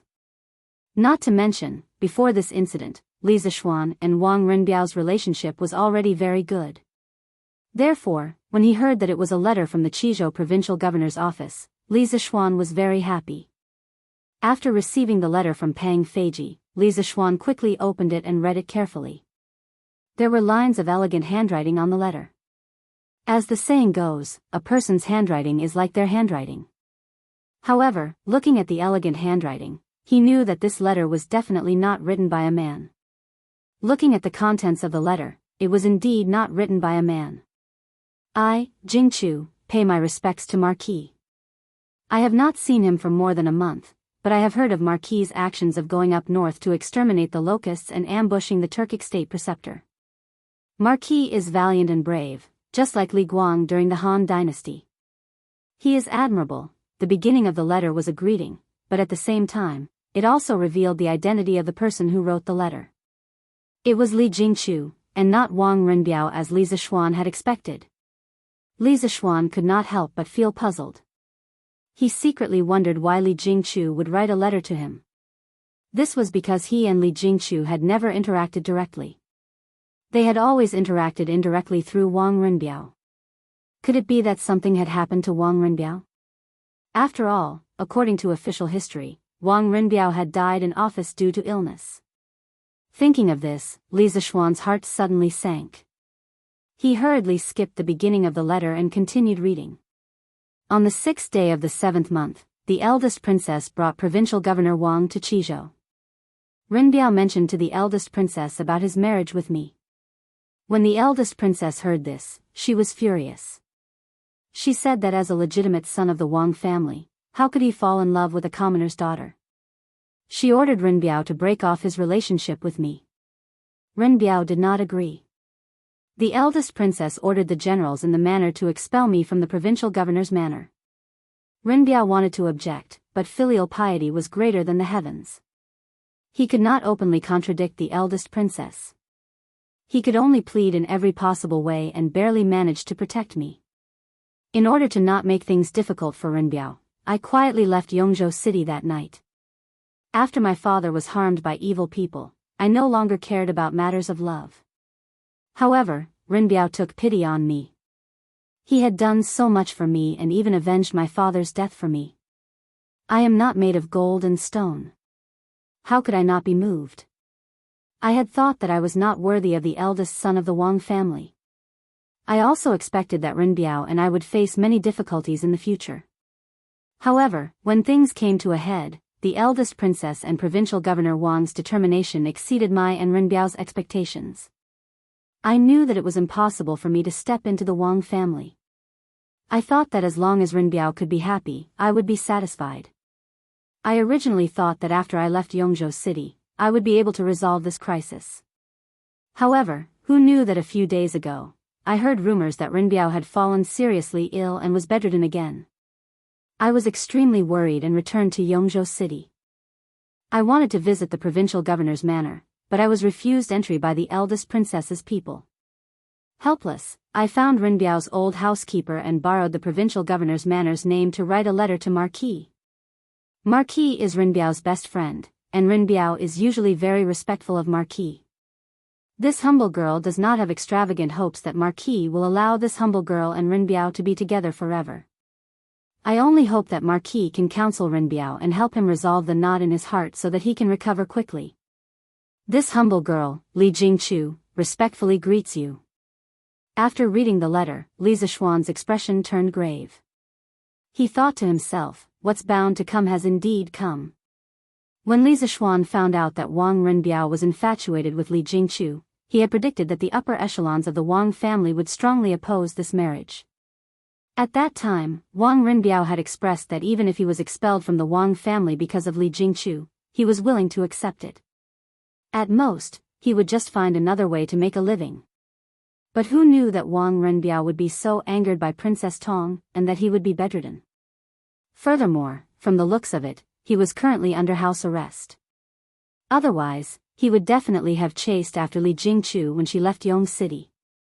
In addition, at Longmen Pass, Leng Yuyao, who had accompanied Wang Renbiao, had secretly mentioned to Li Zixuan that the elders of the Wang family already knew about the matter between Wang Rinbiao and Li Jingchu. At that time, Li Zixuan did not take it to heart. In his opinion, Wang Yu was the head of the Wang family. No matter how vicious a tiger was, it would not harm its own child. At most, it would take away some of the political resources that the Wang family had invested in Wang Rinbiao, so that Wang Rinbiao would not be able to continue his smooth-sailing career in the government. But who would have thought that these two elders would want to torture their own son to death? In the end, he had overestimated the importance of kinship in the aristocratic families and underestimated the coldness of those people. You leave first. I'll write a reply. Call Xiao Xian to grind the ink. After a long silence, Li Zixuan raised his head and ordered. Yes. Marquis. Pang Feiji bowed and accepted the order. Just as he walked out, the door to the study was pushed open with a creak. It was Han Yushi, who had walked in with a cup of tea. Husband, this concubine just heard that you wanted to write a letter. How about I grind the ink for you? Chapter 1679. Wife, you're here. In the study of the Marquis's mansion. Li Zixuan forced a smile and greeted Han Yushi when he saw her push open the door and enter. I heard that you went into the study after returning and didn't come out for a long time, so I made a pot of tea and brought it over to quench your thirst. Han Yushi placed the tray with the teacup on the table beside Li Zixuan. Then, she saw that Li Zixuan seemed to have something on his mind, so she asked tentatively, Husband, did something happen? Li Zixuan shook his head and sighed. Ai. Yes. A pair of ill-fated mandarin ducks. Since you're here, please help your husband grind the ink. Ill-fated mandarin ducks. Yes. Husband. Han Yushi didn't understand, but she saw that Li Zixuan didn't seem to think much about it, so she didn't ask further. Instead, she came to the table and began to grind the ink for Li Zixuan. In fact, although Li Zixuan knew how to write with a brush, he didn't use a brush to write. After all, he wasn't used to it. Of course, the most important thing was that the workshop at Chitsu Pavilion had already made pencils and promoted their use in the academy. With such a convenient writing tool like a pencil, why would he use a brush? Wouldn't he be suffering? But this time, Li Zixuan had a reason to use a brush. Because he wasn't writing to Wang Rinbiao, but to Wang Yu and Princess Tongmen. Writing with a brush looked more formal than writing with a pencil. This matter concerned his good brother's lifetime happiness, so Li Zixuan didn't dare to be careless. Wife, you're here. In the study of the Marquis's mansion. Seeing Han Yushi push open the door and enter, Li Zixuan forced a smile and greeted her. This concubine heard that husband went into the study after returning home and didn't come out for a long time, so this concubine brewed a pot of tea and brought it over to quench your thirst. Han Yushi placed the tray with the teacups on the table beside Li Zixuan. Then, she saw that Li Zixuan seemed to have something on his mind, so she asked tentatively, Husband, did something happen? Li Zixuan shook his head and sighed, Sigh. That's right. A pair of ill-fated mandarin ducks. Since my wife is here, help your husband grind the ink. Unfortunate couple. Yes. Husband. Han Yushi was naturally puzzled when she heard this, but she saw that Li Zixuan did not seem to think too much about it, so she did not get to the bottom of it. Instead, she came to the side of the desk and began to grind the ink for Li Zixuan. In fact, although Li Zixuan knew how to write with a brush, he had long stopped writing with a brush. After all, he was not used to it. Of course, the most important thing was that the workshop of Chitsu Pavilion had long made pencils and promoted their use in the academy. With such a convenient writing tool like a pencil, why would he use a brush? Wouldn't it be torture? However, this time, Li Zixuan had a reason to use a brush. Because he was not writing to Wang Rinbiao, but to Wang Yu and Princess Tongmen. Writing with a brush looked more formal than writing with a pencil. This matter concerned his good brother's lifetime happiness, so Li Zixuan did not dare to be careless. Wife, you're here. In the study of the Marquis's mansion. Seeing Han Yushi push open the door and enter, Li Zixuan forced a smile and greeted her. I heard that you went into your study after returning home and did not come out for a long time. So, I made a pot of tea and brought it over to quench your thirst. Han Yushi placed the tray with the teacup on the table beside Li Zixuan. Then, she saw that Li Zixuan seemed to have something on his mind, so she asked tentatively, "Husband, did something happen?" Li Zixuan shook his head and sighed, "Sigh. Yes. A pair of ill-fated mandarin ducks. Since you're here, please help your husband grind the ink." Ill-fated mandarin ducks. Yes. Husband.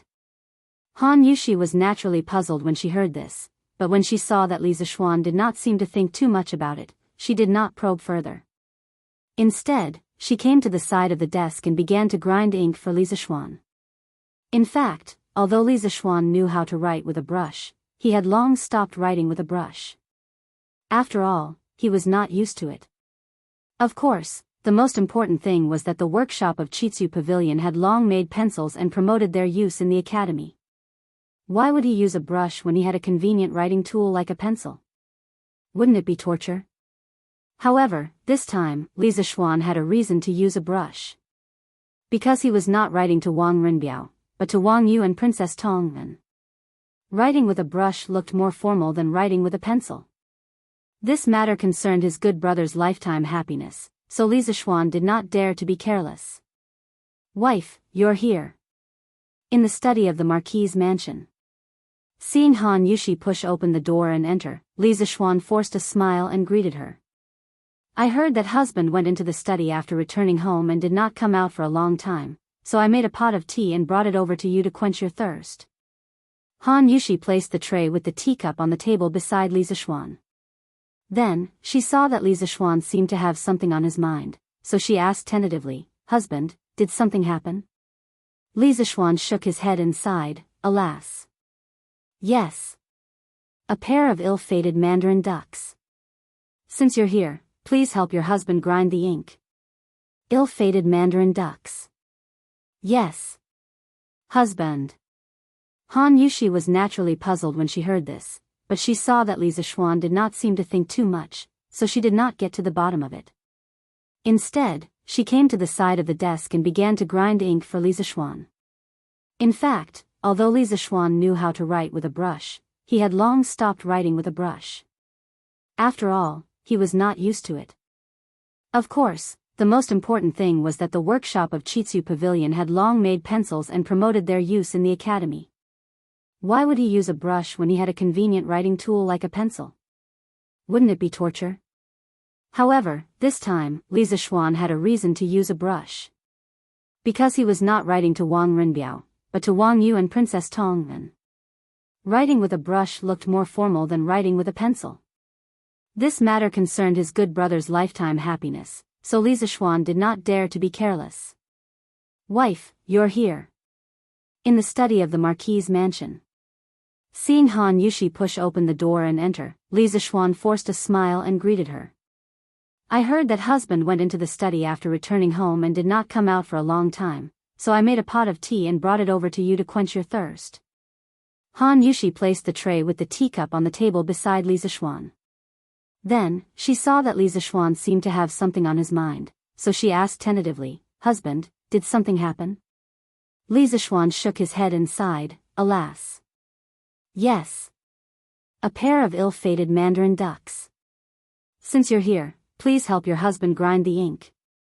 Ill-fated mandarin ducks. Yes. Husband. Han Yushi was naturally puzzled when she heard this, but she saw that Li Zixuan did not seem to think too much, so she did not get to the bottom of it. Instead, she came to the side of the desk and began to grind ink for Li Zixuan. In fact, although Li Zixuan knew how to write with a brush, he had long stopped writing with a brush. After all, he was not used to it. Of course, the most important thing was that the workshop of Chitsu Pavilion had long made pencils and promoted their use in the academy. Why would he use a brush when he had a convenient writing tool like a pencil? Wouldn't it be torture? However, this time, Li Zixuan had a reason to use a brush. Because he was not writing to Wang Rinbiao, but to Wang Yu and Princess Tongmen. Writing with a brush looked more formal than writing with a pencil. This matter concerned his good brother's lifetime happiness, so Li Zixuan did not dare to be careless. "Wife, you're here." In the study of the Marquis's mansion. Seeing Han Yushi push open the door and enter, Li Zixuan forced a smile and greeted her. "I heard that husband went into the study after returning home and did not come out for a long time, so I made a pot of tea and brought it over to you to quench your thirst." Han Yushi placed the tray with the teacup on the table beside Li Zixuan. Then, she saw that Li Zixuan seemed to have something on his mind, so she asked tentatively, "Husband, did something happen?" Li Zixuan shook his head and sighed, "Alas. Yes. A pair of ill-fated mandarin ducks. Since you're here, please help your husband grind the ink." Ill-fated mandarin ducks. Yes. Husband. Han Yushi was naturally puzzled when she heard this, but she saw that Li Zixuan did not seem to think too much, so she did not get to the bottom of it. Instead, she came to the side of the desk and began to grind ink for Li Zixuan. In fact, although Li Zixuan knew how to write with a brush, he had long stopped writing with a brush. After all, he was not used to it. Of course, the most important thing was that the workshop of Chitsu Pavilion had long made pencils and promoted their use in the academy. Why would he use a brush when he had a convenient writing tool like a pencil? Wouldn't it be torture? However, this time, Li Zixuan had a reason to use a brush. Because he was not writing to Wang Rinbiao, but to Wang Yu and Princess Tongren. Writing with a brush looked more formal than writing with a pencil. This matter concerned his good brother's lifetime happiness, so Li Zixuan did not dare to be careless. "Wife, you're here." In the study of the Marquis's mansion. Seeing Han Yushi push open the door and enter, Li Zixuan forced a smile and greeted her. "I heard that husband went into the study after returning home and did not come out for a long time, so I made a pot of tea and brought it over to you to quench your thirst." Han Yushi placed the tray with the teacup on the table beside Li Zixuan. Then, she saw that Li Zixuan seemed to have something on his mind, so she asked tentatively, "Husband, did something happen?" Li Zixuan shook his head and sighed, "Alas. Yes. A pair of ill-fated mandarin ducks. Since you're here, please help your husband grind the ink." Ill-fated mandarin ducks. Yes. Husband. Han Yushi was naturally puzzled when she heard this, but she saw that Li Zixuan did not seem to think too much, so she did not get to the bottom of it. Instead, she came to the side of the desk and began to grind ink for Li Zixuan. In fact, although Li Zixuan knew how to write with a brush, he had long stopped writing with a brush. After all, he was not used to it.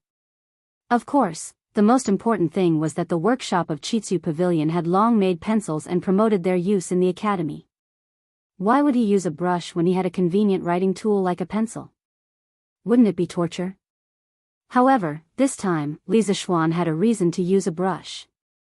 Because he was not writing to Wang Rinbiao, but to Wang Yu and Princess Tongren. Writing with a brush looked more formal than writing with a pencil.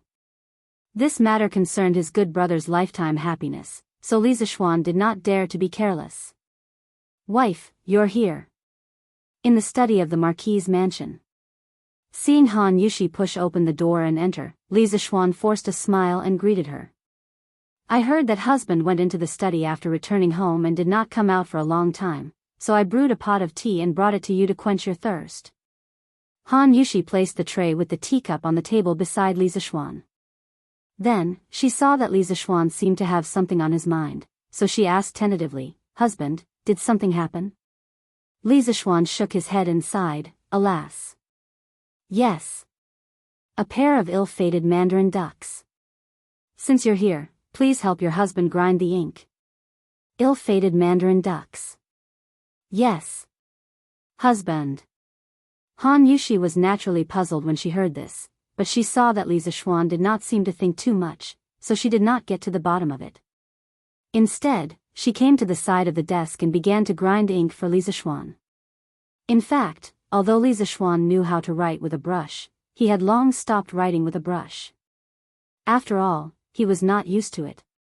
Of course, the most important thing was that the workshop of Chitsu Pavilion had long made pencils and promoted their use in the academy. Why would he use a brush when he had a convenient writing tool like a pencil? Wouldn't it be torture? However, this time, Li Zixuan had a reason to use a brush. Because he was not writing to Wang Renbiao, but to Wang Yu and Princess Tongmen. Writing with a brush looked more formal than writing with a pencil. This matter concerned his good brother's lifetime happiness, so Li Zixuan did not dare to be careless. Wife, you're here. In the study of the Marquis's mansion. Seeing Han Yushi push open the door and enter, Li Zixuan forced a smile and greeted her. I heard that husband went into the study after returning home and did not come out for a long time, so I made a pot of tea and brought it over to you to quench your thirst. Han Yushi placed the tray with the teacup on the table beside Li Zixuan. Then, she saw that Li Zixuan seemed to have something on his mind, so she asked tentatively, Husband, did something happen? Li Zixuan shook his head and sighed, alas. Yes. A pair of ill-fated mandarin ducks. Since you're here, please help your husband grind the ink. Ill-fated mandarin ducks. Yes. Husband. Han Yushi was naturally puzzled when she heard this, but when she saw that Li Zixuan did not seem to think too much about it, she did not probe further. Instead, she came to the side of the desk and began to grind ink for Li Zixuan. In fact, although Li Zixuan knew how to write with a brush, he had long stopped writing with a brush. After all, he was not used to it. Of course, the most important thing was that the workshop of Chitsu Pavilion had long made pencils and promoted their use in the academy. Why would he use a brush when he had a convenient writing tool like a pencil? Wouldn't it be torture? However, this time, Li Zixuan had a reason to use a brush. Because he was not writing to Wang Renbiao, but to Wang Yu and Princess Tongmen. Writing with a brush looked more formal than writing with a pencil. This matter concerned his good brother's lifetime happiness, so Li Zixuan did not dare to be careless. Wife, you're here. In the study of the Marquis's mansion. Seeing Han Yushi push open the door and enter, Li Zixuan forced a smile and greeted her. I heard that husband went into the study after returning home and did not come out for a long time, so I made a pot of tea and brought it over to you to quench your thirst. Chapter 1680. If you want to kill Li Zixuan's brother and sworn sister, then you have to be prepared to pay the corresponding price. The Wang family is no exception. As soon as these words were spoken, the atmosphere in the study suddenly became austere. At this moment, Li Zixuan had the power to move unhindered and was invincible in the world. He didn't even put the Wang clan, which was ranked at the top of the 5 families and 7 great clans, in his eyes. He was extremely arrogant. However, he did have the right to be arrogant. Back then, the prestigious Cui family of Qinghe, Cui family of Bowling, and Jing family of Xinjiang had all been directly or indirectly destroyed by him. At that time, Li Zixuan did not have the prestige, power, and status that he had today. Now, he was not only a marquis, but also the provincial governor of a province. His foundation was deeper and his strength was stronger. Of course, his destructive power was even more shocking. The Wang family valued the family's interests and could ignore Wang Renbiao's life. However, they had to consider whether they could withstand Li Zixuan's revenge after Wang Renbiao's death. This was the attitude that Li Zixuan wanted to convey to Wang Yu and Princess Tongmen. This concubine naturally understands husband's feelings, but won't this displease Provincial Governor Wang and Princess Tongmen? After all, there are many words in this letter that seem a little. After a moment of shock, Han Yushi recovered from her shock. She smoothed the hair in front of her chest and looked at Li Zixuan with a worried expression. Seems a little arrogant, right? Li Zixuan smiled and completed Han Yushi's unfinished words. Then, he snorted and said, "Humph. This will depend on how Provincial Governor Wang and Princess Tong weigh the pros and cons. Will they continue to break up the affectionate couple and fall out with me, or will they let them go and do me a favor? Renbiao and I are as close as brothers, but I still have important matters to attend to. This is all I can do. If not, I will personally make a trip to Qizhou." After that, Li Zixuan folded the 2 pieces of paper and put them in an envelope. After he finished painting it, he shouted at the door, "Feiji, come in." With a creak, Pang Feiji, who had been waiting outside the door for a long time, hurriedly pushed the door open and entered. Li Zixuan handed over the letter and instructed, arrange for someone to deliver this letter to the Qizhou provincial governor's manor as soon as possible and personally hand it over to provincial governor Wang Yu. Yes.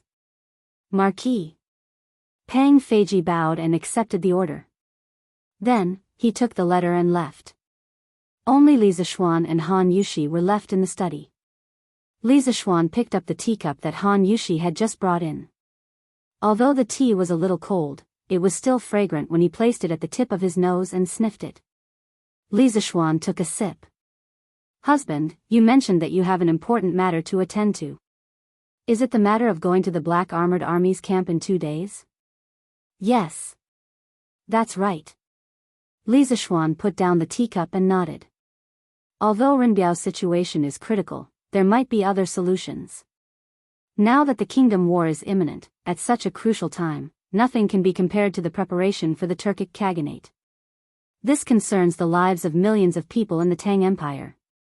We can't be careless. Hearing this, Han Yushi instantly fell silent. She understood the affairs of the country and the people of the world.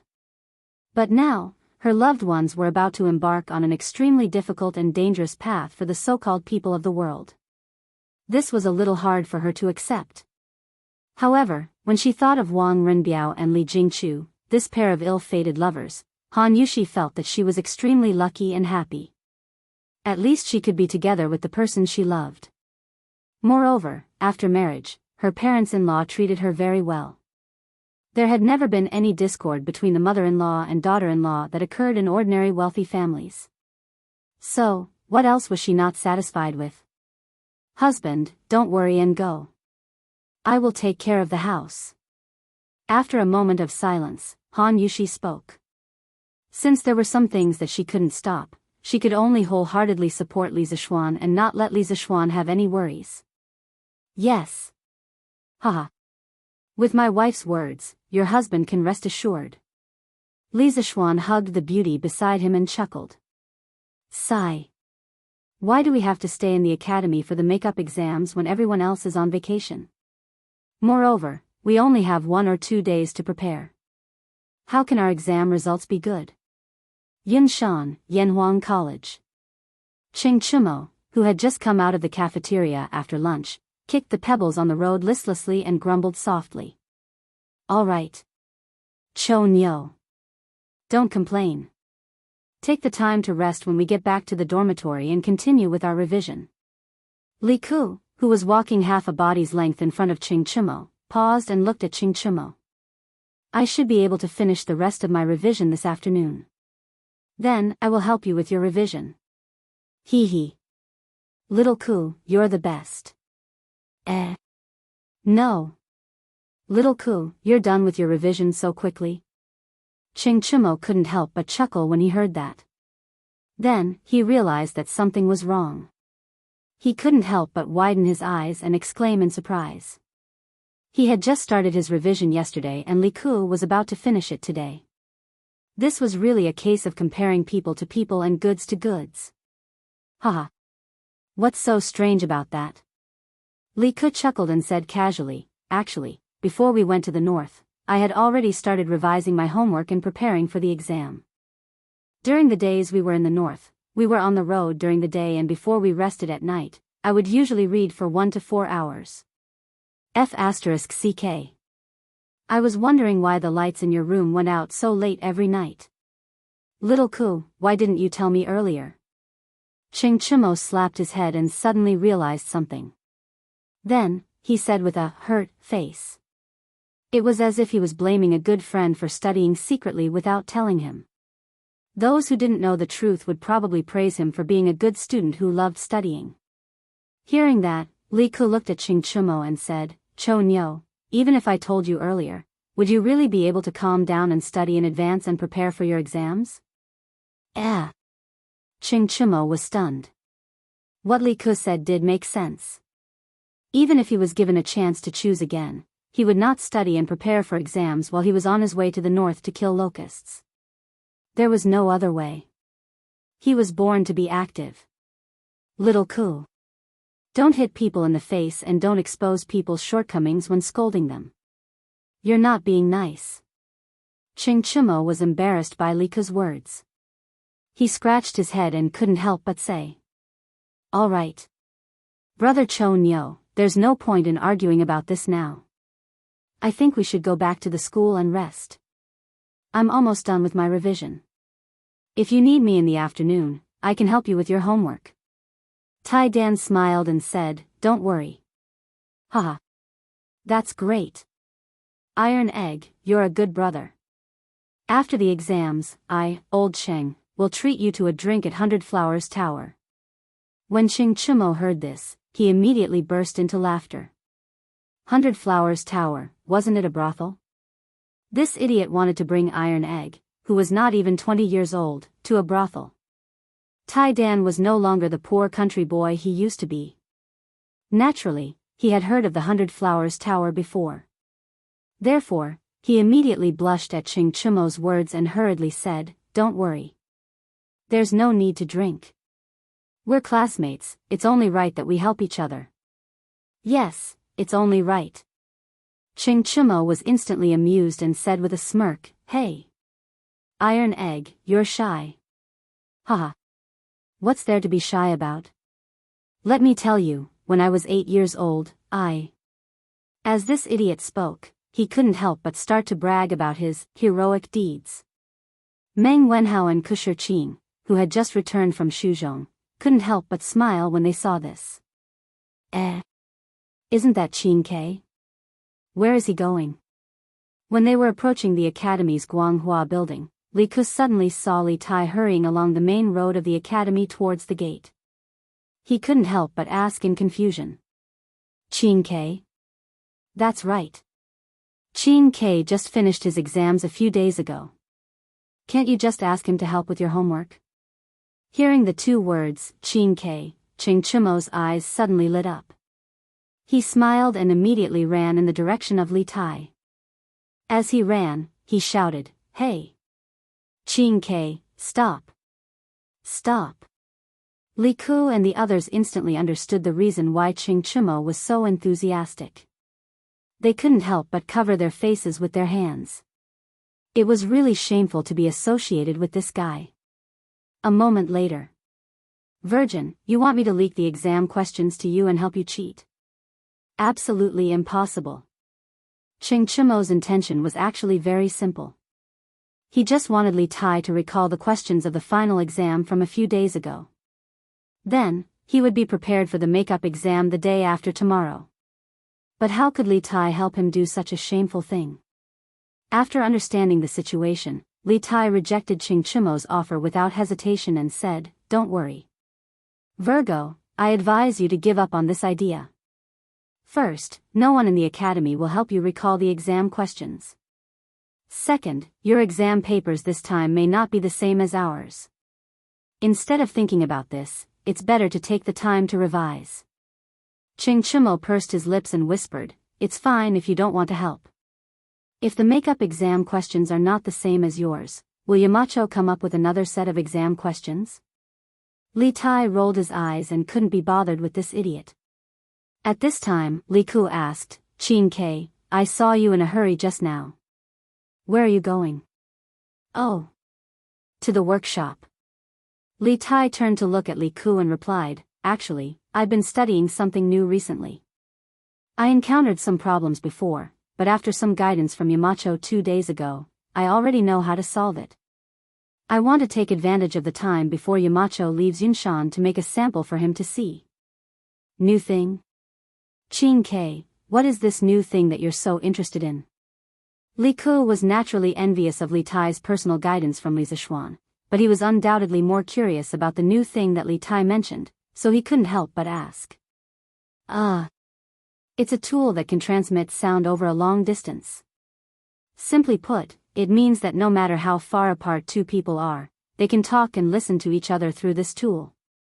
Li Tai looked around and after seeing that there was no one around, he replied.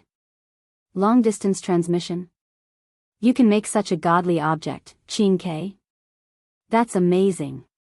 When Li Ku heard this, he couldn't help but open his eyes wide and exclaim. Not only him, but Qing Chimo, Iron Egg, Meng Wenhao, Kusher Qing, and the others all looked at Li Tai in disbelief. This was because before this, they had never even thought of building such a long-distance sound transmission tool. Cough cough.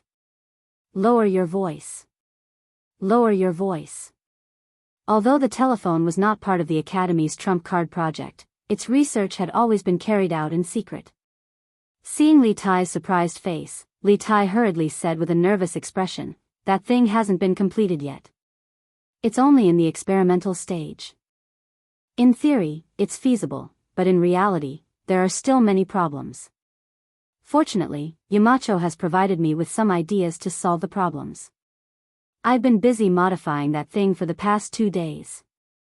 Li Ke heard this and exclaimed, "So, Qing Ke, the godly object that you mentioned just now, in theory, can really be made?"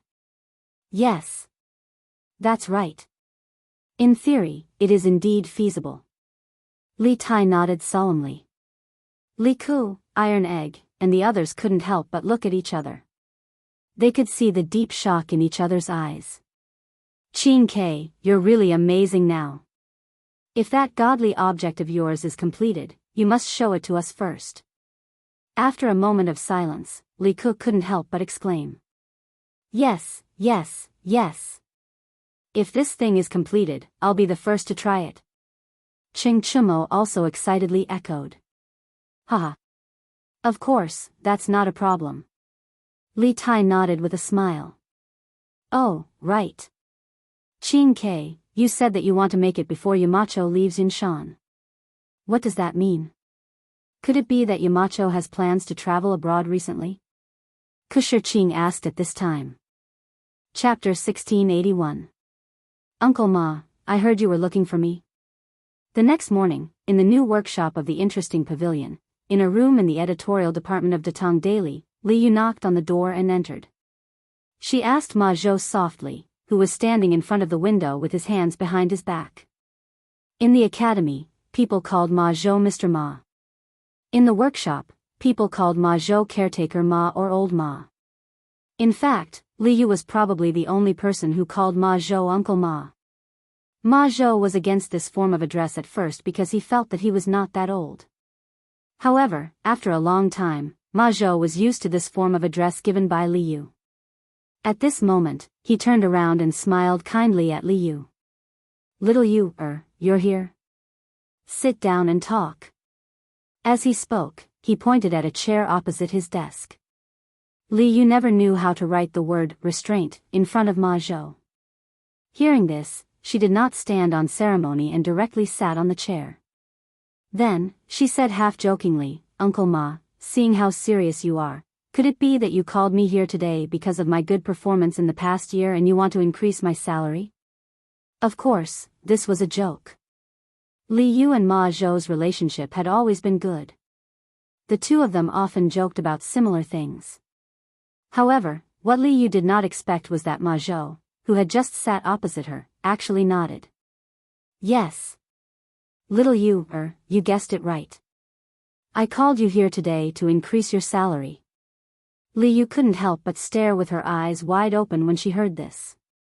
She really suspected that there was something wrong with her ears, or perhaps there was something wrong with Ma Zhou's head.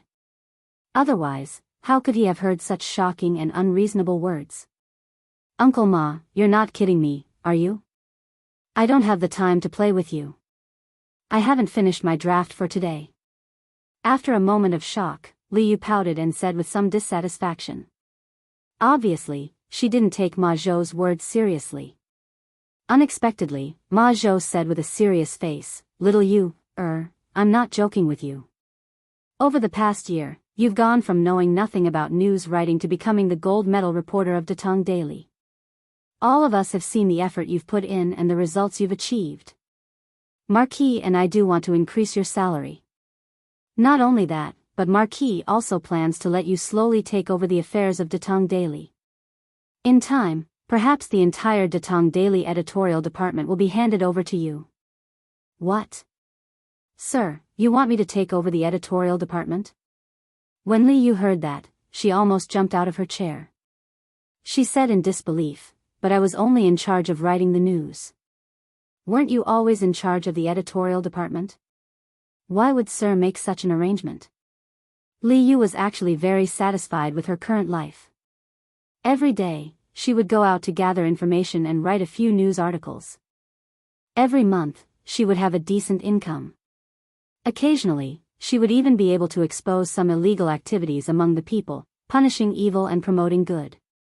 This life was really fulfilling and valuable. As for Ma Zhou's position in the editorial department of Datong Daily, Li Yu wasn't very interested. I was in charge of the editorial department before, but I'm leaving Lantian County soon. Seeing Li Yu's excited face, Ma Zhou said in a low voice. Leaving Lantian County? Why? Could it be that, sir? When Li Yu heard that, her heart skipped a beat. Her face suddenly showed a trace of worry. She subconsciously thought that Ma Zhou had done something wrong recently, so Li Zixuan wanted to remove Ma Zhou from his position in the editorial department. What kind of person was Ma Zhou? How could he not see through Li Yu's thoughts? He quickly waved his hand and said, Little Yu, don't misunderstand. I'm leaving Lantian County because I have more important things to do. Marquis is now the provincial governor of Qingzhou, but there's still a lot of work in the capital. So, Marquis appointed me as the chief secretary of Qingzhou provincial governor's residence and asked me to go to Qingzhou to take over the affairs there. This afternoon, I'm leaving. Oh. So that's the case. When Li Yu heard that, she couldn't help but let out a sigh of relief. Then, she smiled and said, Then I should congratulate Uncle Ma for being promoted. When I have time to go to Qingzhou, Uncle Ma, as a local snake, you have to treat me well. When he heard that sentence, Ma Zhou couldn't help but twitch his mouth. This girl really didn't know how to use words. He was going to be the chief secretary of Qingzhou provincial governor's residence in the future. How could he be called a local snake? But how can I manage the entire editorial department by myself? How can I have that ability? At this moment, Li Yu remembered what Ma Zhou said at the beginning and couldn't help but speak out hesitantly. Ma Zhou smiled and said, Of course, your current ability isn't enough to manage the entire editorial department. So, Marquis only asked you to slowly take over and familiarize yourself with it. Currently, the editorial department should be directly managed by Marquis. Also, don't you have Yu Shaojian and the others to help you on normal days? Datong Daily had become the official mouthpiece of the imperial court. Naturally, there was no lack of supervision from the imperial court. Last year, Li Er sent a few scholars with both ability and integrity to enter Datong Daily's editorial department to review and supervise the contents of the daily newspaper. After more than a year of interaction, the editors in the editorial department and these scholars got along very well. There wasn't any hostility and instead, they often helped each other. Oh. All right then. I'll give it a try. Li Yu thought for a while and finally nodded her head to accept this task. It wasn't that she was greedy for money. The salary she received every month was more than enough for her. It was mainly because she was grateful to Li Zixuan and Ma Zhou for taking care of her for the past year. She wanted to share the burden of Li Zixuan and Ma Zhou. Hee. If that's the case, then I'm relieved. Ma Zhou let out a sigh of relief and smiled. After a pause, he said, Little Yu, I know that you've been looking for the whereabouts of your parents. Marquis and I will do our best to help you find them. But this kind of thing can't be rushed. Maybe when the time comes, your parents will automatically appear in front of you. Don't be depressed because of this. Although Li Yu's face was full of smiles, the attentive Ma Zhou could still see a faint trace of worry between Li Yu's brows. He had always treated Li Yu as his own sister. Before he left, of course, he was still a little worried. Hearing this, Li Yu suddenly became silent. Her expression changed. In the end, she forced a smile and said, Uncle Ma, look at what you're saying. How can I be depressed? Aren't I fine right now? Oh, right, you're going to Qingzhou alone. You should be careful. I'm still waiting for you to gain a foothold there and then go to Qingzhou to play.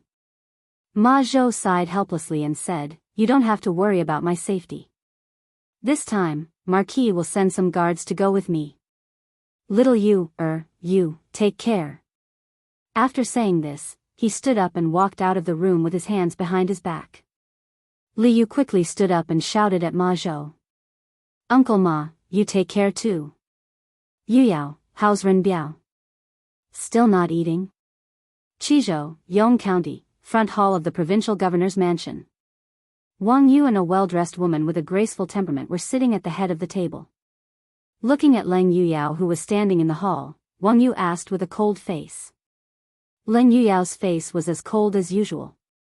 Hearing Wang Yu's question, she slightly bowed and said, Master, young master said he can't eat, Can't eat?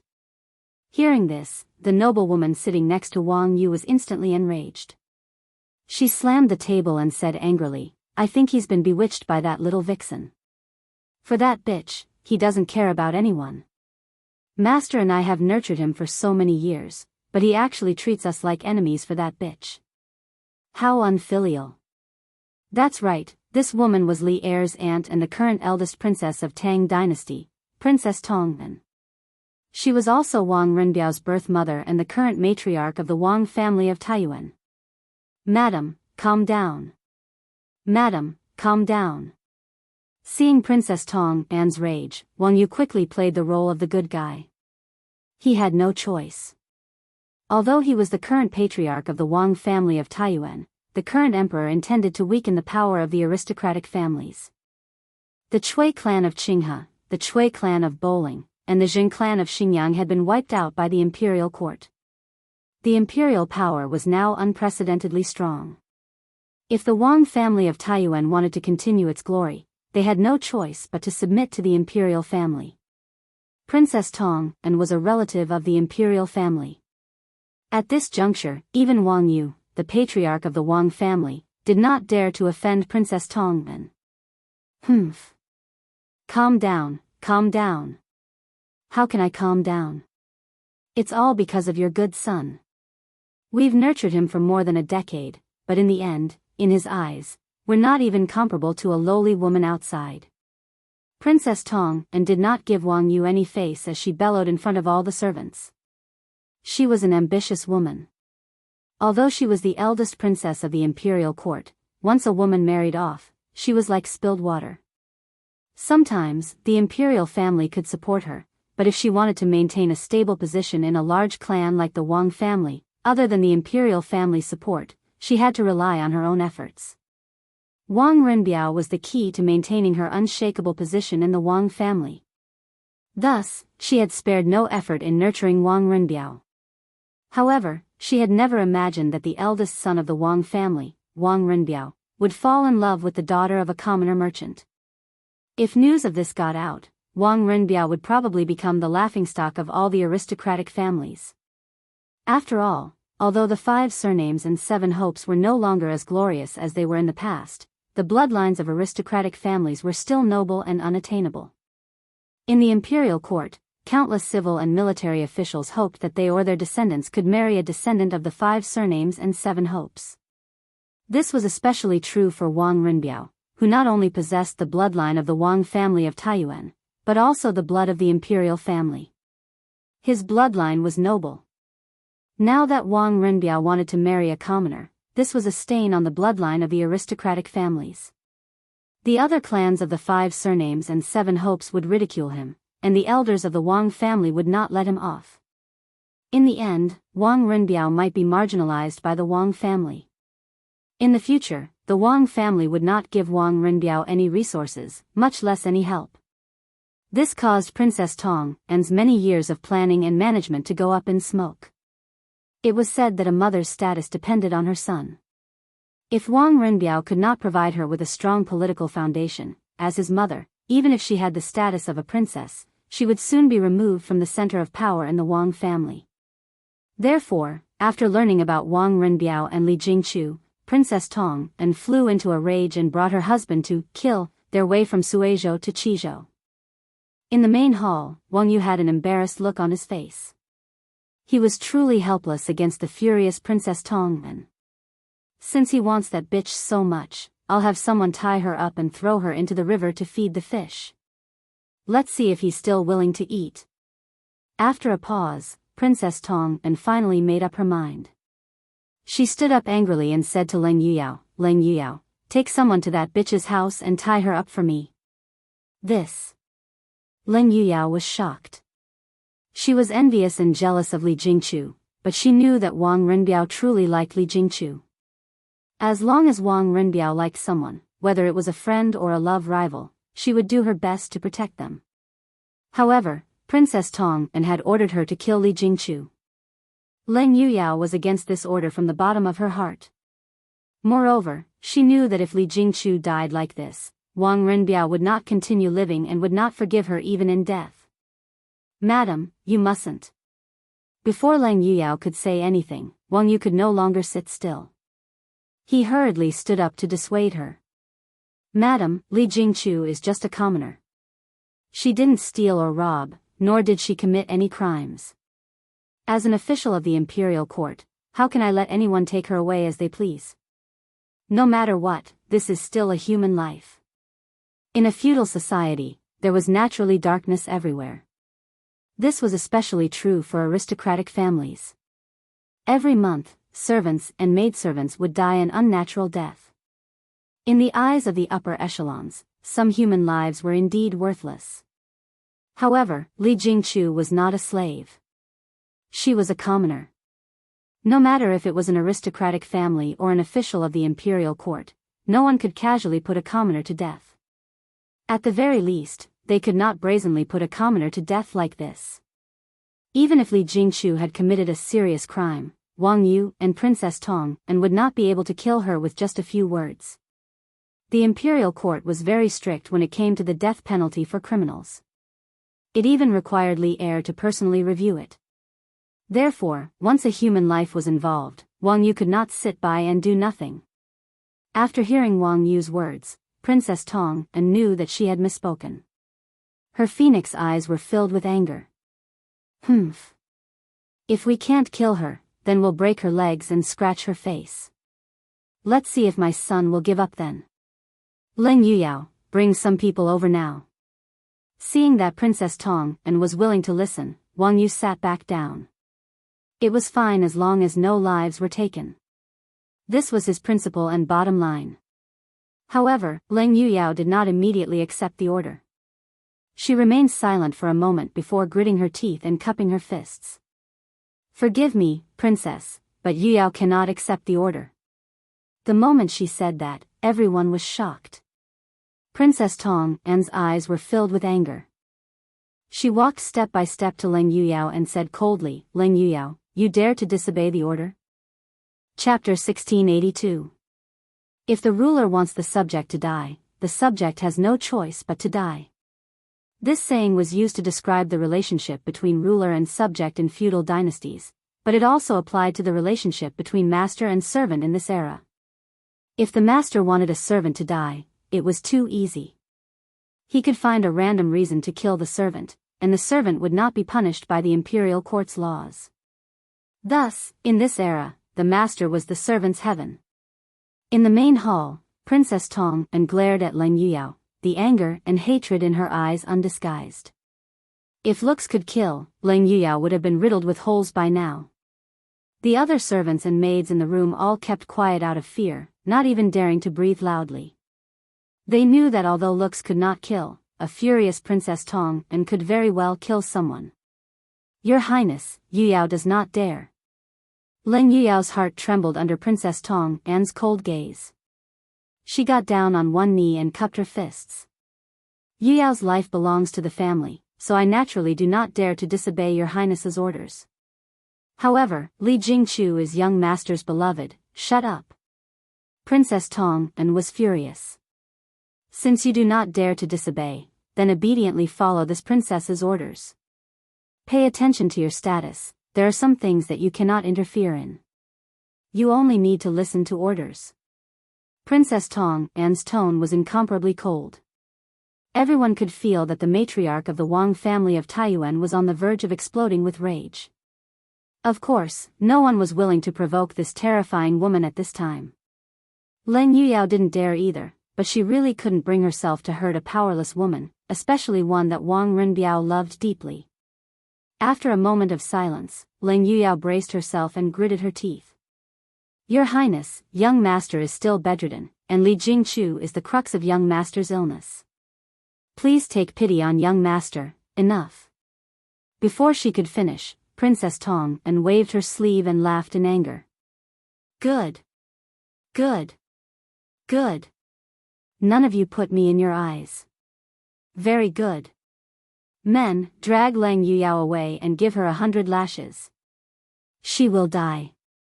Wang Yu, who was sitting at the head of the table, was shocked when he heard this. 100 lashes was absolutely a death sentence for an ordinary person. Although Lang Yuyao was a martial artist, after being lashed 100 times, even if she didn't die, she would still lose a layer of skin. More importantly, Lang Yuyao was a secret guard that had been nurtured by the Wang family for many years. Her strength was close to that of an evolved Jing master, and she could be considered one of the top secret guards of the Wang family. If she was killed just like that, it would truly be a pity. However, Princess Tong was on the verge of exploding with rage. Wang Yu did not want to provoke her at this moment. He opened his mouth and wanted to plead for mercy, but in the end, he did not say anything. At this time, 2 strong servants immediately walked in from outside the door. They bowed and replied, "Yes, Princess."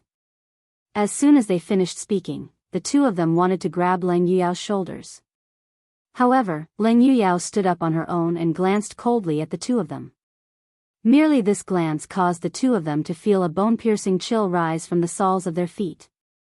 They heard Lang Yuyao say indifferently, "There's no need for you to escort me. I'll walk on my own." After saying that, she walked out of the door. How could someone as cold and arrogant as her allow another man to touch her body? Even if she was to be punished, she wanted to be punished in a dignified manner. Humph. Seeing this, Princess Tong snorted but did not say anything. She believed that after 100 lashes, Lang Yuyao would soon be dead. As a princess, why would she bother with a dead person? Princess Tong glared at Lang Yuyao's back and called out, "Fu. This old servant is here." An old man in his 50s immediately walked out from the servant standing by the side. This was the old servant that Princess Tong had brought over from Sui province. "Fu, take 2 men with you to the Li family and break that bitch's limbs and disfigure her face." Princess Tong ordered coldly. "Yes, Princess." The old servant did not have the same concerns as Lang Yuyao. He bowed and turned to leave. Cough, cough, cough. Wait. Just as the old servant turned to leave and Lang Yuyao had just walked out of the main hall, a series of coughs came from outside the door, followed by a weak and slightly hurried voice. Then came Lang Yuyao's surprised and worried voice. "Young master. Why are you here?" Cough, cough. "I would have regretted it for the rest of my life if I didn't come."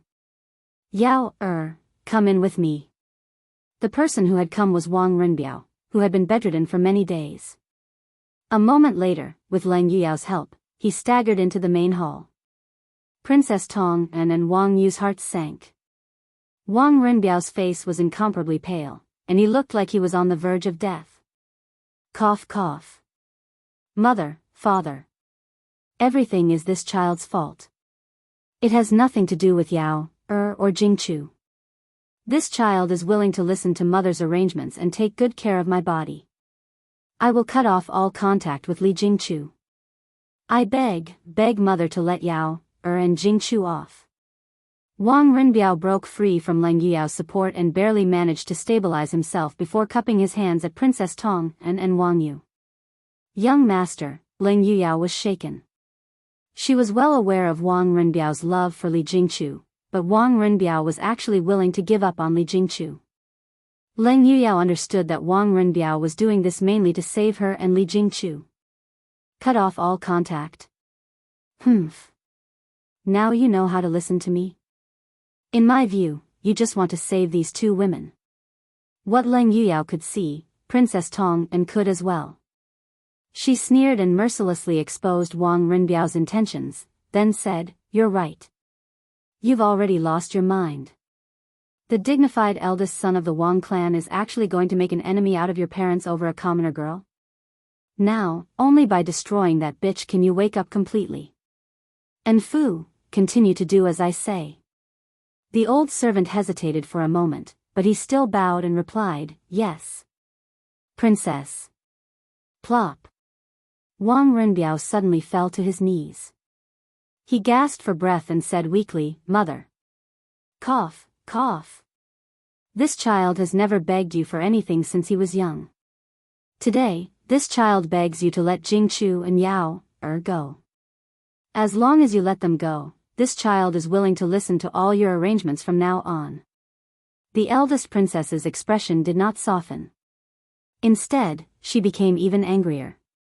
She raised her voice and said, You've never begged me since you were young, but now you're begging me for 2 women? Are these 2 women more important than your mother in your heart? Humph. I must destroy them today. Laifu, what are you standing there for? Take this slut away. Go and tie up Li Jingchu. Mother, don't, pft. Wang Renbiao, who was overwhelmed with emotions, finally spat out a mouthful of blood. Young master. Leng Yuyao was anxious. She hurriedly squatted down and supported Wang Renbiao. She said with a sorrowful expression, Young master, Yuyao's life is not important. Nothing must happen to you. Wang Yu, who was sitting at the head of the table, could not help but clench his fists nervously. He stood up and looked at Princess Tong and, Madam, Biao Er's health is more important. Can we talk about other matters later? Princess Tong and pursed her lips. A trace of worry and heartache flashed through her eyes. After all, even a vicious tiger would not eat its cubs. No matter what, Wang Renbiao was the son she had carried for 10 months. Seeing Wang Renbiao like this, it would be a lie to say that she did not feel heartache. However, when she thought of how the usually obedient Wang Renbiao had disobeyed her a few days ago because of a commoner girl, the anger in her heart surged again. No. Only by destroying that slut will he wake up. Men, help the eldest young master to the backyard to rest. Laifu, do as this princess said. Princess Tong and gritted her teeth and said fiercely. This, Wang Yu opened his mouth. Just as he was about to say something, Princess Tong and glared at him fiercely. Yes. Princess. And Fu bowed and received the order. He then whispered to the servants around him, What are you standing there for? Take Miss Leng away. Yes. The servants immediately swarmed toward Leng Yuyao. Humph. Leng Yuyao's eyes were cold and filled with killing intent. She whispered, Young master, Yuyao will protect you as you leave. Although she was an assassin trained by the Wang family for many years, at this moment, she only had Wang Renbiao in her eyes. Even if the surroundings were filled with danger, even if the road ahead was filled with killing intent, she had to protect Wang Renbiao. This was her belief. Cough cough. Yao, don't be rash. Wang Renbiao saw a trace of determination and the will to die in Leng Yuyao's eyes. He coughed twice and quickly pressed his hand on Leng Yuyao's shoulder to dissuade her. Leng Yuyao's eyes were filled with tears. She shook her head and said, Young master, Yuyao's life is worthless. Even if I die, Yuyao cannot watch young master suffer. As long as young master is safe and happy, Yuyao will have no regrets even if she dies. With that, she placed Wang Renbiao's arm on her shoulder and stood up from the ground. She looked coldly at the servants who were about to charge over. The temperature in the room instantly dropped to freezing point. No. Don't. Wang Renbiao panicked. Although these servants were far from being Leng Yuyao's match, he knew better than anyone that if Leng Yuyao injured Princess Tong and servants today, it would be the same as cutting herself off from the Wang family. From then on, she would be the Wang family's mortal enemy. There would only be one end for her, death. This was a path of no return. Patriarch. Patriarch. A letter from Chang'an. A letter from Chang'an. Just as the battle between Leng Yuyao and the Wang family servants was about to erupt, just as Leng Yuyao was about to take the step of cutting herself off from the Wang family, a series of hurried footsteps and loud shouts came from outside the room. Leng Yuyao's heart thumped, and the killing intent in her eyes dissipated somewhat. Wang Yu and Princess Tongmen, who were sitting at the head of the table, immediately lost their composure. Just the words "a letter from Chang" and revealed a lot of information. The two of them simultaneously thought that it might be that person in the imperial palace who wrote the letter. A letter from Changmen? Who wrote it? Wang Yu stood up and asked the servant who ran in. Patriarch, the Marquis of Yong, and sent someone to deliver an urgent letter from 800 li away. He said that it must be opened by Patriarch or the princess. The servant raised the letter over his head and bowed. Qizhou was located northwest of Chang'an City, only 400 to 500 li away. Thus, Li Zishuan's letter could reach Qizhou today. The Marquis of Yongmen? Wang Yu and Princess Tong'an looked at each other in confusion. Wang Yu's eyes darkened as he said, "Quickly bring it up." When Wang Rinbiao heard that it was a letter from Li Zishuan, he couldn't help but be stunned, his eyes filled with surprise and confusion. Meanwhile, Leng Yuyao couldn't help but sigh in relief. She understood that even if today's matter couldn't be resolved peacefully, at least Wang Yu and Princess Tong'an wouldn't make things too difficult for Wang Rinbiao over Li Jingchu's matter. Yes. The servant replied and slowly walked forward to hand the letter to Wang Yu. Wang Yu reached out to take it. After seeing that the seal was still intact, he opened the letter and took out a stack of paper. Wang Yu unfolded the paper and saw the words written on it: "The peacock flies southeast, circling once every 5 li. At 13, she can weave silk. At 14, she can tailor. At 15, she can play the kongho. At 16, she can recite poetry. At 17, she is the wife of a monarch. Her heart is filled with sorrow." At this moment, Princess Tong'an also turned to look at the letter in Wang Yu's hand. Isn't this Jiao Zhongqing's wife? What does the Marquis of Yong'an mean? After a moment, the two of them finished reading the contents of the first piece of paper. They couldn't help but look at each other and ask softly in confusion. Both of them were well-read people and naturally recognized where the contents of the letter came from. At this moment, Wang Yu had a hint of understanding in his heart, but he still wasn't sure what Li Zishuan was trying to express. However, he saw that there was another piece of paper under the letter. Wang Yu pulled it out and said, "Madam, there's another letter here." As he spoke, Wang Yu unfolded the other letter and saw the words written on it: "To Provincial Governor Wang and Eldest Princess. This junior suddenly heard that Rinbiao is seriously ill again and is worried and unable to calm down. However, this junior still has important matters to attend to in the capital and cannot personally visit Qizhou. Thus, I wrote this letter to ask about it. Rinbiao, gentle and pure, honest and magnanimous, my brother; Jingchu, pure and beautiful, gentle on the inside but firm on the outside, my adopted sister. I swear to go to the heavens and the underworld to avenge my brother. This junior Li Zishuan respectfully greets your highness." When he read the second letter, Wang Yu's expression became more and more solemn, while Princess Tong'an's expression became more and more furious. Bastard! This Li Zishuan dares to lecture this princess? What right does he have? When she read the last line, "I swear to go to the heavens and the underworld to avenge my brother," Princess Tong'an couldn't hold back her anger any longer. Wang Yu's expression changed, and he hurriedly put away the letter. He looked at Princess Tong'an and said in a low voice, "Madam, do not speak nonsense." The Marquis of Yong'an had good intentions. Today's matter ends here. From today onwards, you and I will not interfere with Rinbiao and Li Jingchu's marriage. But, Princess Tong'an looked at Wang Yu in surprise, but Wang Yu mercilessly said, "There are no buts. This old man is the head of the Wang family. Come, help young Master Wang to the rear hall to rest. In addition, send someone to the Li family to deliver the betrothal gifts and choose a day to marry Li Jingchu into the estate." Wang Yu, who had seemed somewhat henpecked a moment ago, suddenly became incomparably domineering. Only now did he seem like the current head of the Wang family of Taiyuan. Chapter 1683. What? Does this old man's words no longer carry weight? In the main hall of the Qizhou provincial governor's estate, Wang Yu seemed to have become a completely different person, shocking everyone. The servants who had followed Princess Tong's orders and wanted to enter to capture Leng Yuyao were all stunned on the spot. For a moment, they did not know whether to advance or retreat. It could be said that they were in a dilemma. Seeing this, Wang Yu's face could not help but sink as he coldly said.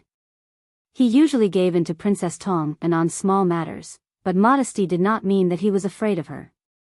Sometimes, modesty was also a form of respect. However, no matter what, he was the current patriarch of the Wang family of Taiyuan. As long as he was still the patriarch, the Wang family had to obey his orders. Yes. Patriarch. Seeing Wang Yu's dignified expression and signs of anger, the Wang family servants quickly regained their wits and bowed to receive the order. And Fu then bowed again and said, "This old servant will bring people to prepare the betrothal gifts and bring a matchmaker to the Li family to present the betrothal gifts."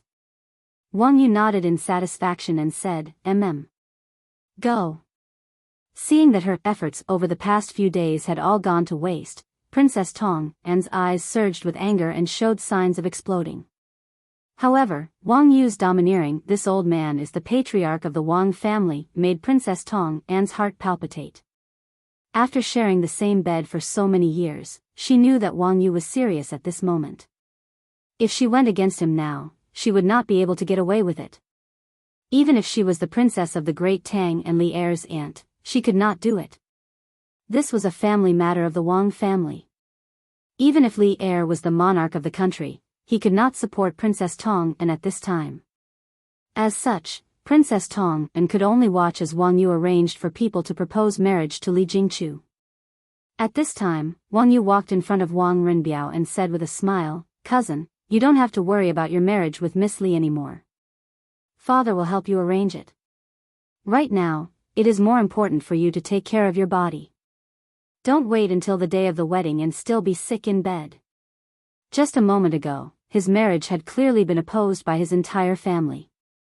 But now, Wang Yu, the head of the Wang family, was actually supporting it. This change happened too quickly, so quickly that Wang Rinbiao was unable to react. Although he had guessed that Li Zishuan would plead for him and Li Jingchu in the letter, Wang Rinbiao did not expect that Li Zishuan's letter would actually be so effective, directly causing Wang Yu's attitude to change 180 degrees. With infinite surprise and doubt, Wang Rinbiao said to Wang Yu, "Thank you, father. I will definitely take good care of my body these days." Sigh. You have a good brother. Wang Yu sighed deeply. He patted his son's shoulder, then looked at Leng Yuyao and said, "Yuyao, quickly help cousin to the backyard to rest, then invite the best doctor in the county to treat him." Previously, when Wang Rinbiao was sick in bed, Wang Yu and Princess Tong had also invited a few doctors for him. After all, Wang Rinbiao was their son. Although they hated him, it was far from the point where they would disregard his life. However, at that time, Wang Rinbiao was only concerned about Li Jingchu's safety and did not cooperate with the treatment. In addition, he was suffering from a mental illness. The doctors treated him for a few days, but there was almost no effect, so they only left behind a few prescriptions to strengthen his foundation before leaving. Now that Wang Rinbiao's biggest worry was gone, with the treatment of the doctors, his recovery would definitely be faster. Yes. Master. The corners of Leng Yuyao's mouth rose slightly. She bowed to Wang Yu with cupped fists, then supported Wang Rinbiao and left. Humph. Princess Tong, who was standing at the head of the table, finally could not bear it anymore. She snorted angrily, then flicked her sleeves and left. Sigh, sigh. Wang Yu reached out to stop her, but in the end, he did not manage to do so. He could only let Princess Tong walk past him. After some thought, Wang Yu quickly followed. Hey! Madam! Your husband had someone buy some of the best divine tea. It's still fresh. Madam, quickly try it. It's very fragrant. In the western courtyard of the provincial governor's residence, Wang Yu had a maidservant bring over a pot of tea and personally poured a cup for Princess Tong. Then, he walked forward with a fawning expression. At this moment, the mighty and domineering patriarch of the Wang family had turned into a henpecked man. If anyone else saw this, their eyes would definitely pop out of their sockets. Humph. Don't be so fake. Princess Tong and stepped aside and stood up angrily. We've already reached a consensus regarding cousin's marriage. We can't let him marry that merchant's daughter, or else he'll be finished in the Wang family. Didn't you agree before? Why did you become the good guy in the end and I become the vicious and evil woman? Wang Yu smiled apologetically. Haha. What are you saying, madam? I don't know if madam is kind, graceful, and generous. Princess Tong and was annoyed when she heard this. Humph. I'm afraid the entire residence is talking about how cruel I am to my son, and how much you, Wang Yu, dote on your son.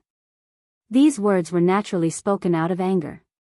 In fact, both Wang Yu and Princess Tong and felt terrible when they saw Wang Renbiao suffering and being bedridden. After all, blood ties could not be severed. The reason why they insisted on separating Wang Renbiao and Li Jingchu was for Wang Renbiao's future. In Princess Tong An's opinion, if she and Wang Yu persisted, Wang Renbiao might eventually compromise. Hearing this, Wang Yu quickly coughed. Ahem. As for cousin's marriage, Li Jingchu is indeed not a good match for cousin. Her status is a little low, but Madame Xian of the Marquis of Yong'an, you've seen it for yourself. Li Jingchu is not only the daughter of a merchant, she's also the Marquis of Yong'an's adopted sister. So what if she's an adopted sister? She's not his biological sister. Without blood ties, Li Jingchu's status is still lacking compared to our Wang clan of Taiyuan. Princess Tong and said disapprovingly. These words were indeed true. With the prestige of the 5 clans and 7 hopes among the common people, even the Prime Minister's family would find it difficult to marry a descendant of the 5 clans, let alone Li Jingchu, who was only Li Zishuan's adopted sister. Wang Yu sternly said, Madam, according to the Marquis of Yong'an's letter, he values Li Jingchu greatly. If we go too far, the Marquis of Yong'an might. Humph. You're the patriarch of the Wang clan of Taiyuan, so why would you fear a mere marquis? What a joke. Princess Tong and glanced at Wang Yu and sneered. Wang Yu shook his head and sighed softly. Madam, in the past, the Wang clan of Taiyuan naturally did not fear a mere marquis. However, the situation is different now. The current His Majesty is a man of great talent and vision. His political and martial prowess does not lose out to any of the previous emperors. His intention to weaken the noble clans and promote the commoners is well known. A few months ago, the Chui clan of Qinghe, the Chui clan of Bowling, and the Jing clan of Xinjiang were exterminated by His Majesty. Now, the noble clans are in a precarious situation and have long lost their former glory. Moreover, the Marquis of Yong'an is no ordinary marquis. Chapter 1684. Young master, now that master and princess have finally agreed to your marriage with Li Jingchu, you can rest in peace. Yao will go get a doctor for you. After helping Wang Renbiao into the bedroom in the backyard and helping him lie down, Leng Yuyao looked at the latter with a warm smile on her cold face. She covered Wang Renbiao with a brocade quilt and got up. Yao. Just as Leng Yuyao turned to leave, Wang Renbiao suddenly stretched out his right hand and grabbed her white jade-like wrist, saying, Yao, it's been hard on you these days. Leng Yuyao's body trembled, and she stood motionless on the spot. Wang Renbiao continued, I know that you've been secretly coming here every night to extend my life, and I also know that when we were in the front hall, you really planned to completely turn against father and the Wang family to kill our way out. In addition, the reason why little Xian suddenly sent a letter, I'm afraid it was also because of your secret operation, right? Leng Yuyao's expression changed, and she slowly turned around. She looked at Wang Renbiao and asked in surprise, Young master, how did you know? Seeing Leng Yuyao's reaction, Wang Renbiao smiled and said, That's right. He raised his head and looked at the curtain above, muttering to himself, Father can change his attitude so quickly, could it be that little Xian promised some benefits? Sigh. I'm afraid I can't repay the favor I owe little Xian in this lifetime. I'm sorry, young master. Yuyao didn't mean to hide it from you. Seeing the disappointed look on Wang Renbiao's face, Leng Yuyao said with some guilt. Haha. You don't have to blame yourself, I don't blame you. Wang Renbiao turned his head and squeezed Lang Yuyao's wrist again, and said with a smile, I understand your good intentions, and since everything is perfect now, that's for the best. I'll try my best to repay the favor I owe little Xian, but it's been hard on you these days, Yao. In Wang Renbiao's mind, he could never forget Lang Yuyao secretly extending his life in the middle of the night these days. He could never forget that in front of the main hall, Lang Yuyao would rather die than hurt his lover, and even more so, he couldn't forget the determination Lang Yuyao had when she pulled him to kill their way out, at the critical moment just now. This already far surpassed the affection between master and servant. He wasn't a plant, so how could he not feel Lang Yuyao's infatuation with him? But there was already someone living in his heart, so how could he still hold Lang Yuyao? Facing Lang Yuyao's silent sacrifice, his heart could be said to have mixed feelings. Young master. I don't suffer. Seeing Wang Renbiao's eyes filled with tenderness and complicated emotions, Lang Yuyao's heart was filled with grief. Her nose turned somewhat sour as she said, as long as young master is well, even if Yuyao goes through a mountain of blades and a sea of flames, experiencing 1,000 tribulations, it's also as sweet as malt sugar. Yuyao's life was given to her by young noble. Yuyao will not allow young noble to die in front of Yuyao. Finished speaking, Lang Yuyao struggled free from Wang Renbiao's large hand and turned around. Young master, rest at ease and recuperate. Yuyao will go invite a physician for young master and strive to let young master recover as soon as possible to complete the wedding. It was unknown whether it was intentional or not, but Lang Yuyao emphasized the words, complete the wedding. After saying that, she didn't wait for Wang Renbiao's response and directly walked out of the door. Creak bang. The beauty left, and the door was tightly shut. Wang Renbiao looked at the direction Lang Yuyao left in and was speechless for a long time. After an unknown period of time, only to hear him murmur and sigh, silly girl. Chapter 1685. Whether you want to leave or stay, you can decide for yourselves. Faced with this group of servants and maids who had wavering thoughts, Li Jingchu didn't get angry, nor did she reprimand them. Instead, she took a step back in order to advance, and very frankly gave the choice to these servants and maids. The current her did indeed have the confidence to do so. Ever since she had taken over the Li clan, the Li clan's finances had long since fallen into her hands. Even if these servants all insisted on leaving, she had the ability to make arrangements for them. This, Li Jingchu's unexpected move left all the servants and Lu Yuerong dumbfounded. Everyone looked at each other in dismay for a moment and fell into hesitation. Young Miss has always been benevolent and kind to us. At this time, I won't leave. I want to stay and take care of young Miss.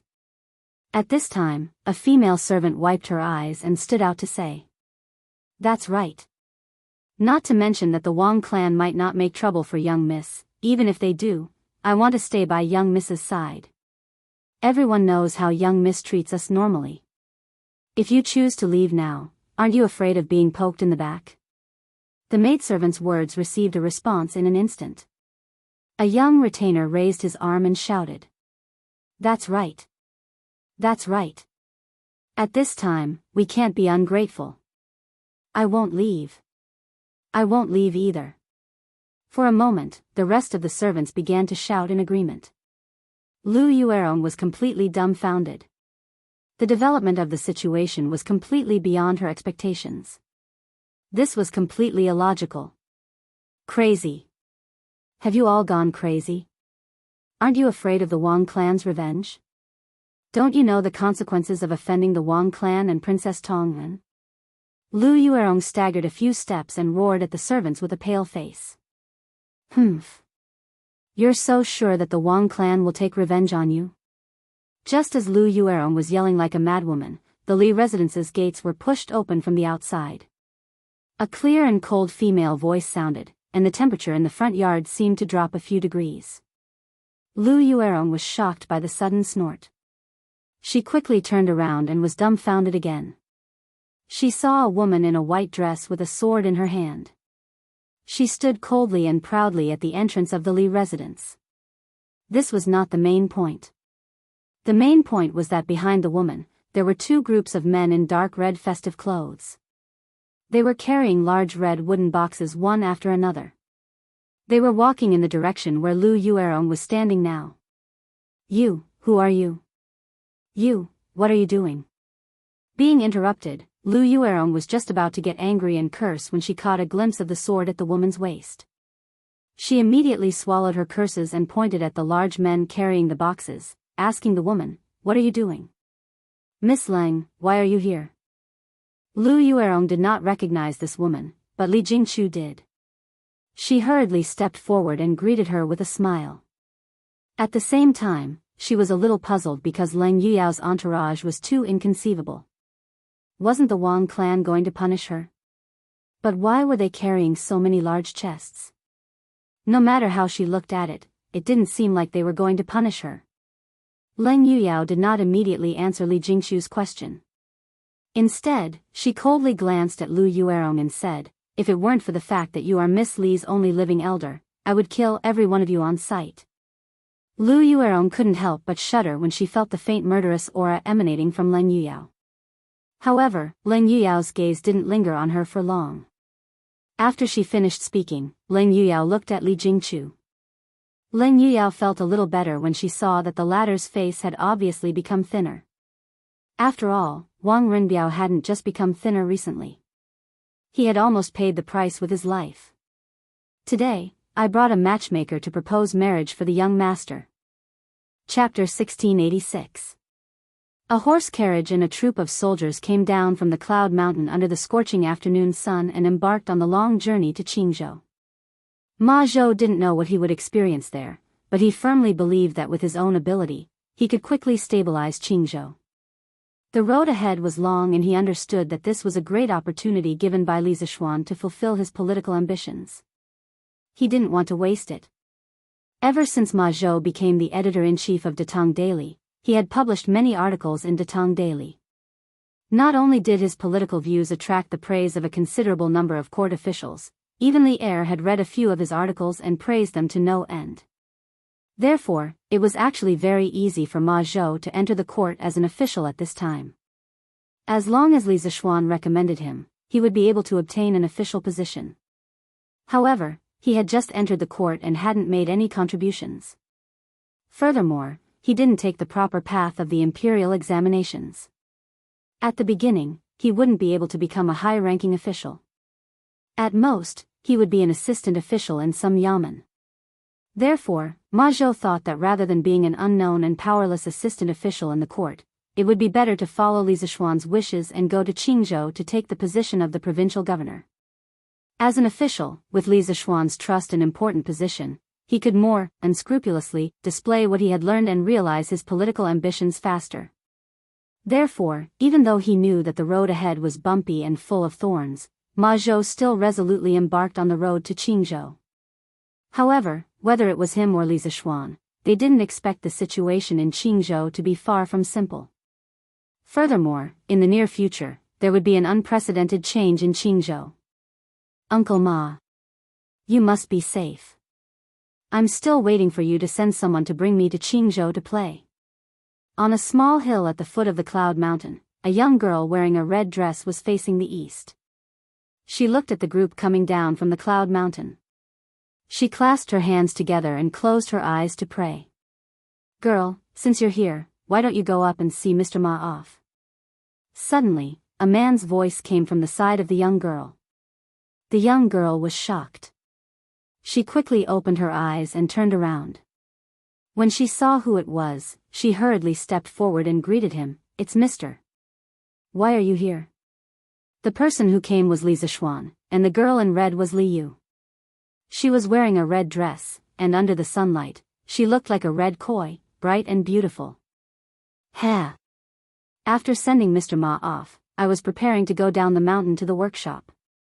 I didn't expect to meet you here." Li Zishuan smiled and then asked, "Since you are already here, why don't you go up and say goodbye to Mr. Ma? Could it be that you didn't know that he was going to Qingzhou?" "No. I already knew about it this morning." Li Yu shook her head. She looked at the back of Ma Zhou and the group that was gradually disappearing. She said softly, "Uncle Ma and I have already said goodbye this morning." I don't want to go up the mountain to say goodbye again. It will only make us sad. It's better to look at him from afar like now." Seeing that Li Yu's face was full of reluctance, Li Zishuan expressed his understanding. When this girl came to Chang and alone, although he took care of her and helped her enter the editorial department of Datong Daily, he didn't care much about what happened after that. It was completely Ma Zhou who took care of her. Now, Li Yu could mix well in the editorial department, mostly because of Ma Zhou's efforts. Now that Ma Zhou was going to Qingzhou, this girl would naturally feel reluctant to part with him. Chapter 1687. I heard that Yanhuang College is going to release the exam results tomorrow. I wonder how many people will be admitted this time. Oh. Last time, Yanhuang College admitted more than 600 students. This time, it should be more, right? Only 600 people? But this year, the number of people taking the exam is close to 10,000. It's several times more than last year. But don't forget that this year, Yanhuang College has two schools, the School of Engineering and the School of Medicine. Maybe the total number of students will be several times more than last year's. Doesn't that mean I have a chance this year? Sigh. I'm in trouble. I didn't finish the last two big questions in the mathematics exam. I also got 2 quadratic equations wrong. I'm afraid I have no hope of getting into Yanhuang College this time. Sigh. I didn't answer a few questions in the theory exam for the School of Medicine. Especially the question, Taiyin inner body, Yangming Qi division, Taiyin spleen meridian, disease in blood division. I still haven't figured it out. 2 days had passed since the end of Yanhuang College's entrance exam. According to the rules, the college would release the exam results on the 3rd day after the exam to announce the results of the candidates. At this juncture, the examinees who had indulged themselves for 2 days after the exam no longer had the mood to indulge in debauchery, eating, drinking, and having fun. Some of the people who were close to each other gathered in groups of 3 to 5 to discuss the possible situations that might occur when the results were released tomorrow. Such a grand occasion was no less than the imperial examinations of the Song and Ming dynasties. Of course, this didn't mean that the influence of Yanhuang College's entrance exam had surpassed that of the imperial examinations. In fact, the imperial examinations were more attractive to scholars. There were 2 reasons why the entrance exam was more grand than the imperial examinations. First, the threshold for Yanhuang College's entrance exam was much lower than that of the imperial examinations. Only a few decades had passed since Emperor Yang of Sui established the imperial examinations. The imperial examination system wasn't as perfect as it was during the Song and Ming dynasties. In this era, if one wanted to take part in the imperial examinations, one had to be recommended by a local famous scholar, family, or official. Just based on this point, most of the people who didn't have any social connections and weren't famous were rejected. On the other hand, taking part in Yanhuang College's entrance exam didn't require any threshold. As long as one was confident in one's ability, they could sign up. The only thing one needed to pay was the travel expenses to Lantian County. Second, Yanhuang College's enrollment quota was much more than the number of jinshi in the imperial examinations. Every year, the Tang Empire's imperial examination selected only 100 jinshi. However, Yanhuang College's first batch of students had more than 600. The second batch would definitely have more. This also indirectly stimulated everyone's enthusiasm to apply for Yanhuang College. However, there was a more important point. That was, through the joint efforts of all the teachers and students of the academy, the results created by Yanhuang College in the past year had changed the majority of people's impression of Yanhuang College and engineering. Among the people's voices for engineering were getting louder and louder. Although it wasn't enough to compete with the powerful and deep-rooted Confucianism, the number of people who opposed engineering was getting fewer and fewer. It could be said that although the attraction of Yanhuang College's entrance exam wasn't as attractive as that of the imperial examinations, the reputation of Yanhuang College today had definitely surpassed that of the Tang Empire's first official university, the Imperial College. Chapter 1688. Sigh. If I had known that these questions were for Yanhuang College's medical school, I wouldn't have sold them so cheaply. In the side hall of the Hanging Pot Hall, Lin Jichang looked at Chang Feng's back and couldn't help but beat his chest and stomp his feet. Thinking back to when Chen Weining came to ask him for medical advice and claimed that each question would cost him 5 strings of coins, he felt that he had made a killing. After all he did was talk and he got 50 strings of coins in the end. But now that he thought about it, it was a huge loss. After all, Chen Weining only paid 50 strings of coins to buy a place in Yanhuang College's medical school. With Yanhuang College's current reputation in Tang, if the entrance exam questions could be bought, not to mention 50 strings of coins, even if it was 5,000 strings of coins, people would buy it. But since the matter had already passed, Lin Jichang knew that it was useless to regret it. But when he thought of Tang Yuan who had slipped away, his heart ached. I just don't know which big family that Chen Weining is from. She was so resourceful that she could get Yanhuang College's medical school's entrance exam questions a day in advance. I heard that the Turkic state preceptor tried to sneak into the college to steal books but failed. Could it be that the power behind this Chen Weining is even more terrifying than the Turkic state preceptor? Apart from his heartache, Lin Jichang also couldn't help but be curious about the identity of Chen Weining who came to the Hanging Pot Hall that day. The more he thought about it, the more he felt that Chen Weining's identity was not simple. He felt that he knew a big secret, but he didn't dare to say it out because he was afraid that he would be killed. After all, Lin Jichang was the imperial physician of the Sui dynasty. He knew that those with real power could kill someone like him, who had no background, as easily as killing an ant. But this old man didn't know that this so-called Chen Weining didn't have any background at all, let alone someone from a big family. The person that Lin Jichang was thinking about was chatting with her sister, Chen Shuoyu, in the small courtyard that they rented. When she and her sister first came to Chang'an, they lived in the city god temple because they didn't have money at that time. After Chen Shuoyu swindled 100 strings of coins from Li Tai, Chen Shuoyu rented a vacant farmhouse in Lantian County as a temporary shelter for them in the capital. Sis. Should we wake up early tomorrow morning and go to Yanhuang College to look at the rankings? Yeah. What? Xiaoyu, you're going too? Oh. Of course I'm going. I want to see my sister get into Yanhuang College with my own eyes. Haha. Since you want to go, then go. But don't oversleep tomorrow. I won't. Oh, right. Sister. You've just washed all the clothes we bought. What should we wear to the academy tomorrow? At this moment, Chen Shuoyu pointed at the colorful dresses hanging in the courtyard and frowned at Chen Shuozhen. Those clothes were the high-quality clothes that they had spent a lot of money to buy in order to get an answer from Lin Jichang. Chen Shuozhen said without thinking, what else can I wear? Wearing what we're wearing? Are we going to wear what we're wearing now? Hearing this, Chen Shuoyu looked at the rough linen clothes that he and Chen Shuozhen were wearing, which were patched up like beggars' clothes, and was instantly dumbfounded. What? Xiaoyu, you've been living a life of luxury for a few days.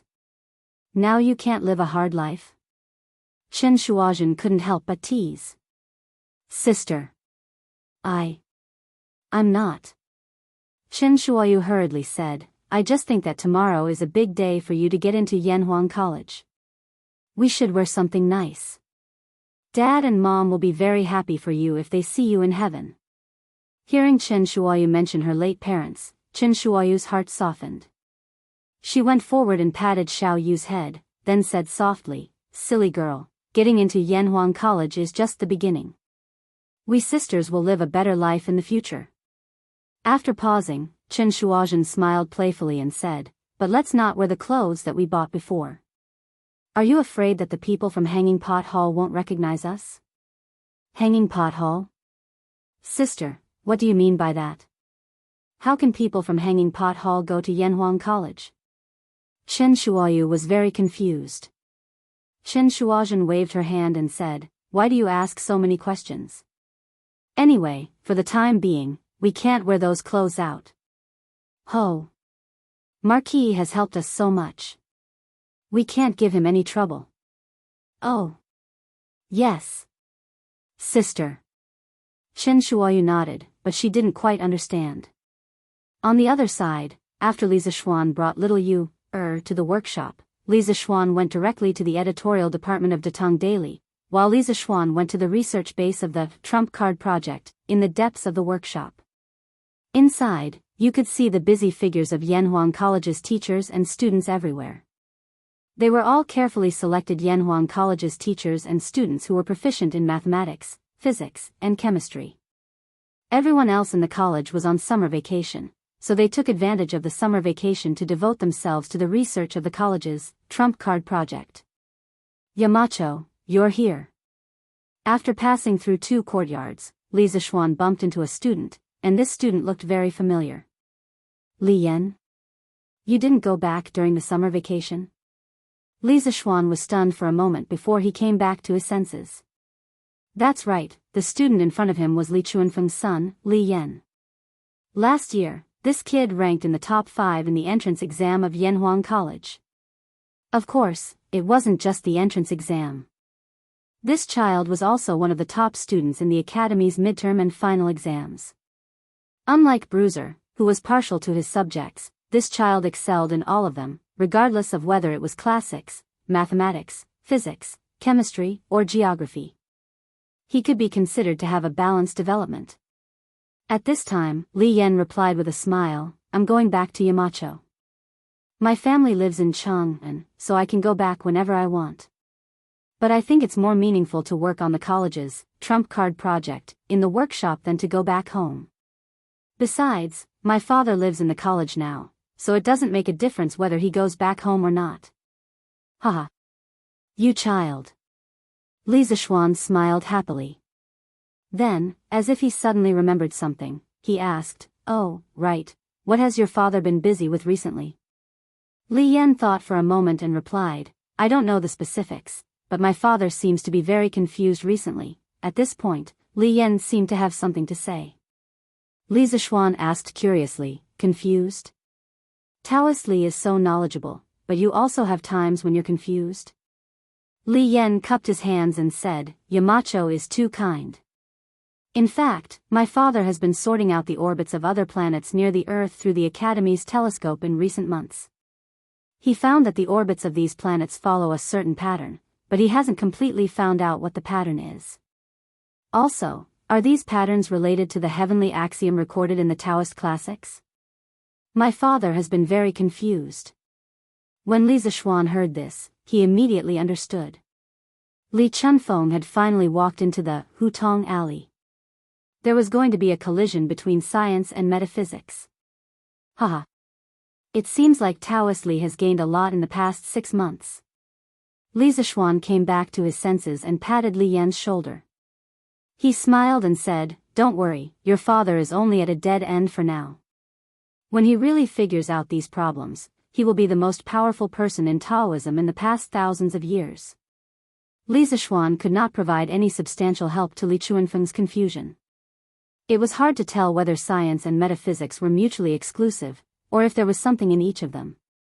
Especially after he had somehow transmigrated from the modern world to the Tang dynasty, it was even harder for him to figure it out. Perhaps metaphysics was the end of science? This question could only be left to Li Chunfeng to figure it out himself. Where's Qingke? Suddenly, Li Zixuan recalled the purpose of his visit today, so he asked. Li Yan was still in shock from Li Zixuan's words. When he heard Li Zixuan's question, he subconsciously pointed to a courtyard in the north and said, Let's go back to Yamacho. Qingke should still be doing experiments there. Okay. Go ahead and do your work. Li Zixuan patted Li Yan's shoulder and turned to walk towards the courtyard. Hey, hey, hey. Test. Test. As soon as Li Zixuan arrived at the entrance of the courtyard, he heard Fatty's voice. He was slightly surprised because there was no one around him. However, as a modern person, Li Zixuan would not be frightened by this. He quickly found the source of the sound. There was a square wooden box hanging on the wall in front of him. There were many small round holes on the wooden box. Is this a loudspeaker? Li Zixuan was surprised. It was obvious that this was a sound transmission device. Li Tai used a wire to transmit sound from inside the courtyard to outside. Qin Ke, I can hear it from outside. And I can hear it very clearly. Inside the courtyard, someone shouted into the house. Is that Sun Zifen? Li Zishuan hurriedly stepped into the courtyard and saw Sun Zifen facing the room with his back to him. What are you guys doing? Li Zishuan could not help but ask. Ah. Yamacho, you're here. Sun Zifen turned around and saw Li Zishuan. He quickly greeted him warmly and said with a smile, Yamacho, Qin Ke wants to make a set of communicators for the academy before going to Taiyuan. Now we are doing experiments in the workshop. Communicators? What's that? Li Zishuan frowned. Right at this moment, Qin Huayu ran in while gasping for breath, and then he said loudly, Zifen, quickly tell Qin Ke that she can hear from the outer court.